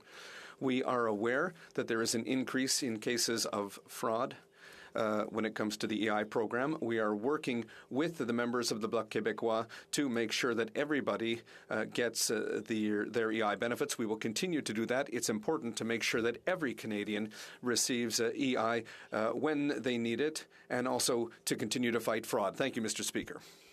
The Honourable Member for Mirabel. Mr. Speaker, it's not going fast enough. We're talking about thousands of people, just counting those who've complained to their Bloc Québécois MP. And there are probably many more because there are victims who don't even know that they are victims yet. Does the government realize how many people that represents? Thousands of people who've had no income for months. Service Canada is going to have to inform the victims of fraud. We're going to have to discover how this fraud was allowed to happen. But first, is there a way to get these people their EI benefits so that they can go get their groceries today? The Honourable Minister of Families.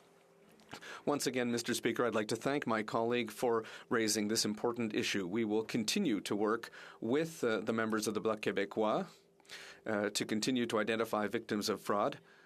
This fraud is something that we are seeing is on the increase, and it's important for the Government of Canada to ensure that we will be able to address this fraud and to fight it to make sure that there are not future victims of fraud. However, we are working with Service Canada, and we have made changes to make sure that people receive their benefits when they need them. Thank you. Member for York Simcoe. Mr. Speaker, the Environment Commissioner's latest report confirms that the Liberals are all talk, no action on the environment. They talk about the importance of the carbon tax, but ignore the impact it's having on small businesses and First Nations. They talk about a just transition from oil and gas, but provide no support to Canadian energy workers who are losing their jobs. They fly across the country to talk about reducing emissions while missing all of their targets every year. Mr. Speaker, these reports are scathing. Why is the Liberal government failing to protect Canada's environment? The Honourable Minister. Thank you, Mr. Speaker. I can certainly speak to this government's commitment on what many refer to as just transition. I always take a hesitant when I say that phrase because, frankly, a lot of workers don't like that phrase. And I can say one thing to this House, Mr. Speaker, and I said this to the unions over these past number of days. This government will not move without the full support of oil and gas workers in this country. They are the ones who will lower emissions. They are the ones who will build up renewables. We are committed to them in the same way that they have always been committed to the prosperity of this country. Thank you. The Honourable Member for York Simcoe. Mr. Speaker, this minister is so far behind he thinks he's in first place. But these reports confirm that the Liberals are failing in every respect. Protecting the environment, fail. Respecting taxpayer dollars, fail. Supporting Canadian workers, fail. Standing up for small business and First Nations, fail. The minister may try and greenwash over these failures, but Canadians know better.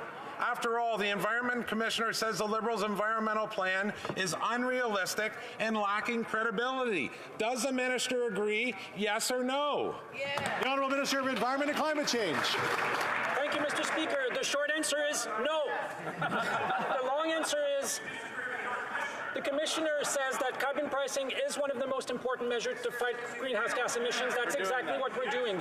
The Commissioner said that 8 out of 10 Canadians are getting more money through carbon pricing than without it, Mr. Speaker. The Commissioner said that the federal government would reach its 25% emission reduction target this year, not in 2025. Our plan is working. I'll agree that there's way more we need to do. Thank you, Mr. Speaker. The Honourable Member for Kelowna Lake Country. Mr. Speaker, the Environment Commissioner's report on carbon pricing states the government, quote, had not addressed the burden from carbon pricing faced by small businesses, unquote. There is no plan to get carbon tax money back to small businesses. I met this morning with Ward from Kelowna Lake Country, who owns an RV business, and much conversation was around various tax increases hitting the RV and camping industry.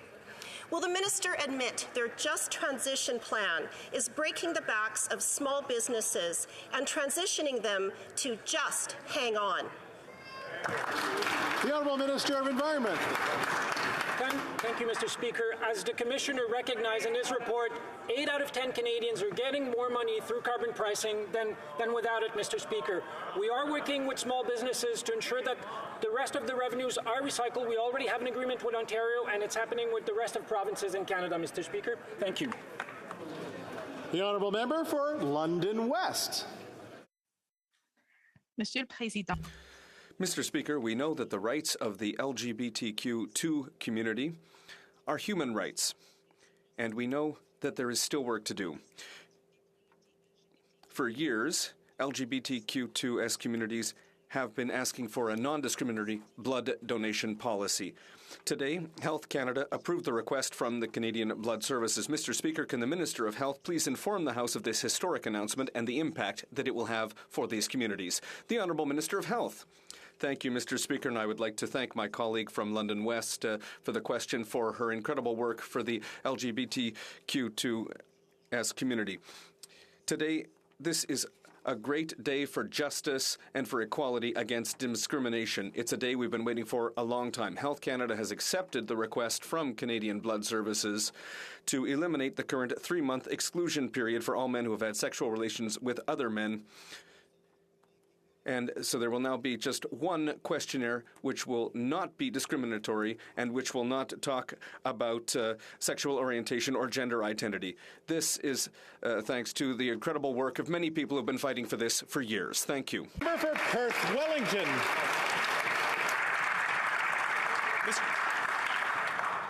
Mr. Speaker, over the past year, the Liberals have spent over $600,000 on social media influencers. While they say they want to crack down on misinformation online, they literally paid thousands of dollars to influencers to give fake, sponsored endorsements of this government. Why should Canadians trust the Liberals to regulate online activity when they've literally hired an army of keyboard warriors with taxpayer dollars to fight their fights? The Honourable Parliamentary Secretary. Thank you very much, Mr. Speaker. The objective is very simple. We're going to ask online platforms to contribute to Canadian culture. We've heard the concerns that were raised about social media. We've gotten the message. We've fixed it. We're making it extremely clear, Mr. Speaker. Users will be in. Users and their content will never be regulated. Our bills will make platforms contribute to Canadian culture. That's it. It's written in black and white in the bill. Platforms are in. Users are out. The Honourable Member for Saskatoon West. Mr. Speaker, Victoria and her two daughters moved from Ukraine to Saskatoon West. 2 months ago, they received their Canadian citizenship. One of the first things Victoria did was apply for a Canadian passport. However, between Passport Canada and the Saskatoon Service Canada office, all she got was hours queued up in lines and the runaround from staff. My office had to intervene directly with Ottawa as the local bureaucracy failed her. Mr. Speaker, can the Minister please explain to Victoria and all my constituents why the Service Canada office in Saskatoon has become the out-of-service Canada office? Good question. The Honourable Minister of Families. Speaker, first of all, I'd like to begin by welcoming Victoria and her family to Canada. I'm glad they found refuge here in what is a very awful situation that's happening in Ukraine. As I've explained to this House before, we're experiencing an unprecedented time when Canadians who have their passports had expired over the past 2 years because they weren't traveling are now wanting to travel. And because of these volumes, Service Canada and Passports Canada are working around the clock to try and serve Canadians as best as possible. We will continue to do everything we can to make this service available and seamless for Canadians, but there is an unprecedented volume at this moment. The Honourable Member for Coast of Bay Central Notre Dame. Mr. Speaker, folks from Port-aux-Basques to the tip of the Great Northern Peninsula are dismayed and worried.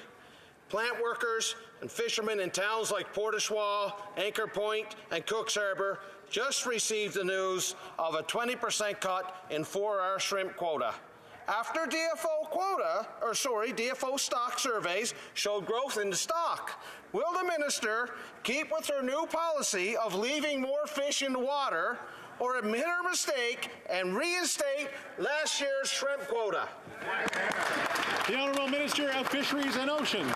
Well, thank you, Mr. Speaker. And my mandate is to grow the fish and seafood industry, and for that we need stocks that are viable and abundant. So I'm focused on advancing consistent, sustainable, and collaborative fisheries to benefit rural, Indigenous, and coastal communities now and for future generations.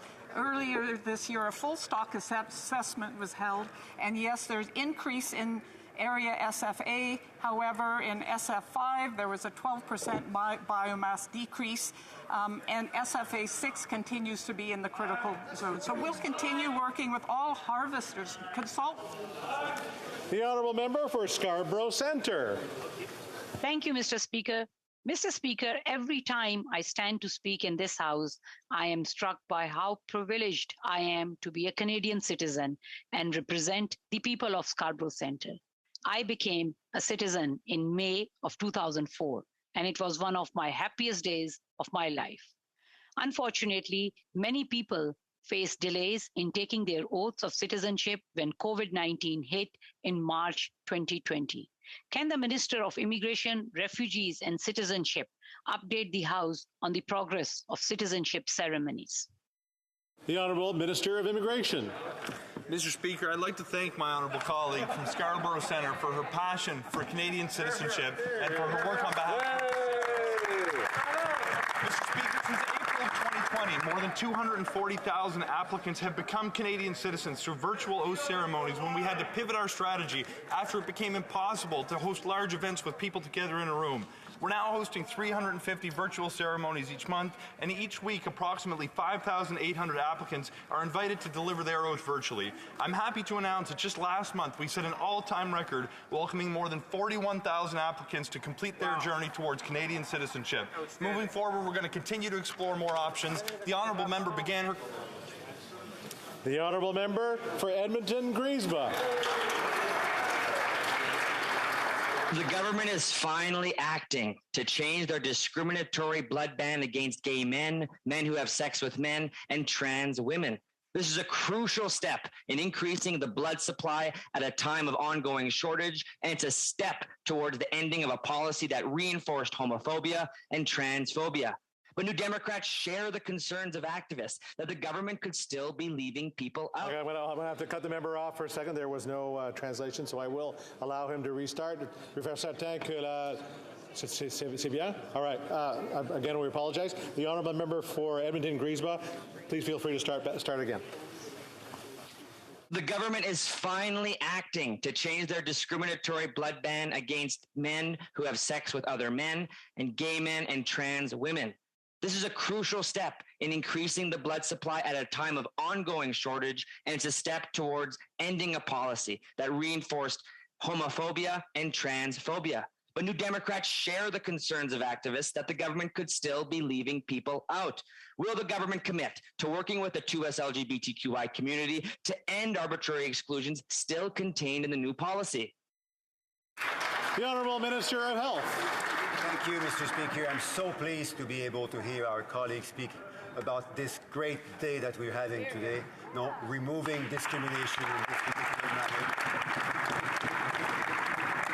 And as our colleague said, we're so grateful to the activists as well as to the scientists for having worked so hard over the last few years to get to that outcome. And we look forward, Mr. Speaker, to working more together to make sure that Canada is a country in which we can live safely, in dignity, and without discrimination.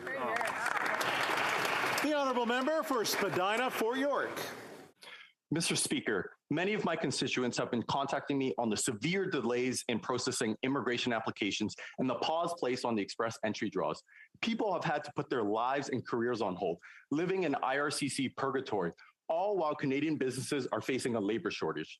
Mr. Speaker, IRCC is a total farce, along with the quagmire at passport offices and the mess in obtaining social insurance cards.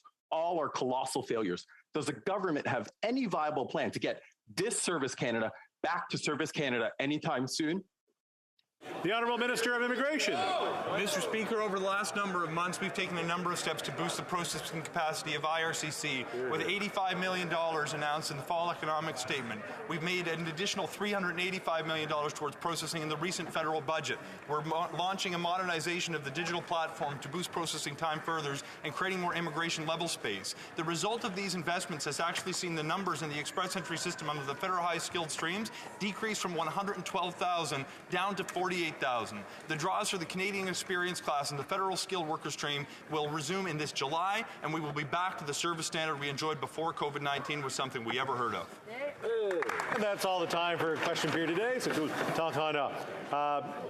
Following discussions among representatives of all parties in the House, I understand that there is an agreement to observe a moment of silence in commemoration of the Holocaust. I now invite honourable members to please rise.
Merci beaucoup.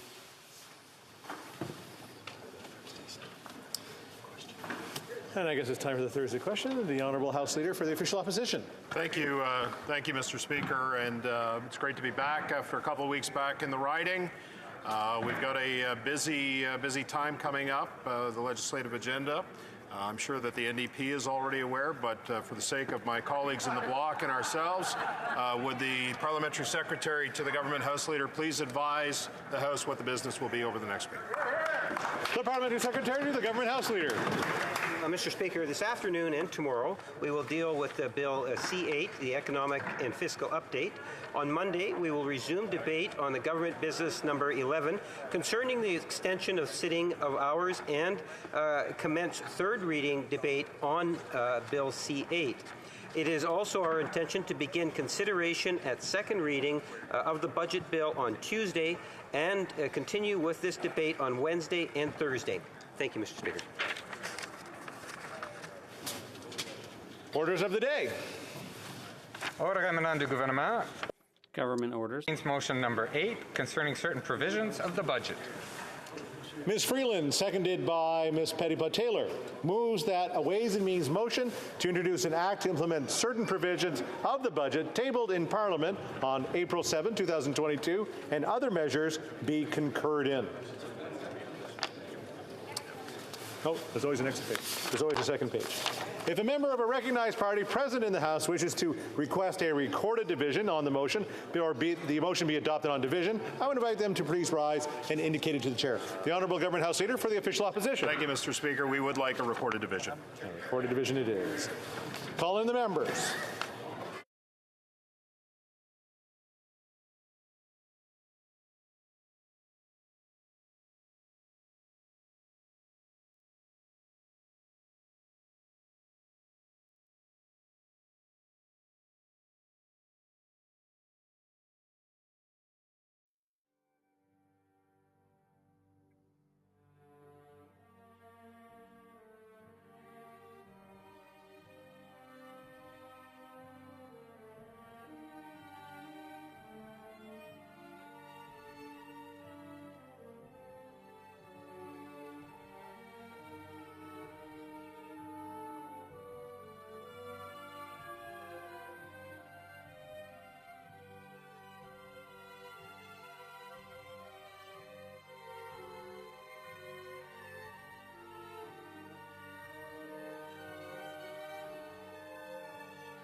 Good, you're good.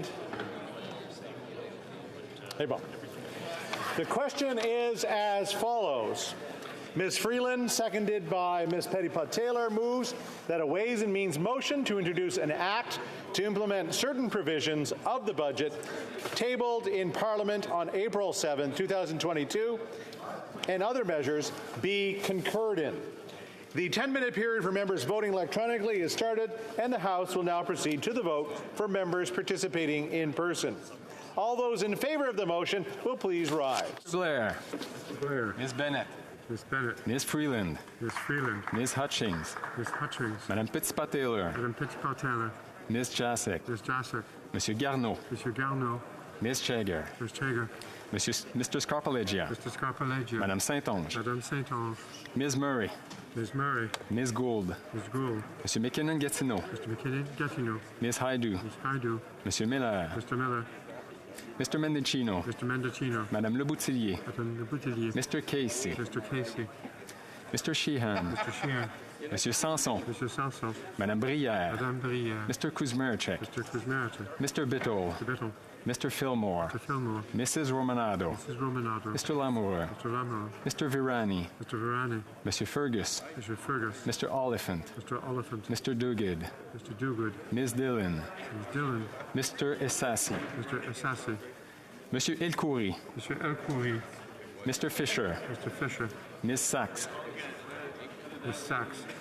Mr. May Cambridge. Mr. May Cambridge. Mr. Sidhu Brampton East. Mr. Sidhu Brampton East. Mrs. Sads. Mrs. Sads. Mr. Baptiste. Mr. Baptiste. Ms. Damoff. Mr. Ma. Mr. Fragiscatos. Mr. Fragiscatos. Mr. Chang. Mr. Chang. Madame Martinez Ferrada. Madame Martinez Ferrada. Mr. Long. Mr. Long. Mr. Maloney. Mr. Maloney. Mr. McLeod. Mr. McLeod. Mr. Sarai. Mr. Sarai. Madame Shanahan. Madame Shanahan. Ms. Sidhu Brampton South. Ms. Sidhu Brampton South. Mr. Sorbara. Mr. Sorbara. Mr. Rogers. Mr. Rogers. Ms. Yip. Ms. Yip. Mrs. Atwin. Mrs. Atwin. Mr. Lewis Kitchener-Conestoga. Mr. Lewis Kitchener-Conestoga. Madame Mendez. Madame Mendez. Mr. Van Bynen. Mr. Van Bynen. Ms. Bradford.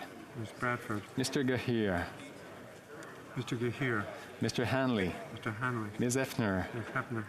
Mr. McDonald Malpic. Mr. McDonald Malpic. Mr. Massey. Mr. Massey. Ms. Blaney. Ms. Blaney. Ms. Idlout. Ms. Idlout. Mr. Johns. Mr. Johns. Mr. McGregor. Mr. McGregor. Ms. Gazan. Ms. Gazan. Mr. Green. Mr. Green. Ms. Barron. Ms. Barron. Mr. Backrack. Mr. Backrack. Madame Hughes. Madam Hughes. Ms. Zerillo. Ms. Cirillo. Ms. Matheson. Ms. Matheson. All those opposed to the motion, please rise. Ms. Bergen. Monsieur Deltel. Mr. Deltel. Mr. Bazan. Mr. Bazan. Monsieur Brassard.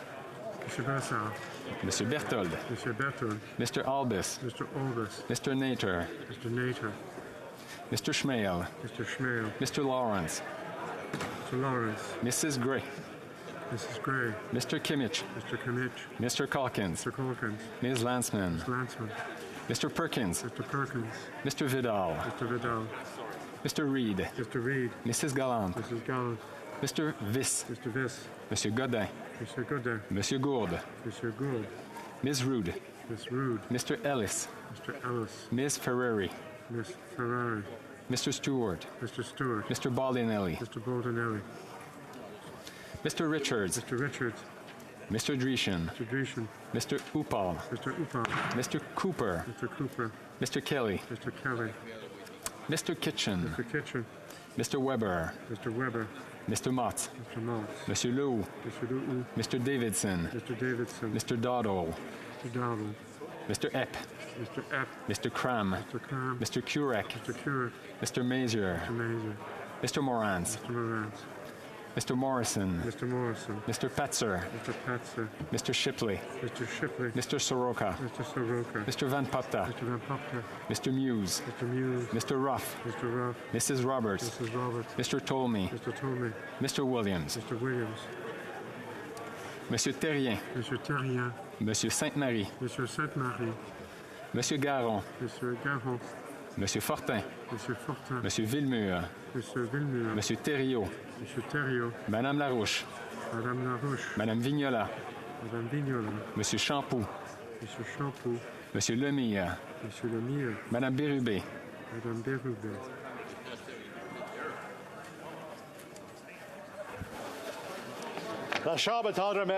The House will now wait for the electronic voting period to end before resuming its proceedings.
I wish to inform the House that the electronic voting period has ended.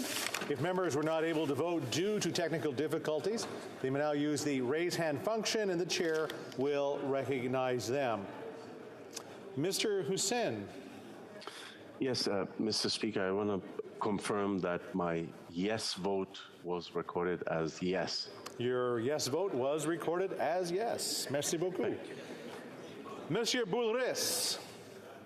Mr. Boulris. Thank you, Mr. Speaker. In my app, the camera never turned on. I just wanted to specify that I'm voting for.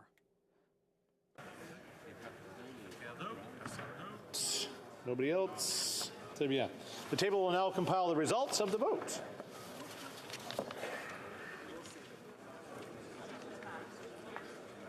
Yeas pour 181, 181.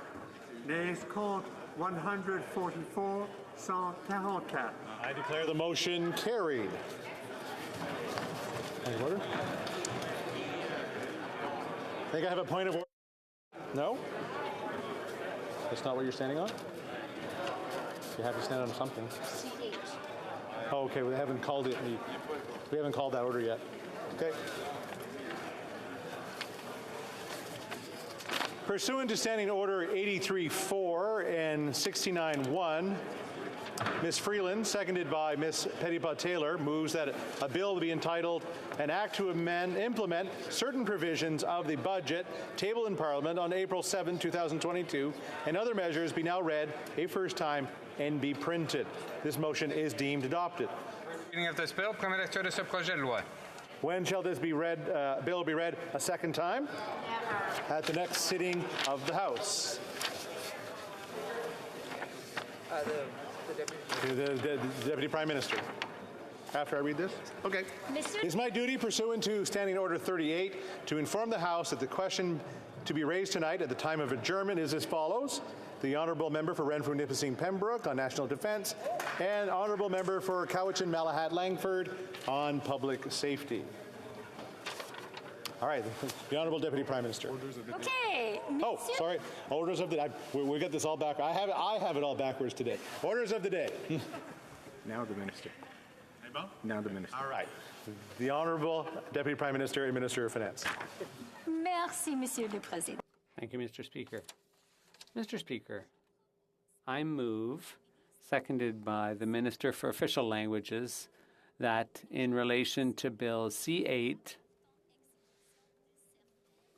an act to implement certain provisions of the budget tabled in Parliament and to implement other measures, not more than one added sitting day at report stage and 5 hours be allocated to third reading, and 15 minutes before the expiration of the time provided for government orders for report stage consideration, and at the expiry of the 5 hours provided for third stage study, all deliberations before the House be interrupted, if appropriate, and all questions necessary to dispose of the report stage be put to the vote immediately and successively without further debate or amendment.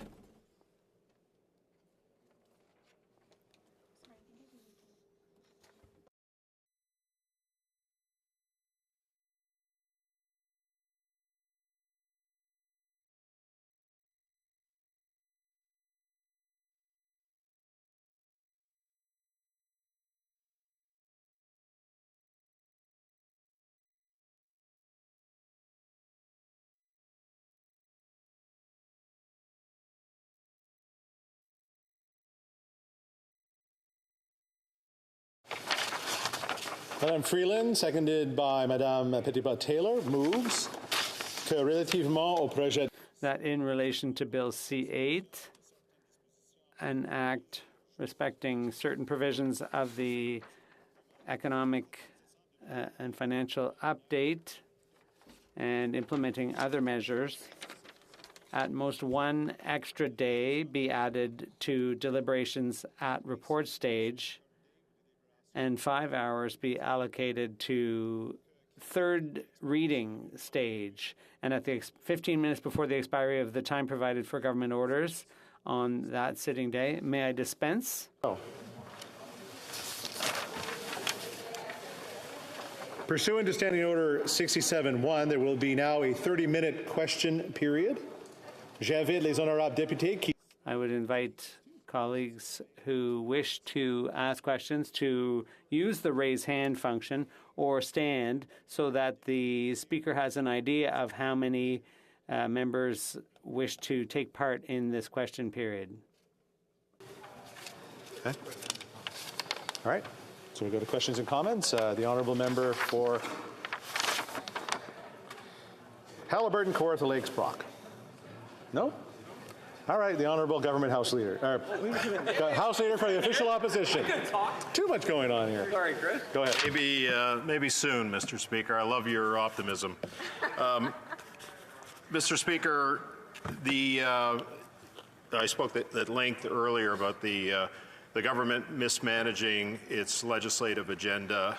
This bill was introduced back in December, second reading, February, went to committee and approved March 1st, came back in April for report stage. Not only members of the opposition, but also members of the bloc had significant concerns about this piece of legislation coming out of committee, which opened up debate. But subsequent to that, Madam Speaker, we've had 4 weeks off in this place. So I know that the government is going to blame obstruction and obfuscation on the part of the opposition, but nothing can be further from the truth.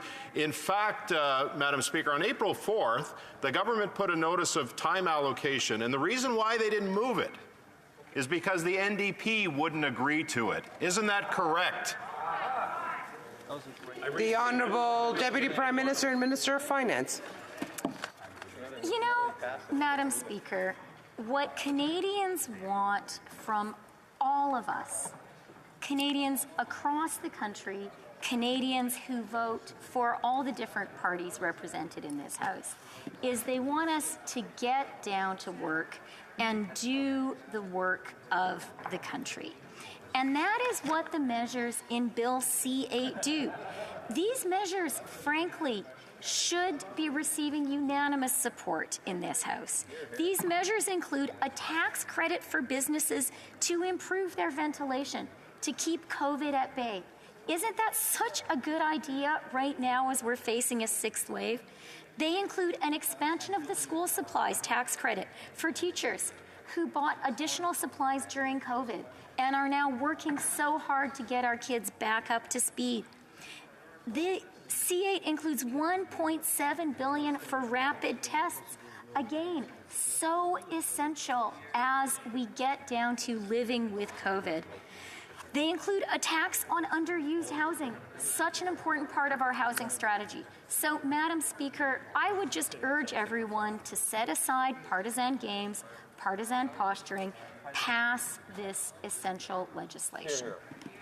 Any commentaires, questions and comments? The honourable member for St. Margaret's, South Shore St. Margaret's.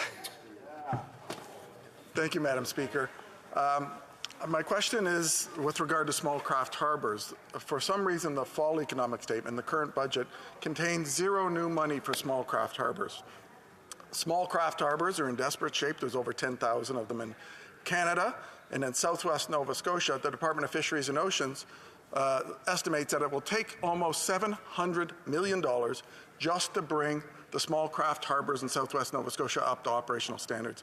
So I'd like to ask the Deputy Prime Minister why this government isn't including any new money for small craft harbours.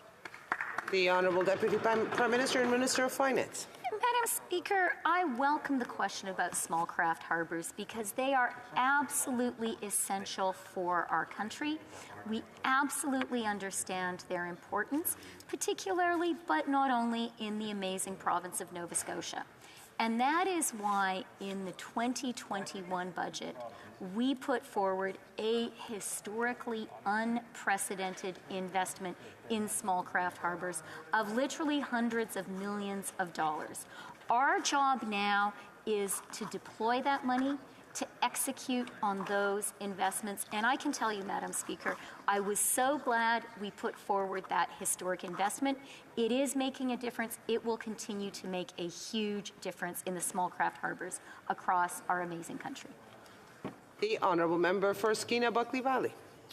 Thank you, Madam Speaker. Through you to the Minister, one of the items in this bill that is of particular interest is the educator school supply tax credit. I heard from a teacher in the riding I represent, Jessica, who's a teacher in a small village in northwest BC. Now, she filed her taxes, and apparently CRA is sitting on the tax returns of a whole bunch of teachers that have claimed this tax credit because it hasn't yet been passed into law. Now, I share some of the concern about the fact that this place hasn't managed to pass C8 in a timely way. To the Minister, if we are able to get this bill through, can she assure teachers, particularly in British Columbia, that have spent thousands of dollars of their own money, and that's another issue we need to deal with, on school supplies, can she assure them that CRA will prioritize getting their returns in their hands as quickly as possible? Honourable Deputy Prime Minister and Minister of Finance. Absolutely, Madam Speaker, and I am very, very glad to have the issue of tax credits to teachers for school supplies brought up. I raised this in my first answer, and it is one of the reasons that I think it is really, really astonishingly wrong that this legislation has been held up so long. All of us know how hard COVID was on our children and how hard teachers across the country, yes, in BC, but let me say teachers in my province of Ontario have been knocking themselves out as well. And they have really gone the extra mile to help kids learn virtually. And now they're working really hard too because, you know, kids struggled during COVID and there's a lot of work to make up. So I absolutely believe we have a responsibility for the more than 45,000 teachers across this country. It is a priority for our government for them to get their tax credit. We're working hard to make it happen. And I would urge all members of this House to get to work. Let's support our teachers and really let's not have dilatory tactics to delay this essential legislation. For Mission, asking for Zakai. Thank you, Madam Speaker. In Bill C8, it talks about an underused housing tax act. In the recent budget, in conjunction with C8, it talked about implementation of the Underused Housing Tax Act. Indeed, this is something we have in British Columbia already. But I would be remiss, Madam Speaker, if I didn't point out the obvious gaps included in this act, including the fact that under this new law, foreign students would still be able to purchase real estate in British Columbia. Now, anyone in this House who's followed the news in British Columbia knows that many students with wealthy offshore parents has used that to get massive gains when Canadians have been priced out of the market. Why did they provide an exemption for foreign students to continue purchasing real estate when so many British Columbians can't do so themselves? Thank you, Madam Speaker. Honourable Deputy Prime Minister and Minister of Finance. Let me just say, Madam Speaker, it is a bit rich for the Conservatives to be talking about action on housing, particularly action on foreign buyers, when they have blocked our historic efforts in this space. They have blocked those efforts at every turn. The member is quite right. One of the essential elements in C8 is the historic Underused Housing Tax Act. This is an important step. It is an important step for affordability for Canadians. And yet, this legislation has been repeatedly blocked by the Conservatives.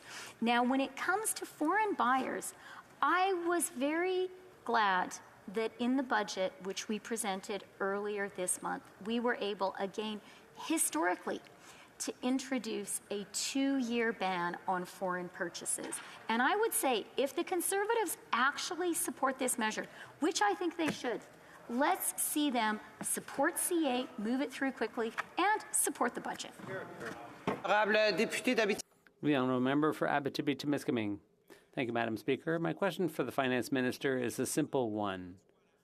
Why, at the end of April, are we having time allocation on this bill that was tabled in April after a pointless election and the time it took to reopen Parliament and appoint cabinet? And then we're talking about an economic statement from last fall, and we're still, is the minister not embarrassed that we're still trying to get C8 through? The Honourable Minister. Once again, on the one hand, I am glad that everyone supports the measures in Bill C8 and obviously in the budget. That's a good thing. But if you truly believe, if members truly believe that these measures are necessary, and I couldn't agree more with that proposition, well, then help us pass this bill. We need real support, not a hypocritical position, which involves obstructing our measures to help Canadians on the one hand, and then on the other hand, asking critical questions like, why aren't these measures already in place? If members opposite want these measures, and that would be a good thing, they should support these measures and vote for them. For Saanich Gulf Islands. Thank you, Madam Speaker, and I'm well aware that we're debating time allocation. I'm not commenting on the substance of C8, but on the question of the use of time allocation. The Honourable Minister will know that for as long as we've both served in the House together, I opposed time allocation as a sign that we are disrespecting the parliamentary process by pushing legislation through. On the other hand, I'm also aware that C8 has, as the debate has canvassed in the last few moments, a long time in this place. I just want to put forward on the record the best way to handle, and I'm not in the House leaders' discussions. It's not a failure of the government or a failure of the opposition. It's collectively a failure of the management of the legislative agenda. And I point to a failure to uphold our rules, which makes it possible for opposition party leaders to tell the government, we don't know how many members we want to put up for debate. We'll let you know later. Now, I'm not in the room. I'm not a fly on the wall. But our rules still say that members cannot deliver a written, prepared speech. If we held to that, it would be like the Parliament of Westminster in the UK, and no member here could stand up and deliver a speech on a subject they didn't know well enough to speak off the cuff with the knowledge they have in their heads, and that would significantly expedite the process of passing good legislation. And I put that to the member for comment. The Honourable Deputy Prime Minister and Minister of Finance. Thank you very much, Madam Speaker. And I do want to say I have tremendous respect for the member for Saanich Gulf Islands. She is someone who has served Canada and this House for a very, very long time. And I want to say to her, through you, Madam Speaker, that our government takes absolutely no pleasure in using time allocation. This is a measure which we are introducing solely because Canadians need this support now. And actually, Madam Speaker, we have heard from the members opposite, the same ones who have been obstructing and delaying this legislation, how important the legislation is. So I think, Madam Speaker, you can grasp the absurdity of the position and therefore the necessity that we have faced to use this measure, which again, we take no pleasure in using. And I will also say to the member from Saanich Gulf Island, when it comes to comparing the practices in this House with those of other parliaments, while I would by no means claim that we are perfect, I think we as Canadians can really hold our heads up high when it comes to how our parliamentary democracy functions compared to others anywhere else in the world. Member for Peterborough Court. Madam Speaker, my question is regarding independent travel advisors. These are 12,000 people across Canada, made primarily of women who we know have very much suffered during this pandemic, who have not yet been included in any of the economic statements. And my question to the member opposite is why. They've met with multiple members. They've been promised that they would be included in relief funding, and they have not been included. Why? Honourable Deputy Prime Minister and Minister of Finance. Thank you, Madam Speaker, and I'd like to thank the member for Peterborough and the Kawarthas for the question. And let me just say, our government has provided significant support to travel and tourism. We recognize that that sector has been particularly hard hit by COVID, and that's why the support has been there and will be there until May 7th. Let me also say, I think every single member of this House would agree with me that it is absolutely essential that our country, our economy continue to function, continue to come roaring back, even in the face of the continued presence of COVID among us and in the face of a continued sixth wave. And that's why it's so important to get C8 passed. The ventilation, the rapid tests, the support for vaccination credentials, all of these things are really, really key to getting through this sixth wave. Member for Waterloo. I would just like to highlight that the government under the leadership of this Prime Minister has been very conscious about being there for Canadians. It has been a very challenging time and disproportionately for certain segments of the population. What's clear is that supports are still needed and many of those measures are available in C8.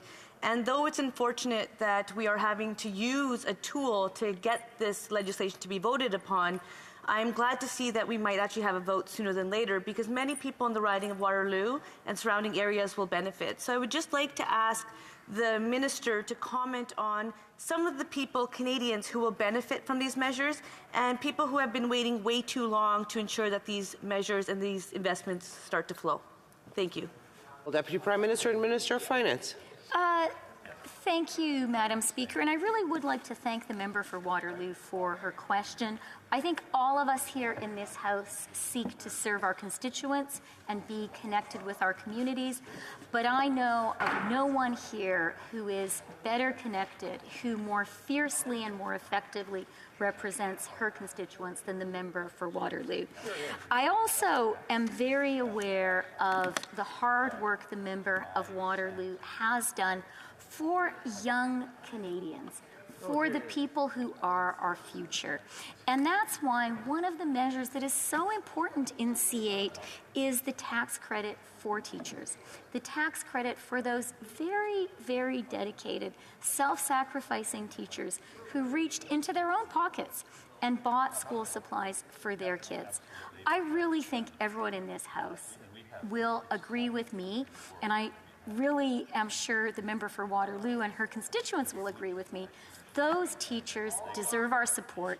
They deserve a tax credit, and that's why I would really urge everyone in this House, let's set aside the partisan posturing, let's help Canadians. The Honourable Member for Lévis-Lobinière.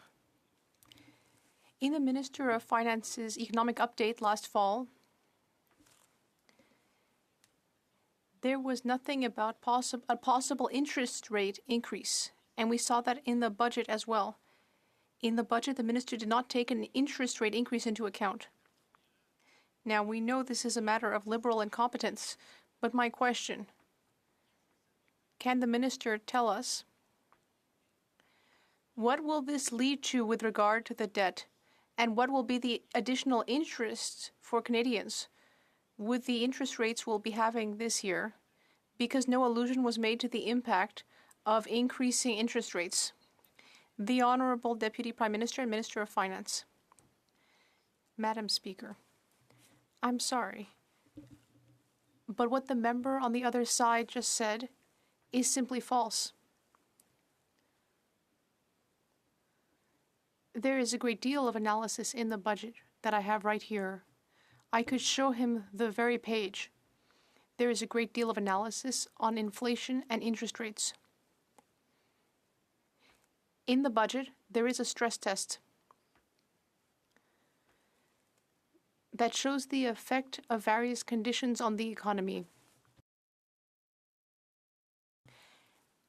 and on our country's economic situation. With regard to the debt,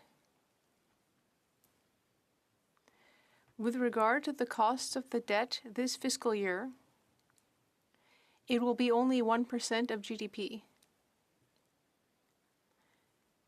That is a very low rate historically.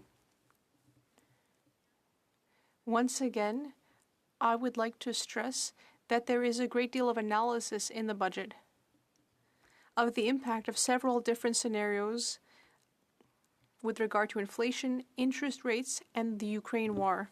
Shefford. The Honourable Member for Shefford. Thank you, Madam Speaker. I have a question for the Minister. I know that I spoke about this when I made my speech on C8, and I spoke a great deal about this with my colleague for Joliette. And we believe that there is a matter here of federal interference in provincial jurisdiction, in the area of property tax. Why is this constantly happening? Our colleague for Joliette made one amendment to ensure that this proposal would only apply to provinces that want it. Quebec is capable of choosing for itself. Why is this federal government once again trying to take over something that is up to Quebec? The Honourable Deputy Prime Minister and Minister of Finance. Madam Speaker, I'd like to thank the member for her question. And I'd like to stress how much our government always tries to work closely with the provinces and territories, including, of course, Quebec. Many measures in Bill C8 have to do with the continuing fight against COVID-19 and the very necessary efforts for all of Canada to have an open society and economy during the 6th wave of COVID. I want to underscore that during that effort to fight COVID-19, it is our federal government that supported the provinces and territories in their efforts. In March, we sent $2 billion to the provinces and territories to support the healthcare system. In Bill C8, there are $300 million to support vaccination-proof systems set up by the provinces and territories, as well as $1.7 billion for rapid tests that we are sending for free to the provinces and territories. Thank you so much, Madam Speaker. People and their families are paying more for rent, groceries, and gas. And instead of helping people out, the Liberal governments keep protecting, in this instance, for example, their wealthy friends who own grocery chains. This seems to be a pattern with this government, who gave Loblaws $12 million for fridges. Now we are in the middle of a recession. Families are struggling. Why does this government continue to not help families in need? Deputy Prime Minister and Minister of Finance. Madam Speaker, with the greatest respect, I have to disagree with the honourable member. The reality is that C8 and our most recent budget include a number of measures to help Canadians with the cost of living. They include dental care. They include doubling the support provided through the first-time home buyers tax credit. They include a multi-generational home renovation tax credit, which recognizes that many Canadians want to live together with an extended family. And they include, crucially, a $500 payment to those facing housing affordability challenges. Of course, the budget does also include some significant tax-raising measures targeted precisely for those who are at the very top. Thank you, Madam Speaker. The honourable member for Barrie, Springwater, Oromodem. That's nice. That's nice. Thank you, Madam Speaker. I've got a very straightforward question, Madam Speaker. Where I come from, Barrie, Springwater, Oromodonte, the average price of a home right now is over $900,000. It is getting very tough for young people to buy their first home. Now, in the recent budget 2022, there was a recent tax-free savings account set up, but to a maximum of $40,000. If someone hits that $40,000 in my area, they're still nowhere near being able to buy their first-time home. Can I maybe get an explanation as to why we're topped off at only $40,000 and how that's supposed to help people buy their first home? The Honourable Deputy Prime Minister and Minister of Finance. Madam Speaker, I'm very glad to have another question on housing, because I think something that every member of this House does and certainly should agree on is that housing is one of the most serious economic and social challenges Canada faces today. We have the fastest growing population in the G7, and the reality is our housing supply is just not keeping up with a growing country. And that's why the budget that I presented earlier this month puts forward the most ambitious plan ever put forward by any Canadian federal government on housing. What does it include? And we recognize in the plan, Madam Speaker, that housing is a big, complicated, multifaceted challenge. We were upfront with Canadians and said, no, there is no silver bullet, no single measure, not even a single budget is going to fix it, but we're rolling up our sleeves and we're working on it, and we're doing concrete things. The tax-free first home savings account, the $4 billion Housing Accelerator Fund, a home buyer's bill of rights, including a plan to end blind bidding, and, Madam Speaker, the unprecedented 2-year ban on foreign buyers. The Honourable Member for Dauphin, Swan River, Nipawin. Speaker, Minister, with all, I guess, due respect, how, with all the challenges that our healthcare system had throughout the pandemic, how does charging a carbon tax to a hospital in the names of hundreds of thousands of dollars reduce greenhouse gas emissions? The Honourable Deputy Prime Minister and Minister of Finance. Thank you very much, Madam Speaker. The member opposite has touched on two really important issues for Canada. One is action to fight climate change, and the other is supporting Canada's healthcare system. When it comes to fighting climate change, I really believe that Canada today has a national consensus, a consensus that crosses party lines, a consensus that reaches from coast to coast to coast, and that is that climate change is real, that our country must ambitiously fight climate change. And let me also say, as finance minister, yes, climate action is a moral imperative. It is an existential question, and we owe it to our children and future, I hope, grandchildren to act on climate change. But you know what? It is also an economic necessity. The world, the industrialized economies who are our trading partners, they have decided to go green.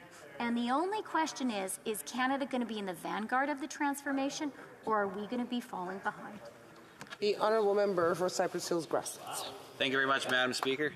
In Part 5 of the Bill C-8, the government has earmarked $300 million to continue to fund proof of vaccination requirements by the provinces. Now, all the provinces that I'm aware of have actually gotten rid of their proof of vaccination requirements. So I am just wondering why the federal government is bothering to earmark and spend $300 million on something that the provinces aren't asking for and, quite frankly, aren't even using right now. The Honourable Deputy Prime Minister and Minister of Finance. Madam Speaker, I had the real privilege yesterday of representing Canada at the funeral of Madeleine Albright, the former Secretary of State and UN Ambassador to the United Nations. To get to Washington, I flew on an airplane. And to get on the airplane, I had to present my Ontario proof of vaccination. I was glad, as I got on that plane, to be surrounded by other people who had been vaccinated. And I was very glad that the province of Ontario has arranged for me to be able to receive 3 doses of the vaccine and has arranged for me to be able to have a proof of vaccination certificate. Thank you, Madam Speaker.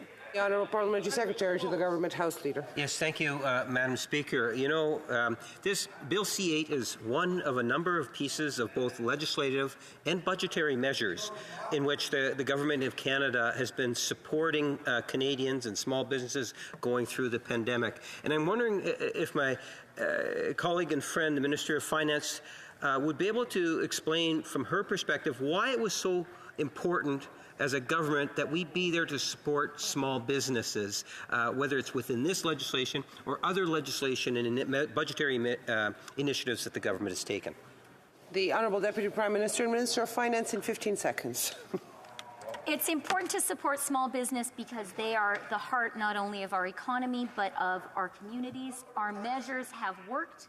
We have prevented economic scarring. We have prevented a wave of bankruptcies, which people were concerned about when COVID first hit. And Canada now has recovered 115% of the jobs lost to COVID compared to just 93% in the United States. Il est de mon devoir d'interrompre. It is my duty pursuant to Standing Order 38 to inform the House, or to move rather the motion that is before the House. As follows. Ms. Freeland, seconded by Ms. Pettipat-Taylor, moved that in relation to Bill C-8, shall I dispense?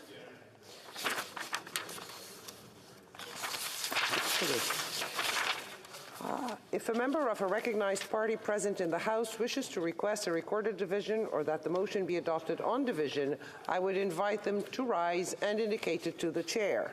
The Honourable Member for Calgary-Shepherd. Madam Speaker, on behalf of Her Majesty's official opposition, I ask for a recorded division. Call in the members.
guys again.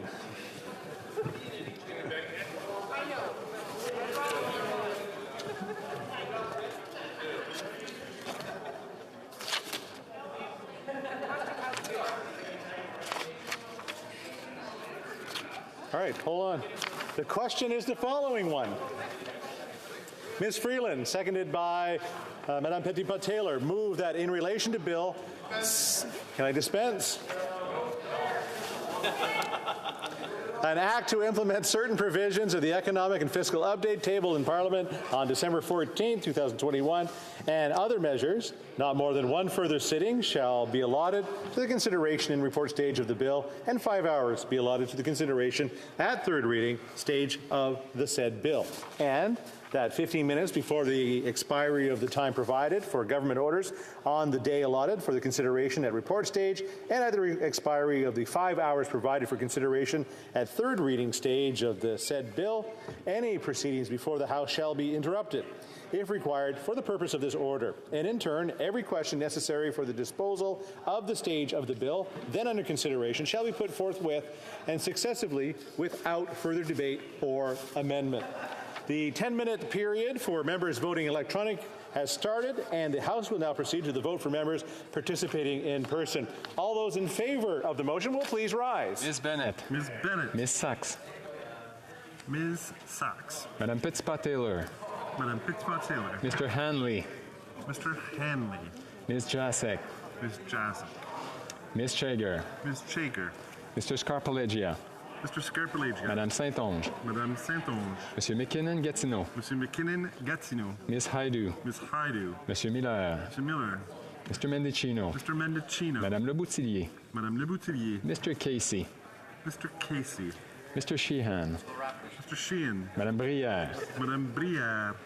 Mr. Lamoureux. Mr. Lamoureux. Mr. Virani. Mr. Virani. Monsieur Fergus. Monsieur Fergus. Ms. Dillon. Ms. Dillon. Monsieur Elkoury. Monsieur Elkoury. Mr. Fisher. Mr. Fisher. Mr. May Cambridge. Mr. May Cambridge. Mrs. Suds. Mrs. Suds. Mr. Baptiste. Mr. Baptiste. Ms. Damoff. Ms. Damoff. Mr. Fragiscaros. Mr. Fragiscatos. Mr. Chang. Mr. Chang. Mr. Maloney. Mr. Maloney. Mr. McLeod. Mr. McLeod. Madame Shanahan. Madame Shanahan. Mr. Rogers. Mr. Rogers. Madame Mendez. Madame Mendez. Ms. Hefner. Ms. Hepner. Mr. Massey. Mr. Massey. Ms. Blaney. Ms. Blaney. Ms. Idlout. Ms. Idlout. Ms. Gazan. Ms. Gazan. Mr. Green. Mr. Green. Mr. Backrack. Mr. Backrack. Madame Hughes. Madame Hughes. Ms. Matheson. Ms. Matheson. All those opposed to the motion will please rise. Ms. Bergen. Ms. Bergen. Monsieur Deltel. Monsieur Deltel. Mr. Bazin. Mr. Bazin. Monsieur Brassard. Monsieur Brassard. Monsieur Berthold. Monsieur Berthold. Mr. Albus. Mr. Albus. Mr. Nater. Mr. Nader. Mr. Schmale. Mr. Schmale. Mr. Lawrence. Mr. Lawrence. Mrs. Gray. Mrs. Gray. Mr. Kimmich. Mr. Kimmich. Mr. Calkins. Mr. Calkins. Ms. Lanceman. Ms. Lanceman. Mr. Perkins. Mr. Perkins. Mr. Vidal. Mr. Vidal. Mrs. Gallant. Mrs. Gallant. Monsieur Gourde. Monsieur Gourde. Ms. Rude. Ms. Rude. Mr. Ellis. Mr. Ellis. Ms. Ferreri. Ms. Ferreri. Mr. Stewart. Mr. Stewart. Mr. Baldinelli. Mr. Baldinelli. Mr. Richards. Mr. Richards. Mr. Upal. Mr. Upal. Mr. Cooper. Mr. Cooper. Mr. Kelly. Mr. Kelly. Mr. Kitchen. Mr. Kitchen. Mr. Motz. Mr. Motz. Mr. Dowdall. Mr. Dowdall. Mr. Cram. Mr. Cram. Mr. Kurek. Mr. Kirk. Mr. Major. Mr. Mazer. Mr. Patzer. Mr. Patzer. Mr. Soroka. Mr. Soroka. Mr. Van Popta. Mr. Van Popta. Mrs. Roberts. Mrs. Roberts. Mr. Tolney. Mr. Tolney. Madame Vignola. Madame Vignola. Monsieur Sainte-Marie. Monsieur Sainte-Marie. Madame Larouche. Madame Larouche. Monsieur Champoux. Monsieur Champoux. Monsieur Lemire. Monsieur Lemire. Madame Bérubé. Madame Bérubé. Separatists, and they're doing more for Canada right now than you guys. The House, la Chambre attendra maintenant à la fin de la période de The House will now await the end of the electronic voting period before resuming its proceedings.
Je désire informer la Chambre que la période de vote I wish to inform the House.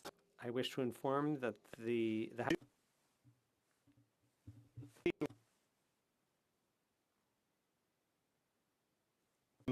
Mr. Algabra. Mr. Speaker, I just want to make sure that my vote was counted. I voted in favor. Yep, your vote was registered as in favor. Merci beaucoup. Anybody else? No. Mr. Shahal. Thank you, Mr. Speaker. I just want to make sure my vote was registered. I voted in favor. Yep, it was registered as yay. Anybody else? Voilà. Le bureau va maintenant compiler les résultats du vote.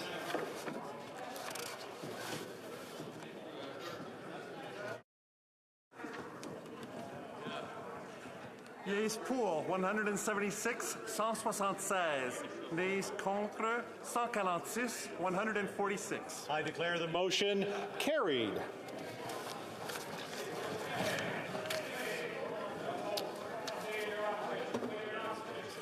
Okay, orders of the day. Orders of the day. Government orders, government bills, comments, resuming consideration at report stage of Bill C-8, the Economic and Fiscal Update Implementation Act 2021. I wish to inform the House that because of the proceedings on the time allocation motion, government orders will be extended by, oh, no. Oh, we're not extending. Just ignore what I just said. Voilà. Debate. The honourable member for Renfrew, Nipissing, Pembroke. Mr. Speaker, as the member of Parliament for Renfrew, Nipissing, Pembroke, I welcome this opportunity to put the observations my constituents share with their MP on the public record. I'm their servant. While this bill may have many parts, I intend to focus on the sections relevant to Canadians. With liberal inflation, tax cuts are non-existent. With liberal inflation, house prices will keep on rising. This will fuel more liberal inflation, which in turn raises house prices even higher. It's a vicious circle. What started this cycle? This cycle was started by huge deficits commencing back in 2015 after the federal election. Conservatives don't blame COVID-19 pandemic mitigation measures, which we supported. The Prime Minister's inflationary deficits have been a signature policy of this government long before COVID-19 hit. In fact, billions and billions of the deficit dollars are being spent on things unrelated to the pandemic. In the case of defense spending, the Parliamentary Budget Officer has identified billions in borrowing that are unaccounted for. Taxpayers' dollars are being poured down a black hole, but this socialist government refuses to tell Canadians what that spending is for. Canadians have a right to know how their tax dollars are being spent.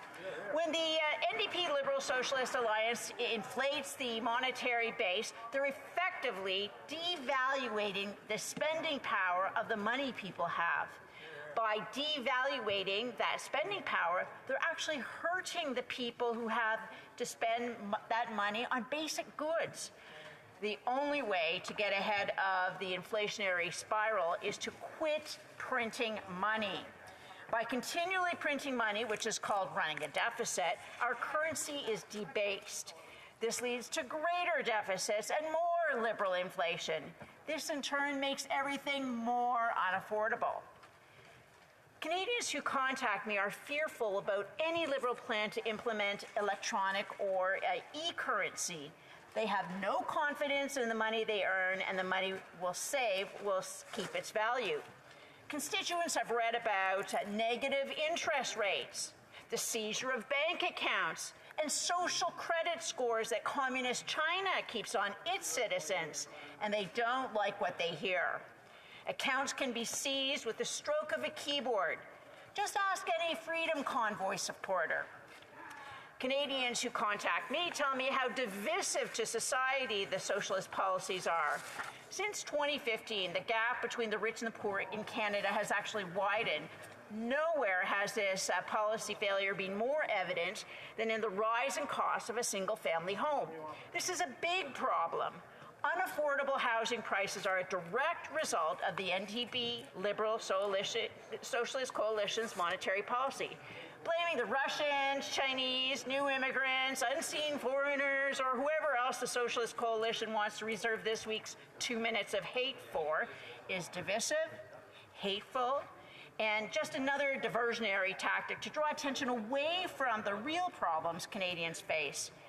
Young Canadians who call me simply expect a fair chance. They'd like to believe Canada is a country in which hard work and savings are realistic paths to home ownership. Young people in Renfrew, Nipissing, Pembroke want affordable housing where they can raise families while not losing more than half their paychecks each month to put a roof over their heads. Seniors want to grow old living in their own homes. And this is not an unrealistic ask in a functioning democracy and a free market society. The Socialist Coalition wants to move away from this successful model. Since this government has come to power, or shortly thereafter, 6 years ago, the average price of a family home in Canada has shot up 87%. In 2016, the average price of a new house was $476,000. It's now $811,000, according to the Canadian Real Estate Association. The coalition response? Another tax.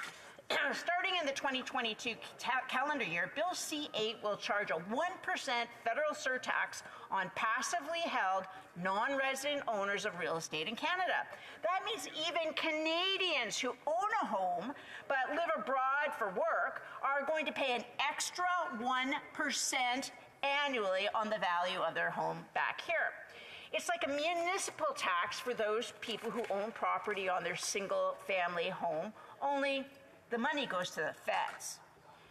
I'm still waiting for a credible explanation on how this will create more affordable housing. The proposal is troubling in other ways. Taxing properties is municipal jurisdiction. Municipalities in my riding of Renfrew, Nipissing, Pembroke are having serious financial difficulties. Now this federal government wants to pick their pockets. Interfering in property tax is a serious mistake. It sets a dangerous precedent of interference from the federal government.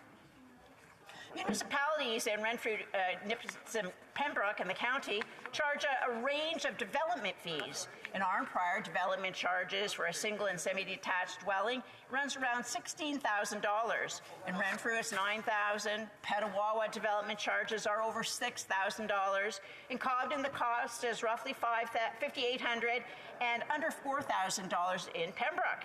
6 municipalities in Renfrew County do not charge development fees, including Edmonton Bromley, Bonnechere Valley, Laurentian Hills, North Algona Wilberforce, Killaloe, Haggerty, and Richards, and the Township of Head Maria. In a recent presentation to County Council, which is looking for an increase in development charges, fees in the rest of Ontario were examined. Some counties across Ontario charge almost $25,000 in development fees for a single detached or semi-detached dwelling. Others, such as my neighbor to the south, Lanark County, charge the lower end of the scale at roughly $1,500 for the development charges on a new residential home. The federal government needs to be working in cooperation with municipalities to help them decrease development fees. Only by increasing the housing supply will prices stabilize. And residents in Renfrew, Nipissing, Pembroke are very concerned about the planned home equity tax. And that is another idea that undermines the municipal property tax base.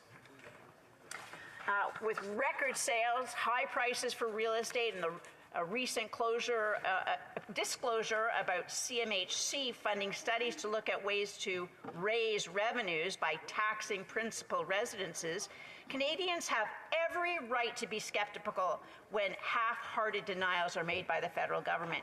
Canadians will have to wait and see when a new federal home equity tax, currently under consideration, will be implemented.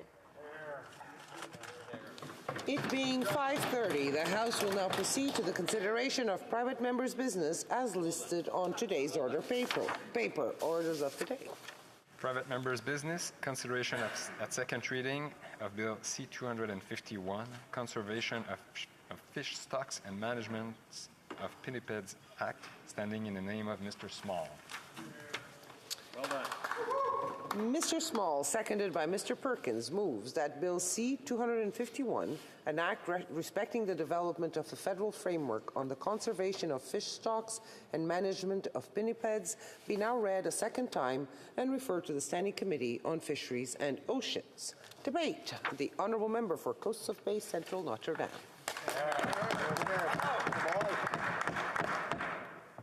Madam Speaker, Canada's coastal regions are facing an ecological disaster.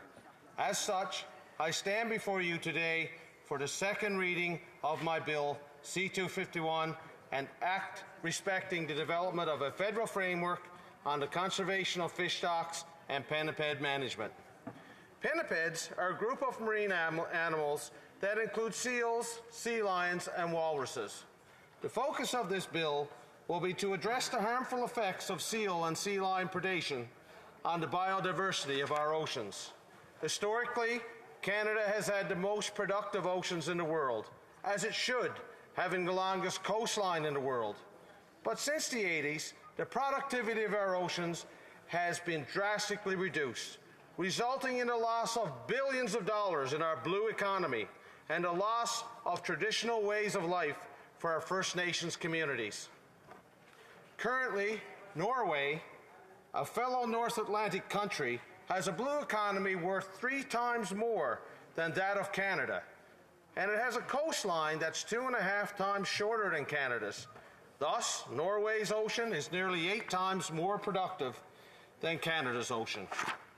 Since the 80s, Canadian fisheries have undertaken vast conservation measures to improve the health of our fish stocks. This year marks the 30th anniversary of the moratorium on northern cod off Newfoundland and Labrador. There's been a commercial moratorium on Atlantic salmon for the same amount of time, and we've recently seen the closure of the mackerel fishery and the spring Gulf herring fishery in Atlantic Canada. Capelin quotas are currently less than 10% of historic highs. In Labrador, the snow crab quotas have been cut by 80% since 2000. In British Columbia, salmon quotas are down 80% since 2014. This year, the Pacific herring fishery has been completely closed. These are a few examples of the conservation measures that have been taken over the last 30 years, but to no avail. Iceland had a capelin moratorium in 2019 and 2020, and their conservation measures have worked. This year, they've set a capelin quota at almost 900,000 tons. Canada once had a 250,000-ton capelin fishery, but it steadily declined to only 22,000 tons this past year. Norway, Russia, Iceland currently have a 1 million-ton cod fishery, but Canada's northern cod can't recover after a 30-year moratorium. Cod and many other species rely on capelin as a main food source, and DFO estimates that 7.6 million harp seals consume 1.8 million tons of capelin. Now, folks, if you can't envision 1.8 million tons, try envisioning 4 billion pounds. And now, in addition to the destruction of our capelin stocks, seals have turned their attention to the Atlantic salmon. Anglers in my province have observed seals on salmon rivers such as the Humber and the Northwest Gander, as far as 50 kilometers upstream from the ocean. Local seal harvesters off the coast of Labrador have counted as many as 150 female crabs in the stomach of one seal. At an average survival rate for those crab eggs, that one seal, in a short period of time, destroyed millions of dollars worth of adult crab should they have survived to maturity. Seals have even been observed eating lobster in Nova Scotia and south and western Newfoundland. but they told the server to hold the garlic butter. Rivers have been closed to salmon fishing, and the cod quota has been slashed in fishing area 3PS on the south coast of Newfoundland and Labrador. The common denominator? Predation by gray seals that have a population explosion that puts their numbers at 5 times the historic levels. In Atlantic Canada, the population of all combined species in 1970 was approximately 2 million. Today, it's over 10 million. These massive herds of seals consume the entire commercial catch in just 15 days. That means they consume 24 times the annual commercial catch in Atlantic Canada every year. On Canada's Pacific coast, pinniped populations are more than 10 times higher than they were in 1970. 50% of salmon smolts entering the ocean from BC's rivers are consumed by pinnipeds. They also consume millions of returning adults. And sea lions in rivers consume 40 pounds of salmon per day. They even wait in the narrow passage at the north end of Vancouver Island to take about 2 million Fraser River sockeye as they form schools on their annual migration. Pinnipeds even compete with resident killer whales as they forage on salmon and herring. Massive conservation measures have been made in BC fisheries in a similar fashion to those measures taken in Atlantic Canada, but with no results. When Norway and Iceland take conservation measures, they get results. We share the same ocean, so why don't we get the same results? Well, it's very simple. These countries manage their pinniped populations. Those populations have remained stable over the last 30 years. So many factors contribute to the decline in fish stocks. However, we can only control 2. Number 1 is the amount of fish that harvesters take out of the ocean. Number 2 is the number of pinnipeds that prey on those fish stocks. Bill C-251 requires the creation of a framework for the conservation of fish stocks by pinniped management. By managing our pinniped populations, we can restore balance in our marine ecosystems. At the same time, we can help restore livelihoods that were lost in our First Nations communities and northern communities. With the vast decline, and in some jurisdictions, the end of commercial pinniped harvesting, the negative effect was twofold. In 2009, the EU decision to ban non-Indigenous commercial pinniped products removed the checks and balance in the predator-prey relations in our oceans. But also, it had the unintended consequence of destroying markets for Inuit hunters. Pinnipeds are currently harvested in the USA, Norway, Denmark, Sweden, Finland, Iceland, Norway, Namibia, and Russia. The framework for this bill calls for a yearly census on all species of pinnipeds to ensure the conservation of pinniped populations and that these populations remain viable. This framework calls for a study of how other countries in the Northern Hemisphere maintain their pinniped populations at successful and viable levels that don't infringe on the productivity of their oceans. We need to learn from these countries. This framework shall address trade barriers and work to remove them, because these barriers are the root cause of our ecological imbalance and the destruction of the livelihoods of our First Nations communities that depend on harvesting pinnipeds. We have the products developed for trade, and I'm not necessarily referring to fur. There's a massive demand for healthy omega-3 oil produced from pinnipeds, both for medicinal purposes and as food supplements. I've got my good friend right here, the doctor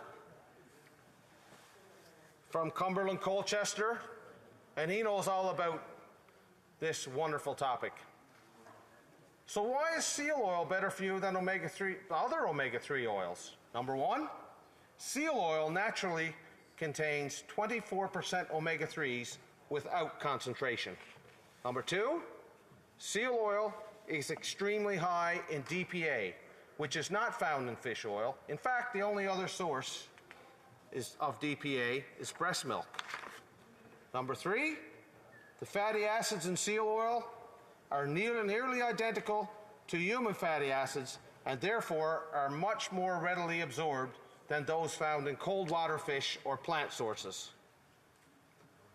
A shelf-stable, nutrient-rich protein powder has even been developed, and the iron it contains is many times more readily absorbed by the body than iron from any other source. Products like these, derived from full utilization of harvested pinnipeds, have enormous potential to help Canada fulfill its role in feeding the approximately 800 million starving people on Earth. Through consultations with industry stakeholders and First Nations communities, I found tremendous support for this bill and a great desire to have a pinniped management protocol that works side by side with other aspects of fisheries management. I thank the Pacific Balanced Pinniped Society, who've developed a seal management plan that was proposed to DFO that currently has over 700,000 supporters, including 115 First Nation groups. The Sports Fishing Institute of BC, the BC Wildlife Federation, UFAWU, Unifor as well. I thank the many industry stakeholders that encouraged me to move this bill forward on their behalf. And I thank Chief Missile Joe of the Mi'kmaq First Nation in Conn River for his support. I also thank Bob Hardy of the Atlantic Seal Science Task Team, my colleague, the MB for South Shore St. Margaret's, Senator David Wells, the Library of Parliament, and my dedicated staff for helping me put this bill together. Bill C-251 calls for the government to table a yearly progress report for the framework that it develops. Madam Speaker, my bill, if passed, will provide a long-term conservation opportunity to sustainably rebuild the valuable, renewable, green resource that is our fishery. At the same time, we will rebuild a renewable industry in the harvesting, processing, and trade of pinniped products, and will provide both conservation and economic opportunity to First Nations and coastal communities. Mankind has allowed an imbalance to occur in our ecosystem that has resulted from pinniped overpopulation. It is time to bring an end to this ecological disaster. Thank you, Madam Speaker. Questions and comments? The Honourable Parliamentary Secretary to the Minister of Fisheries, Oceans and Canadian Coast Guard. Thank you, Madam Speaker. And let me say it's a pleasure working with the member opposite on the Fisheries Committee, and I enjoy our conversations outside of committee. Madam Speaker, the bill calls for a yearly census to be conducted on pinnipeds. Would the member agree that the increased spending this bill requires in conducting those census would be important? The Honourable Member for Coastal Bay Central Notre Dame. Madam Speaker, I'd like to thank my honourable colleague and fellow committee member for that great question. The Department of Fisheries and Oceans have had a massive increase in their budget since 2015. All we need is a simple diversion of funds and take it out of the regular science budget that they have right now. Thank you. Questions and comments. The Honourable Member for Abitibi, Bay James, Nunavik EU. Merci, Madame la Présidente. Thank you, Madam Speaker, and I'd like to thank my colleague from Coast of Bay Central Notre Dame for his speech and for his bill. My colleague talked about the imbalance, the ecological imbalance, and the impact on Indigenous communities, and also about the numbers of populations. There's still a lot that is left to be done. He also mentioned historic criteria. Would that, if we applied certain historic data, would that, I would remind the honourable member to direct her comments to the chair and not to the honourable member. The honourable member for Coast Bay. Central Notre Dame. Okay, thank you, Madam Speaker. I'm not exactly sure what my honourable colleague means, but I think she's asking me how we're going to look at historical data to create the framework moving forward. Well, what I mean is what I mean by that is that we look back at where historical populations of pinnipeds were, and we establish acceptable levels of where they should be, so that our fish stocks can recover and get back to levels that they were before the explosion in the population of pinnipeds. So in the 80s, we started making conservation measures. At the same time, there was an end to commercial harvesting of pinnipeds. That was this. It caused the collapse of our fish stocks. Thank you. And comments, the honourable member for Nanaimo, Ladysmith. Thank you, Madam Speaker, and thank you to the member for your speech. I appreciate his speech, and I appreciate being part of the Fisheries, Oceans and Coast Guard Committee alongside him. I wanted to ask a question. The bill speaks at quite length about the management of pinnipeds, and I'm wondering if the member could expand on what he means by the management, in particular, maybe play that out a little bit more, what that would look like, and also what would happen with the seals that are being managed and the pinnipeds that are being managed, Honourable member for Coast Bay, Central Notre Dame. Thank you, Madam Speaker, and I thank my honourable colleague from Vancouver Island, who's originally from my home province of Newfoundland and Labrador, and I think that's why she cares so much about the management of pinnipeds, because it's a traditional thing that runs through her veins. So what I mean by management of pinnipeds is that not only do we set quotas, but we support the harvesting of those pinnipeds, and we make sure that we support the marketing of the products that we obtain from full utilization, and that we endeavor to get access to world markets that we so desperately need, and the world needs our products. So, and that management helps in the conservation of fish stocks. We bring pinniped populations down, and their prey population goes up. Thank you. Resuming debate, the Honourable Parliamentary Secretary, the Government House Leader. Yes, thank you, Madam Speaker.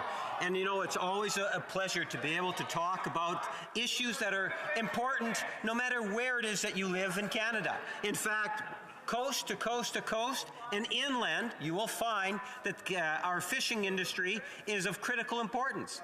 We can talk about Lake Winnipeg, we can talk about up north, Atlantic Canada, and in fact the Pacific, where you have relatively healthy industries.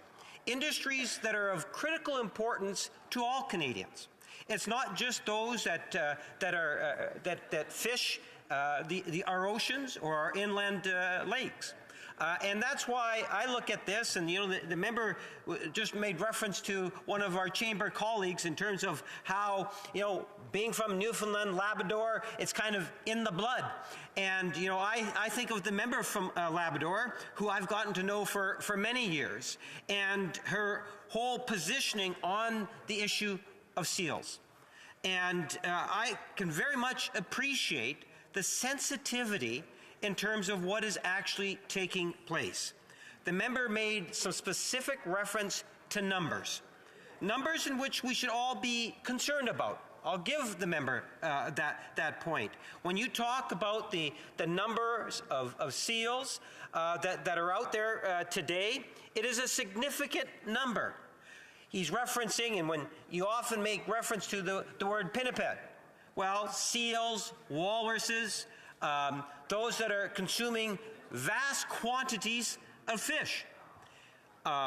I'm pleased that the member has brought forward the debate in the form of a piece of legislation, because I think it reflects a lot of the discussions that I personally have had with, in particular, the member from Labrador, but other members in particular from our Atlantic caucus.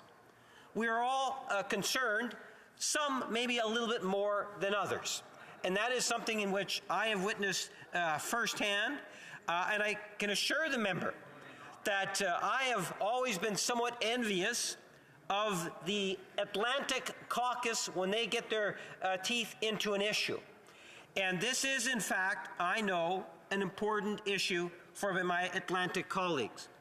But to say that it's just Atlantic Canada, and that's the reason why I started off by talking about what is taking place not only in the Atlantic Ocean, but we also need to be concerned about the Pacific Ocean and the Arctic and our inland lakes, Madam Speaker. We have an organization, the DFO management group, that in essence puts into place measures to try to provide a level of comfort to people that we are on the right track. And I can appreciate that there are going to always be some members that are going to say that we should be moving more in a particular direction. And what it is that this bill is attempting to achieve is to see some form of a more detailed management system that would ultimately provide additional assurances. The government itself, in recognizing the special situation that's taking place in Atlantic Canada, in fact brought together the Atlantic SEAL task team. And they have, no, it's not a force, not task force, it's a team of individuals, and one could ultimately call it a task force of sorts. But at the end of the day, it's a group of individuals that include people that are fishing our seas. And Madam Speaker, I think it's really important that as politicians we all have opinions on it. I can sit across the way and talk to my friend who's introduced the bill, and he has some fairly solid arguments, it would appear. And I respect that. But having said that, I think that we also need to factor in, much like when we went through the coronavirus, that we have science that needs to be taken into consideration. We have controversial issues that ultimately have to be overcome. I look in terms of the seal population and the damage that industry has held as a direct result of what I would say unfair practices by a number of people to make it sound as if there is no role for a seal industry. And I like to believe that there is a healthy future, let alone today, for our seal industry here in Canada. And at the end of the day, Madam Speaker, I believe that when we take a look at the fishing stock issues that are there, that we need to take and focus a great deal of attention in terms of the issue of science. And listen in terms of what it is that the people that get paid to do the job that they're doing and look for the advice that they might actually have to offer. When we talk about the industry as a whole, it is significant. You're talking about billions of dollars of seafood. It's probably somewhere in the neighborhood of $8 to $10 billion, depending on the year one might be looking at. Yes, the United States is the primary country where we export our products from our oceans. and inland lakes, but it is not the only one. Members actually might be surprised, and I know this from the past discussions and debates, that there are many countries around the world. It's not just the United States. Canada's products that are pulled from our oceans are well recognized, to the degree in which, I believe there was a time in which there was an idea to actually fly fresh lobster from, it was either Nova Scotia or New Brunswick to France direct, because the demand for Canadian fresh lobster was so high, Madam Speaker. There is a very real market. There are literally hundreds going into thousands of direct and indirect jobs that we are talking about. I suspect that what we will see during the debate of the members' piece of legislation will be many contributions that will hopefully allow for us to have an informed vote when the time comes, and we'll have to wait and see whether or not it ultimately passes. The member is fortunate in one sense that he's in the first draw, which allows the member to ensure that the legislation will in fact be voted on, and if there's the opportunity to see it go to committee, we'll have to wait and see. But one of the things that I do know is that there are members in all political parties that are taking a look at the issue of seal population or pinniped population, because it's not just any one seal.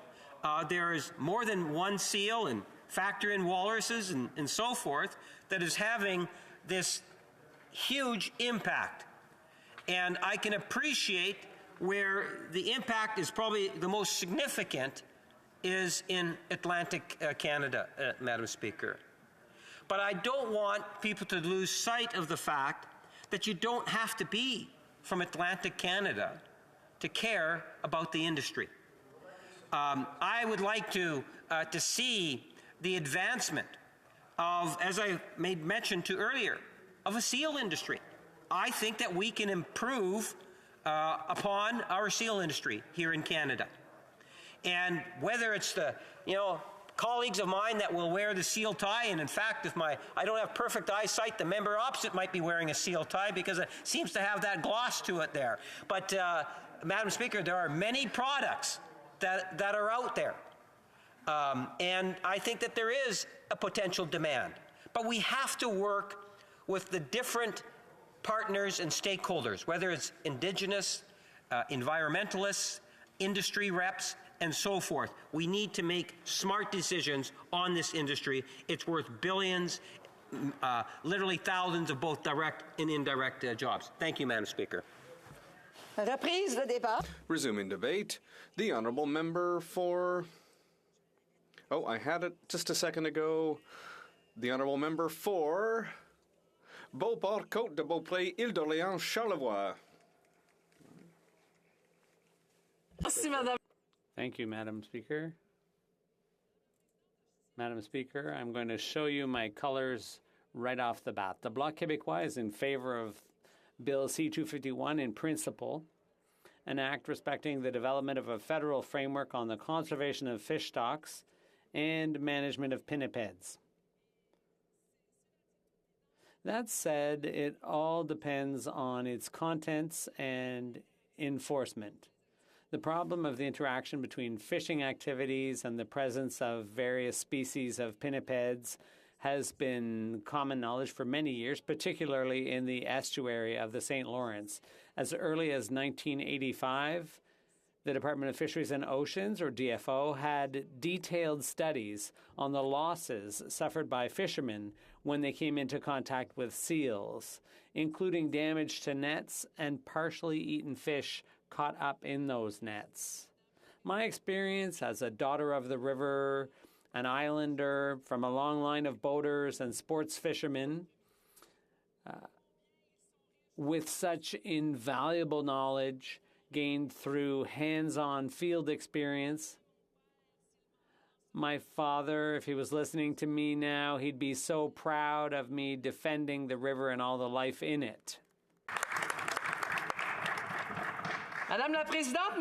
Madam Speaker, my father was already talking to me as far back as the early 80s about his fear of seeing the cod disappear, mainly due to the impact of seal overpopulation. These poor animals without predators become overpopulated, and then they get hungry and they devour several species of fish in the St. Lawrence River and the Gulf. Another indicator, my partner is a scuba diver, and in the St. Lawrence, he's often seen partially eaten cod on the bottom of the river. My father said that the total disappearance of cod may not happen in my lifetime, but you in future generations, you will see it. There will be no more cod in the St. Lawrence. And to his great surprise, he was still alive when the cod actually disappeared. It happened in his lifetime. Cod is a delicious fish that has held pride of place on our tables since Quebec's early history. And this is the urgency I want to underscore today. The urgency of taking new steps in keeping with environmental principles. And to these principles is attached a fundamental notion for humanity to survive its own ignorance, and that is nature's greatest priority, balance. There is on this earth a wonderful and simple system that keeps everything in balance, the food chain, which essentially functions based on predator and prey. When this balance is disrupted, everything becomes dysfunctional. This is what we've seen with the pinniped overpopulation, certainly in part, but there's also a large part that's due to human activity that is leading the planet towards its own ruin. Where I come from, we live in nature. We don't try to control it. We don't try to disrupt it because we know that the balance hangs by a thread, and ours too. Of course, economic development doesn't make billions of dollars in fish factories where we are, but our world lives well from fishing, and harmony with nature is the only way to survive in the long term. People in the regions know this. Madam Speaker, I'm not insensitive to the death of an animal. On the contrary, I have 4 cats, a dog, and my 9 chickens all have names. I don't like seeing the antelope being caught by a cougar hunting to feed her young. But that's life. That's nature.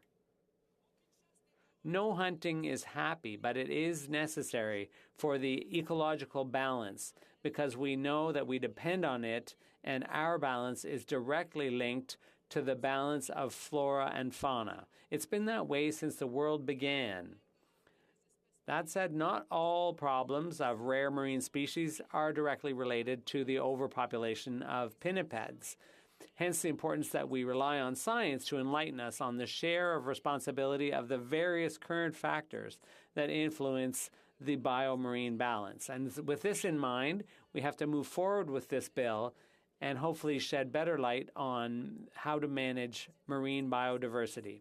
Going back to Bill C-251, DFO has to promote the protection and conservation of marine systems. And in light of what I've read, there is no doubt that the pinniped population does have a significant impact on fish stocks.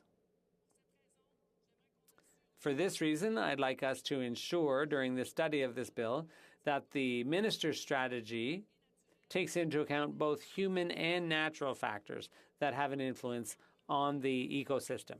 This is 2022. We have to think about the environmental impact, and a good policy must manage the impact of human activities on nature and the impact of climate change, and in return, the effects of natural disruptions on human activities.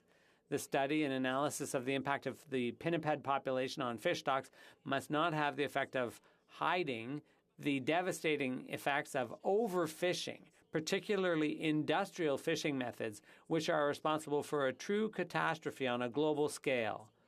i.e. the overexploitation of fish stocks and their drastic reduction as a consequence. Approximately 33% of the world's stocks are overexploited, and we're climbing to 66% of the maximum exploited stocks. If we continue at this rate, overfishing will empty the oceans by 2048, with or without pinnipeds. In other words, we must take action to protect fish stocks and control pinniped populations, but in so doing, we must ensure that we do not punish nature for human error. Let's now cover some of the points covered in this bill. It would, for example, require DFO to update its monitoring of pinniped fish interactions. It would have to do an annual survey of pinniped populations. We need to ensure that the new framework created by this bill allows us to mobilize this knowledge to effectively address the negative impacts of pinniped populations on fish stocks. This can be a tool to that end, the pinniped census, but the science component should not be limited to the survey. And can the need for such a census be assessed? What's its advantage over using models that estimate population size? We need to be very careful what criteria we use.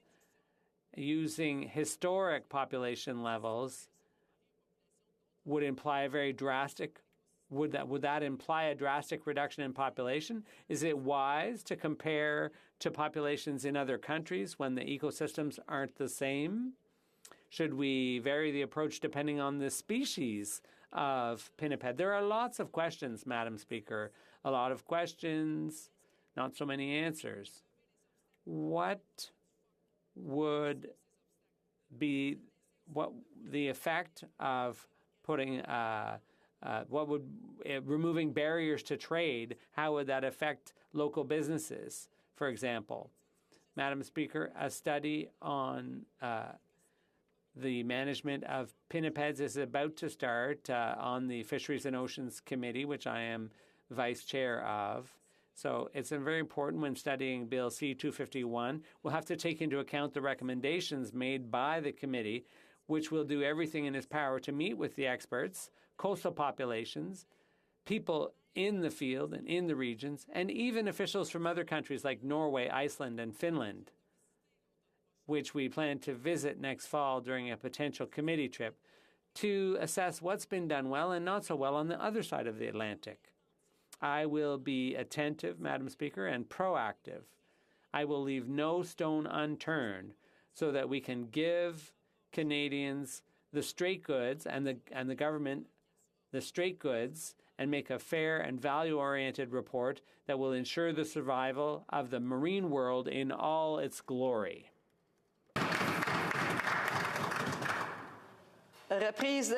Resuming debate. The honourable member for Nanaimo, Ladysmith. Thank you, Madam Speaker, and again, thank you to my colleague for bringing forward this bill today. It's an honor to rise today and to speak to Bill 251.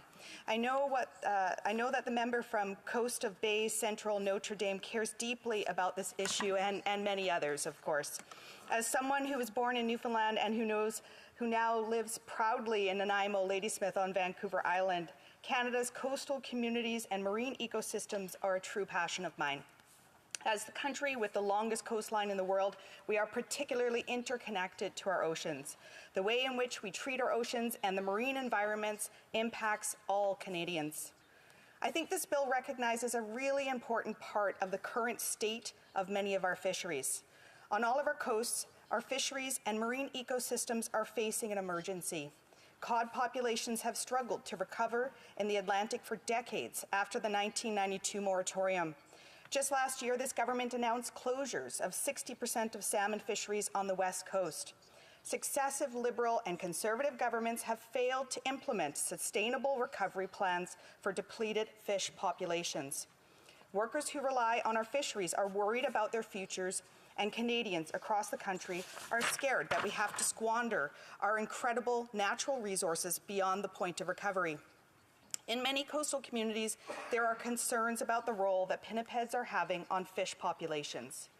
This bill proposes to take steps to address gaps in the scientific literature around pinniped populations across Canada and their role in marine ecosystems. It is abundantly clear that across Canada's marine ecosystems, we failed to invest in data and monitoring efforts. I believe that this legislation could help to highlight the shortfalls of data around pinniped populations in Canada. Across the board, we must continue to invest in this kind of monitoring, especially as we are increasingly seeing more fish populations struggling. The bill also calls upon the federal government to provide stronger supports for Indigenous and remote communities who have relied on the commercial seal harvest. New Democrats have long supported a seal harvest that supports the rights of the First Nations, Inuit, and other groups to engage in traditional and commercial seal harvesting, one that is sustainable with zero tolerance for any inhumane practices. In many cases, pinnipeds have been used as a convenient scapegoat by politicians when their promises of fish stocks recoveries have failed. Brian Tobin, just as one example, the Minister for Fisheries and Oceans, remarked in 1995 that the cod moratorium needed to be extended due to predation by harp seals, conveniently deflecting away from decades of fisheries mismanagement from Liberal and Conservative governments in Ottawa. We need to do better, and that starts by recognizing that human causes are the key drivers of the state of our fish populations today. This issue does not have a simple fix. A 2018 report from the Standing Committee on Fisheries and Oceans highlighted the testimony of DFO research scientist John Bratty, who underscored the scientific consensus around the decline of northern cod, saying that in this case, pinniped predation was not found to be a significant driver of northern cod in this period between 1985 and 2007, a trend which has not changed.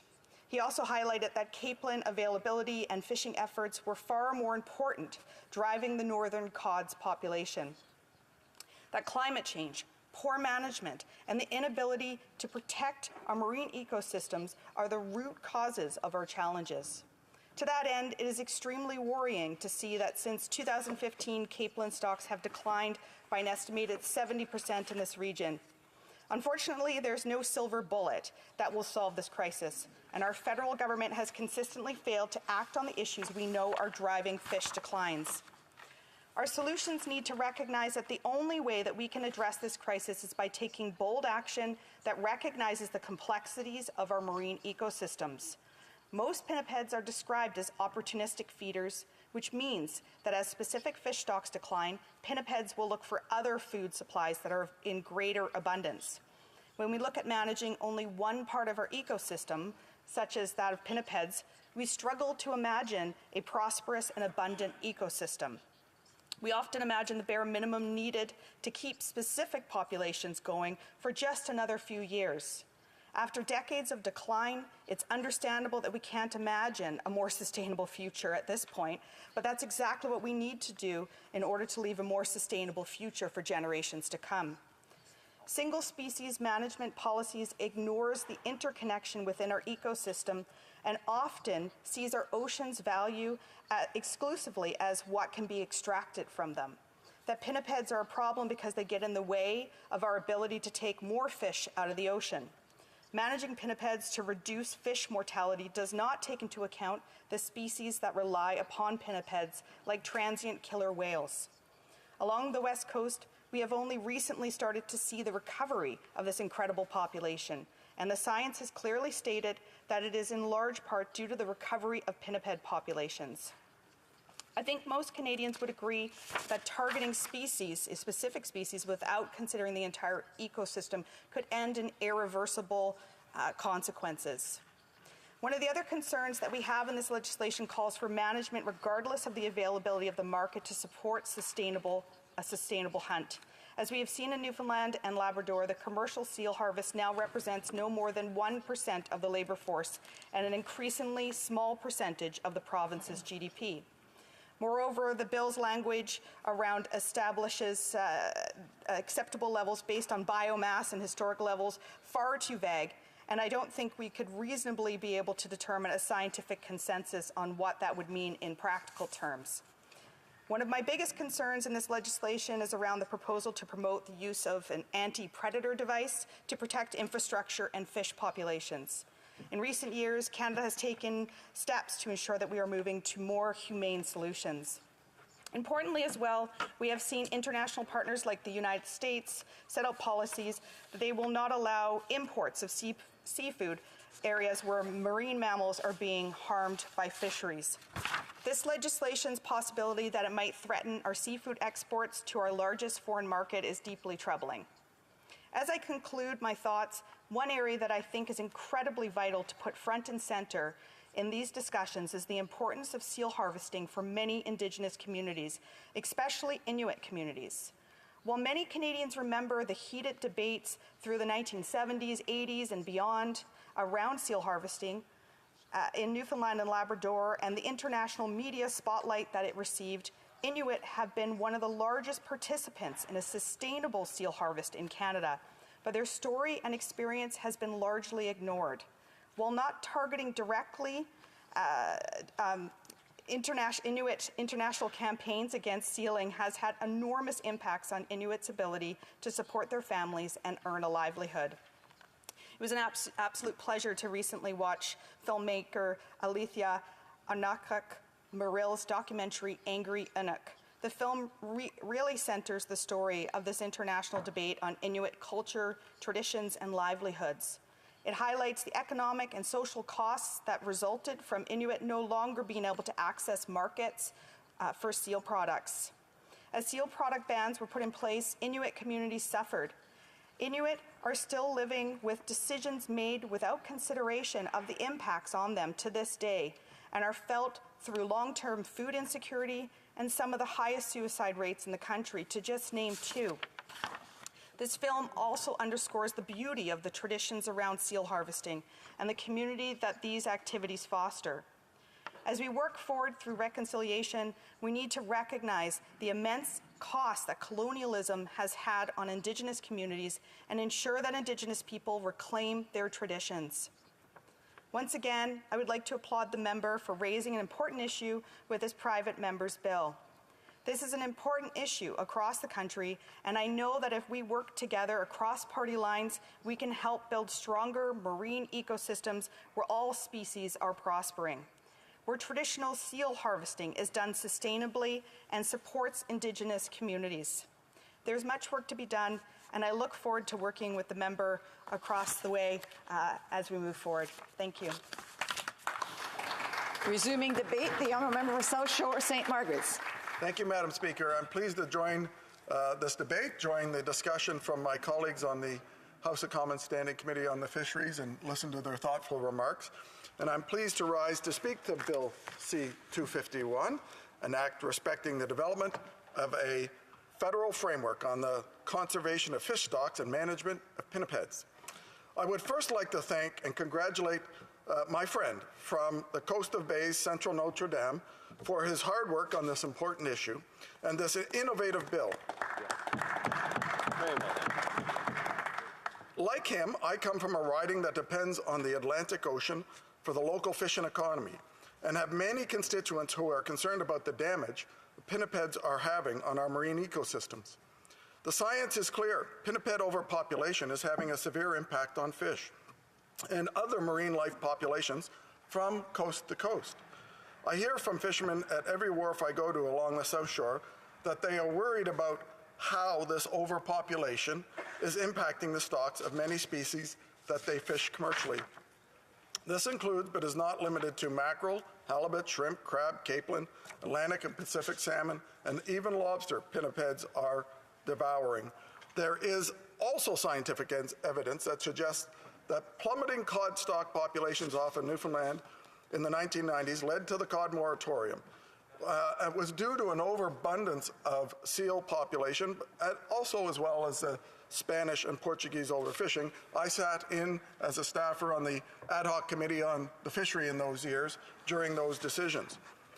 Additionally, many residents on both Atlantic and Pacific coasts have seen pinnipeds deep into rivers like never before, They're not natural habitat for them, rivers. They're chasing the food that would otherwise be abundant in the oceans.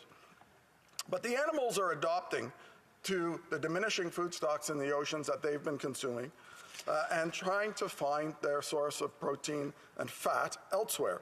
Every day, it seems like another fishing industry is faced with perilous quota reductions and warnings from DFO that if overfishing continues, more moratoriums and fishing closures will happen. The Liberals are intent on leaving all fish in the ocean in order to feed pinnipeds and reduce economic activity. These gloomy warnings cause stress for families that depend on the economic benefit that commercial fishing provides. Countless studies have shown that pinniped overpopulation is contributing to reduced stocks and an imbalance in the ocean and our biodiversity. For example, there were 2.7 million seals at the start of the cod collapse, the cod moratorium in 1992.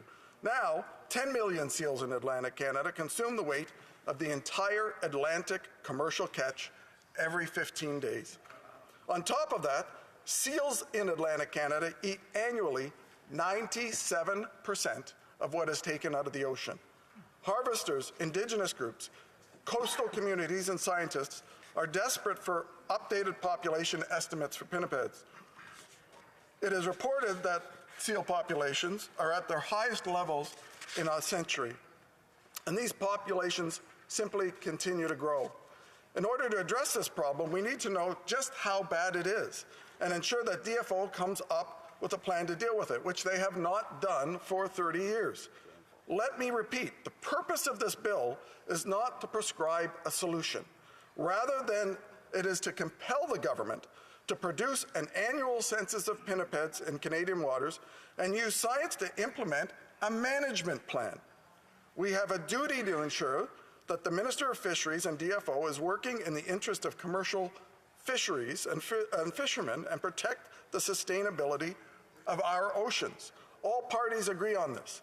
That's why there has been unanimous consent at the Standing Committee on Fisheries and Oceans to study this issue in both this Parliament and the last.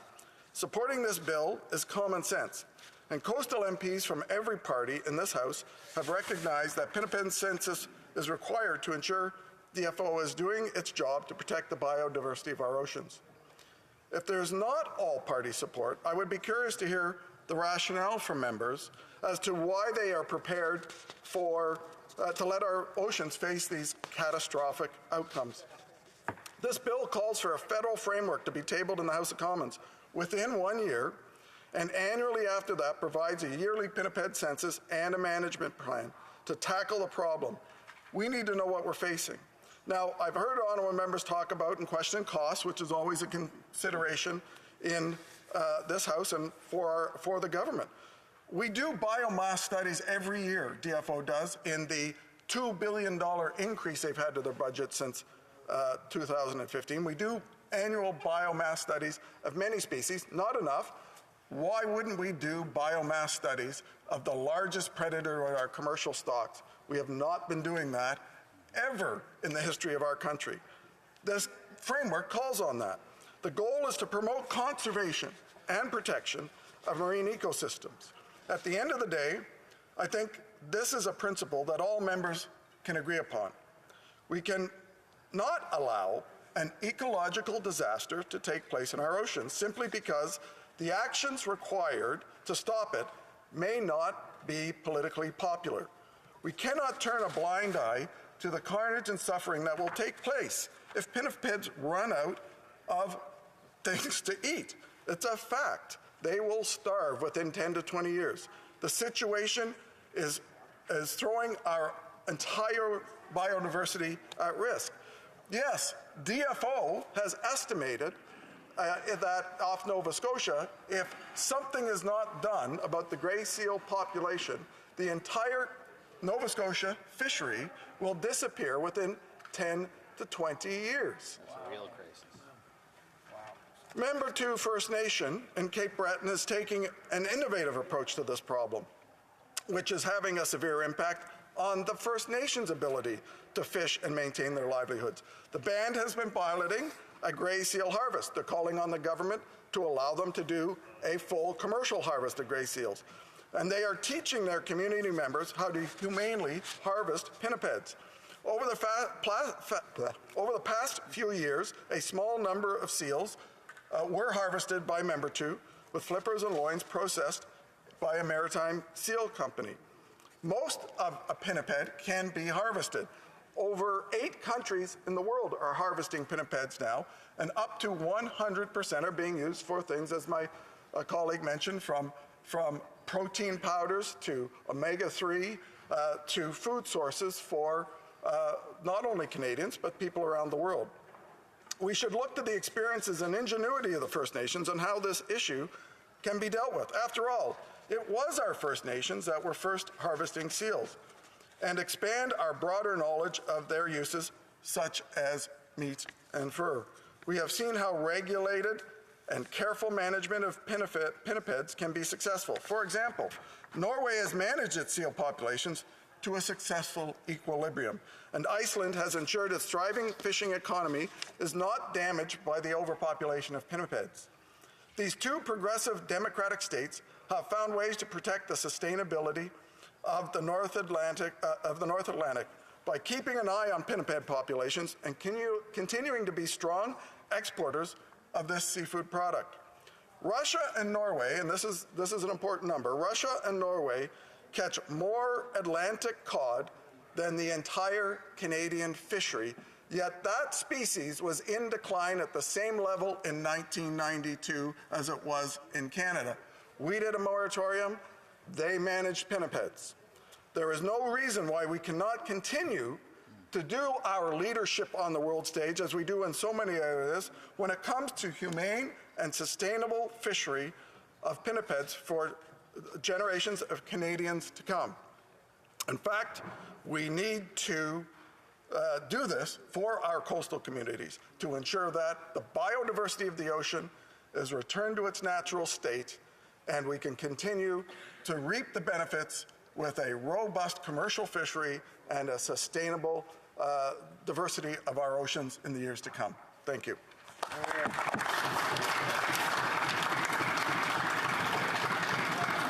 Resuming debate, now I will advise the honourable member that I will have to unfortunately interrupt him. He's got about 3 minutes before I interrupt him. The honourable member for the Honourable Parliamentary Secretary to the Minister of National Defence.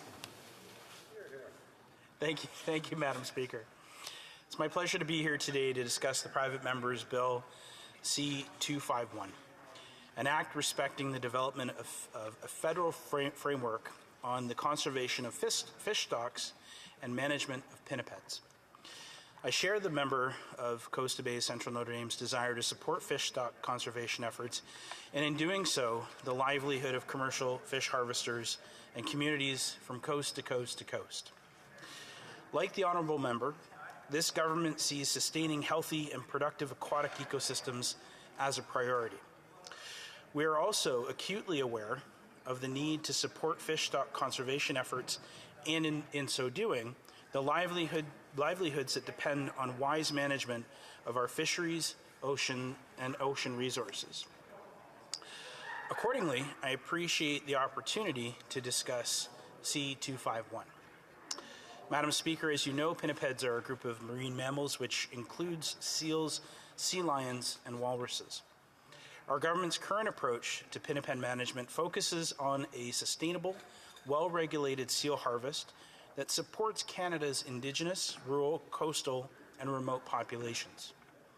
This approach is informed by the best available scientific evidence.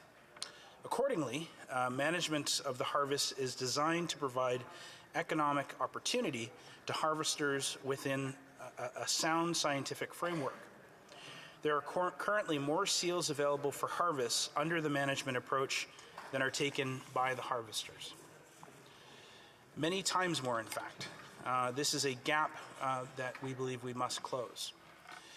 Turning to Bill C-251, however, I note the bill is primarily targeted at seals, which some commercial fish harvesters view as the cause of slow recovery for some key fish stocks.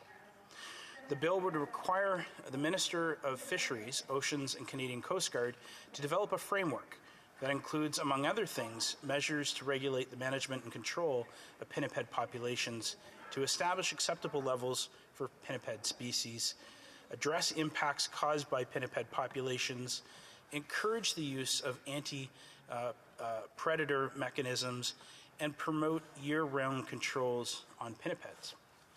Madam Speaker, I respect the desire to protect fish stocks that lies behind C251, and I recognize the significance of the fish and seafood sector to our economy.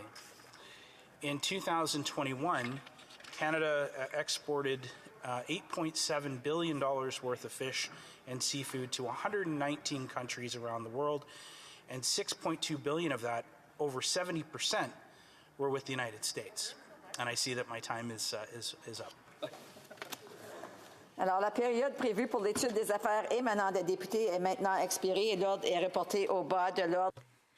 The order is dropped to the bottom of the order of precedence on the order paper. That's in 55 seconds the next time that this matter is before the House. Alors, à ce moment-ci, conformément à l'article 38 du règlement. Pursuant to Standing Order 38, a motion to adjourn the House is deemed to have been made and seconded at this time. Therefore, the question is that this House do now adjourn. The honourable member for Renfrew, Nipissing, Pembroke. Bravo. Madam Speaker, as a member of Parliament for Renfrew, Nipissing, Pembroke, home to the training ground of the Warriors at Garrison Petawawa, Canada's largest army base, I welcome the opportunity to hold this government accountable for the safety and security of our women and men in uniform. Earlier this year, I asked a very specific question regarding the readiness of Canadian soldiers now that they find themselves in a situation where chemical, biological, radiological, and nuclear CBRN for short weapons are threatened.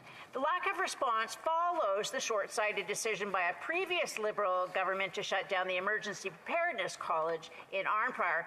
It was confirmed this week by the CBC government propaganda agency. The earliest the Canadian Armed Forces might be properly equipped and trained against these 21st century terrors is 2030. This government does not learn. The war in Ukraine is today, not 8 years from now, today. Today, there are more than 200,000 active cases of COVID-19 in Canada. Canadians will recall the decision by the government to send soldiers to Latvia during the COVID-19 pandemic without inoculation. A significant COVID-19 outbreak struck Canadian Armed Forces members deployed to Latvia. The majority of the deployed Canadian soldiers were not vaccinated ahead of their mission because of the failure of this government to procure vaccines after a botched deal with the Chinese communists. What limited vaccines were received were given to federal prisoners, rapists, murderers before our soldiers. The official position of the Divisive Socialist Coalition Prime Minister was, our soldiers are young and healthy. They should recover from the virus. They would, dare I say, the words to the censor-loving Socialist Coalition that does not believe in science, develop natural immunity. What a hypocrite our blackface-wearing Prime Minister is when he expects soldiers to develop a natural immunity and not other Canadians. It's a failure to both inadequately prepare and to fail to urgently respond in a manner that's commensurate with the threat. Chemical weapons, such as nerve agents, once inhaled, can directly attack the respiratory systems of the soldiers and be fatal. Thus, even a small exposure to contaminated air can pose a significant risk to soldiers. Soldiers who are exposed to CBRN weapons become casualties. CBRN material is used as an umbrella term for those agents in any physical state and form which can cause hazards to populations, territories, and forces. It also refers to chemical weapons, precursors, and facilities, that is, equipment or compounds that can be used for the development or deployment of weapons of mass destruction, CBRN weapons or CBRN devices. Over the past few years, CBRN weapons or CBRN devices have been used. So over the past few years, there's been an increase in the number of conflicts globally. This has led to an increase in the demand for CBRN defensive products such as personal protective equipment, detection systems, vehicle-mounted improvised explosive devices detection systems, detonators, and decontamination devices. Canada has been ignoring the threat while other countries got prepared. The losses in terms of life and equipment have triggered the enhancement of CBRN defense for our troops. But despite budgetary constraints, our allies in NATO and Europe are investing in improving CBRN defense for both troops and vehicles. In September 2021, the NATO held its 17th annual conference in weapons of mass destruction, arms control, disarmament, and non-proliferation in Copenhagen. Canada was warned of the threat. NATO's combined Joint CBRN Defense Task Force, a NATO deployable military asset, is a key part of the alliance's work on CBRN defense, and it consists of Actually, there was a little bit more time that I gave her flexibility, but the Honourable Parliamentary Secretary, the Minister of National Defence. Thank you, Madam Speaker. COVID-19 has affected every part of our society and every Canadian, including members of our Canadian Armed Forces. I would like to clarify that, in fact, COVID-19 did not stop CBRN training for our new recruits, as the member has incorrectly alleged. Although some of our training and recruiting had to be scaled down during the earliest days of the pandemic, our military was not stood down, Madam Speaker. To say so is completely inaccurate and frankly disrespectful to the Canadian Armed Forces members who have worked tirelessly to help Canadians through this pandemic. We will never compromise on readiness, and our priority is maintaining a fighting force that can be deployed anywhere in the world. Russia's egregious invasion of Ukraine has not only resulted in instability across the globe, but it has shown that we must never step back from that responsibility. Today, our organization is in the midst of a substantial forces-wide reconstitution program to rebuild our strength and readiness for the future. This includes making sure our members receive the right training so that they can effectively and safely perform their required duties. I'd like to thank the member opposite for highlighting the importance of the chemical, biological, radiological, and nuclear course.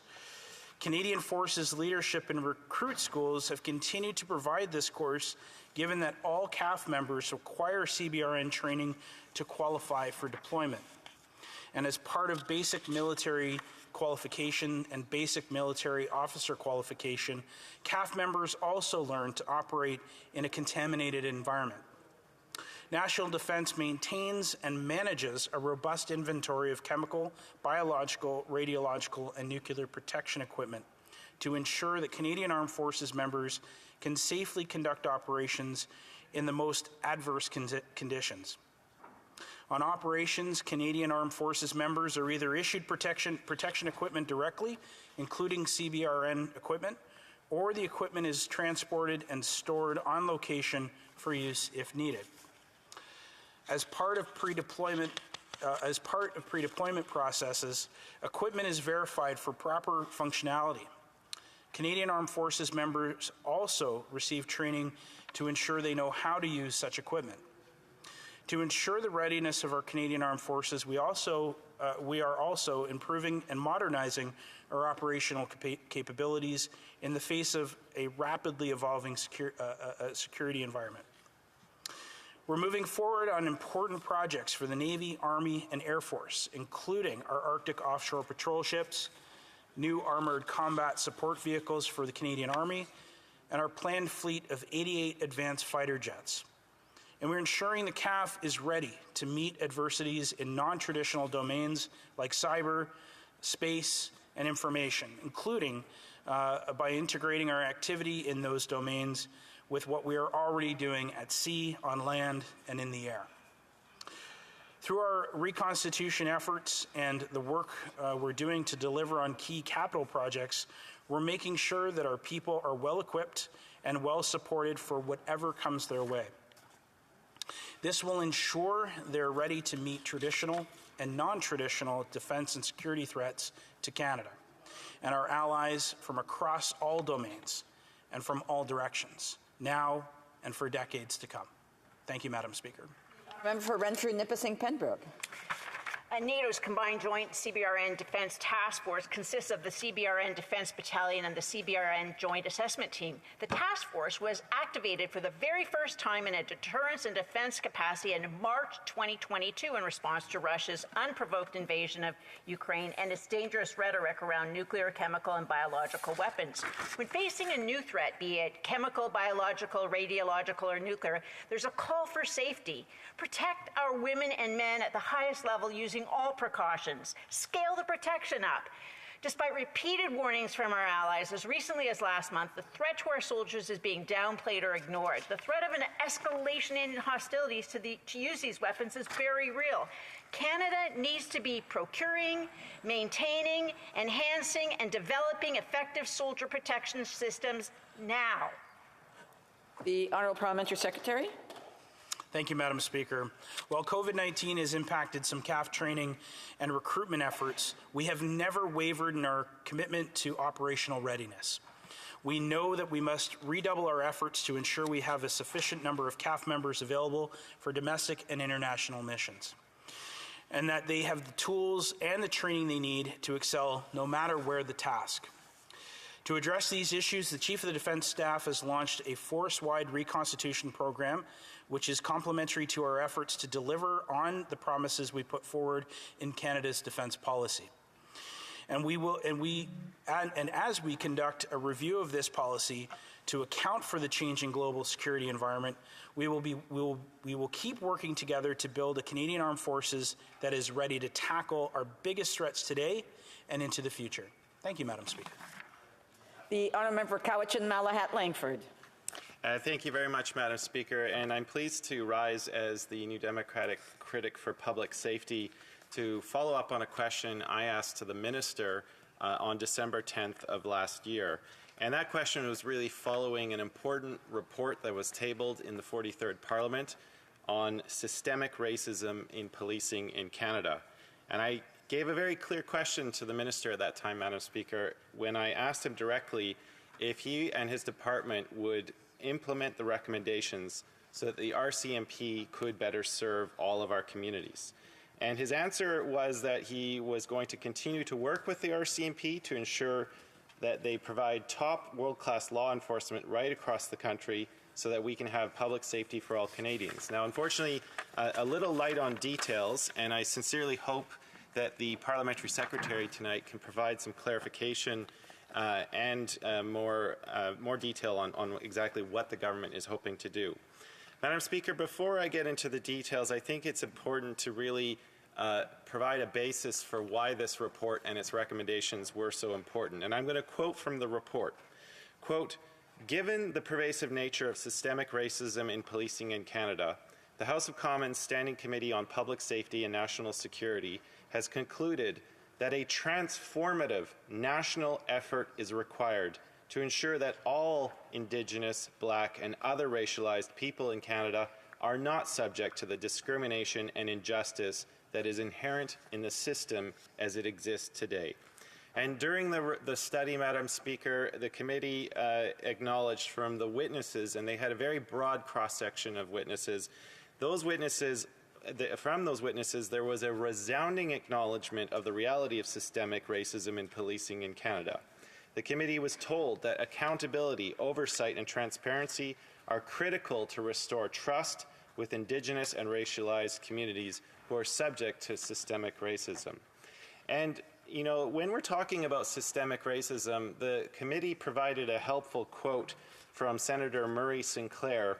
And he said that, you know, systemic racism is when the system itself is based upon and founded upon racist beliefs and philosophies and thinking that has put in place policies and practices that literally force even the non-racists to act in a racist way.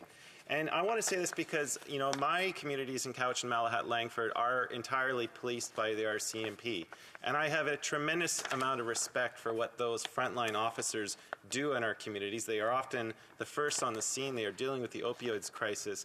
But we cannot step away from the fact that the RCMP itself as a force, as a wider entity across Canada, is in need of reform. So what I want to know from the Parliamentary Secretary, because she was a member of the committee that produced that report, so she's very familiar with the witness testimony and the deliberations that the committee went through.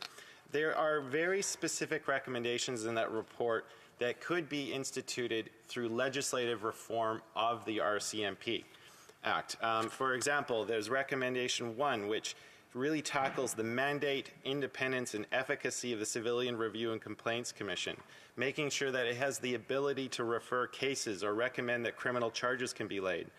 Creating statutory timelines for responses from the RCMP, requiring the RCMP Commissioner to annually report to the Minister on steps taken to implement CRCC recommendations and table that to report to Parliament. So in closing, Madam Speaker, the recommendations 2, 3, 4, 5, 7, and 8 are all there for the government to follow up on, and I'd like to have a clear answer from the Parliamentary Secretary on when her government is going to implement those recommendations. The Honourable Parliamentary Secretary to the Minister of Public Safety and Emergency Preparedness. Thank you, Madam Speaker, and I want to thank the member for Cowichan and Malahat Langford for this important question and for his continued excellent work on the Public Safety Committee. As he mentioned, I've served as a member of the committee since being elected to this place, and I'm incredibly proud of the work our committee achieved in the last Parliament through our report on systemic racism in policing. I would be remiss if I also did not thank the honourable member for bringing a motion to the committee which received unanimous support for the chair to retable that report. The work done in the previous Parliament was important. The committee made 42 recommendations, and it is essential that the government provide a fulsome response to that report.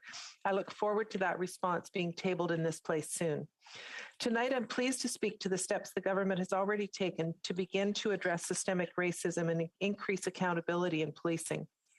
Police services in Canada are entrusted with a broad mandate and significant powers to enforce the law, keep the peace, and maintain public safety.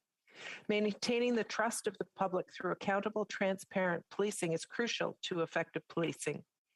Incidents of excessive use of force by law enforcement in Canada and the United States against Indigenous, Black, and racialized people prompted demands for change in 2020. We know that systemic change is needed. That's why concrete action has been taken to modernize the RCMP, transform its culture, and identify and eliminate systemic barriers and systemic racism. In Budget 2021, the government allocated $75 million over 5 years and $13.5 million ongoing to support the RCMP to take action to combat systemic racism, including through reforming recruitment and training, improving the collection, analysis, and reporting of race-based data, more rapidly evaluating the impact of police activities on marginalized communities, and improving community engagement and consultation with Black, Indigenous, and racialized communities. The RCMP is also piloting the use of implicit bias testing as part of the recruitment process. Following the launch of the Equity, Diversity, and Inclusion Strategy in January 2021 and the application of a GBA Plus review, new and modernized entrance exams assessing applicants' cognitive and personality attributes were added and will roll out in the coming months. Additional reforms are needed, including external reviews of the RCMP's sanctions and disciplinary regime, and modernizing de-escalation training to include training on implicit bias, specialized training for experienced officers, updated training for cadets, and mandatory training on cultural awareness and humility and anti-racism. In addition, through the launch of the Independent Center for Harassment Resolution, we have committed to greater externalization to ensure that there can be no conflicts of interest while reviewing complaints against RCMP members. In addition to internal reforms, independent civilian review bodies like the Civilian Review and Complaints Commission are key to keeping the police accountable to the public they serve. That is why the Minister of Public Safety has been mandated by the Prime Minister to bring forward legislation that establishes defined timelines for the RCMP to respond to recommendations made by the CRCC. Additionally, in support of greater police accountability, we are committed to enhancing the Management Advisory Board to be in line with other Canadian police services. These are some of the important measures we are taking to address systemic racism, and I look forward to working with the honourable member on this critical issue to ensure that all 42 recommendations are implemented. Thank you, Madam Speaker. The honourable member for Cowichan, Malahat Langford. Well, thank you, Madam Speaker, and thank you to the Parliamentary Secretary for that response. And I, like her, do look forward to seeing the government's responses to all of those recommendations tabled in the near future. But, you know, one of the main things that we can do here in the Parliament of Canada as a legislative body is we can tackle reforms to the Royal Canadian Mounted Police Act. I have asked the Library of Parliament to take the specific recommendations that were in that report, the ones that deal with reforming the RCMP Act. I've asked the Library to show me what those reforms and amendments would look like. The only question is, Madam Speaker, is it going to be up to me as a private member to introduce that as a private member's bill, or can I ask the government to take the lead on this and actually introduce a government bill to take the reforms that are necessary on that act? Thank you. The Honourable Parliamentary Secretary. Thank you, Madam Speaker. And I would just say to the honourable member that I appreciate him doing that and reaching out to the Library of Parliament. And I hope that he will share that report with me and that we can work together to ensure that that the RCMP Act does reflect the recommendations from our report. We are bringing forward clear timelines for compliance with the recommendations made regarding the CRCC, and those were very important recommendations and ones that will provide oversight for the RCMP as well as consequences, which is something that we had heard was lacking. We'll continue to work collaboratively with partners, and including the honourable member. And I see that, Madam Speaker, you're giving me the sign, so I will end it there. Thank you. The motion to adjourn the House is now deemed to have been adopted. Accordingly, this House stands adjourned until tomorrow at 10 a.m. pursuant to Standing Order 24-1.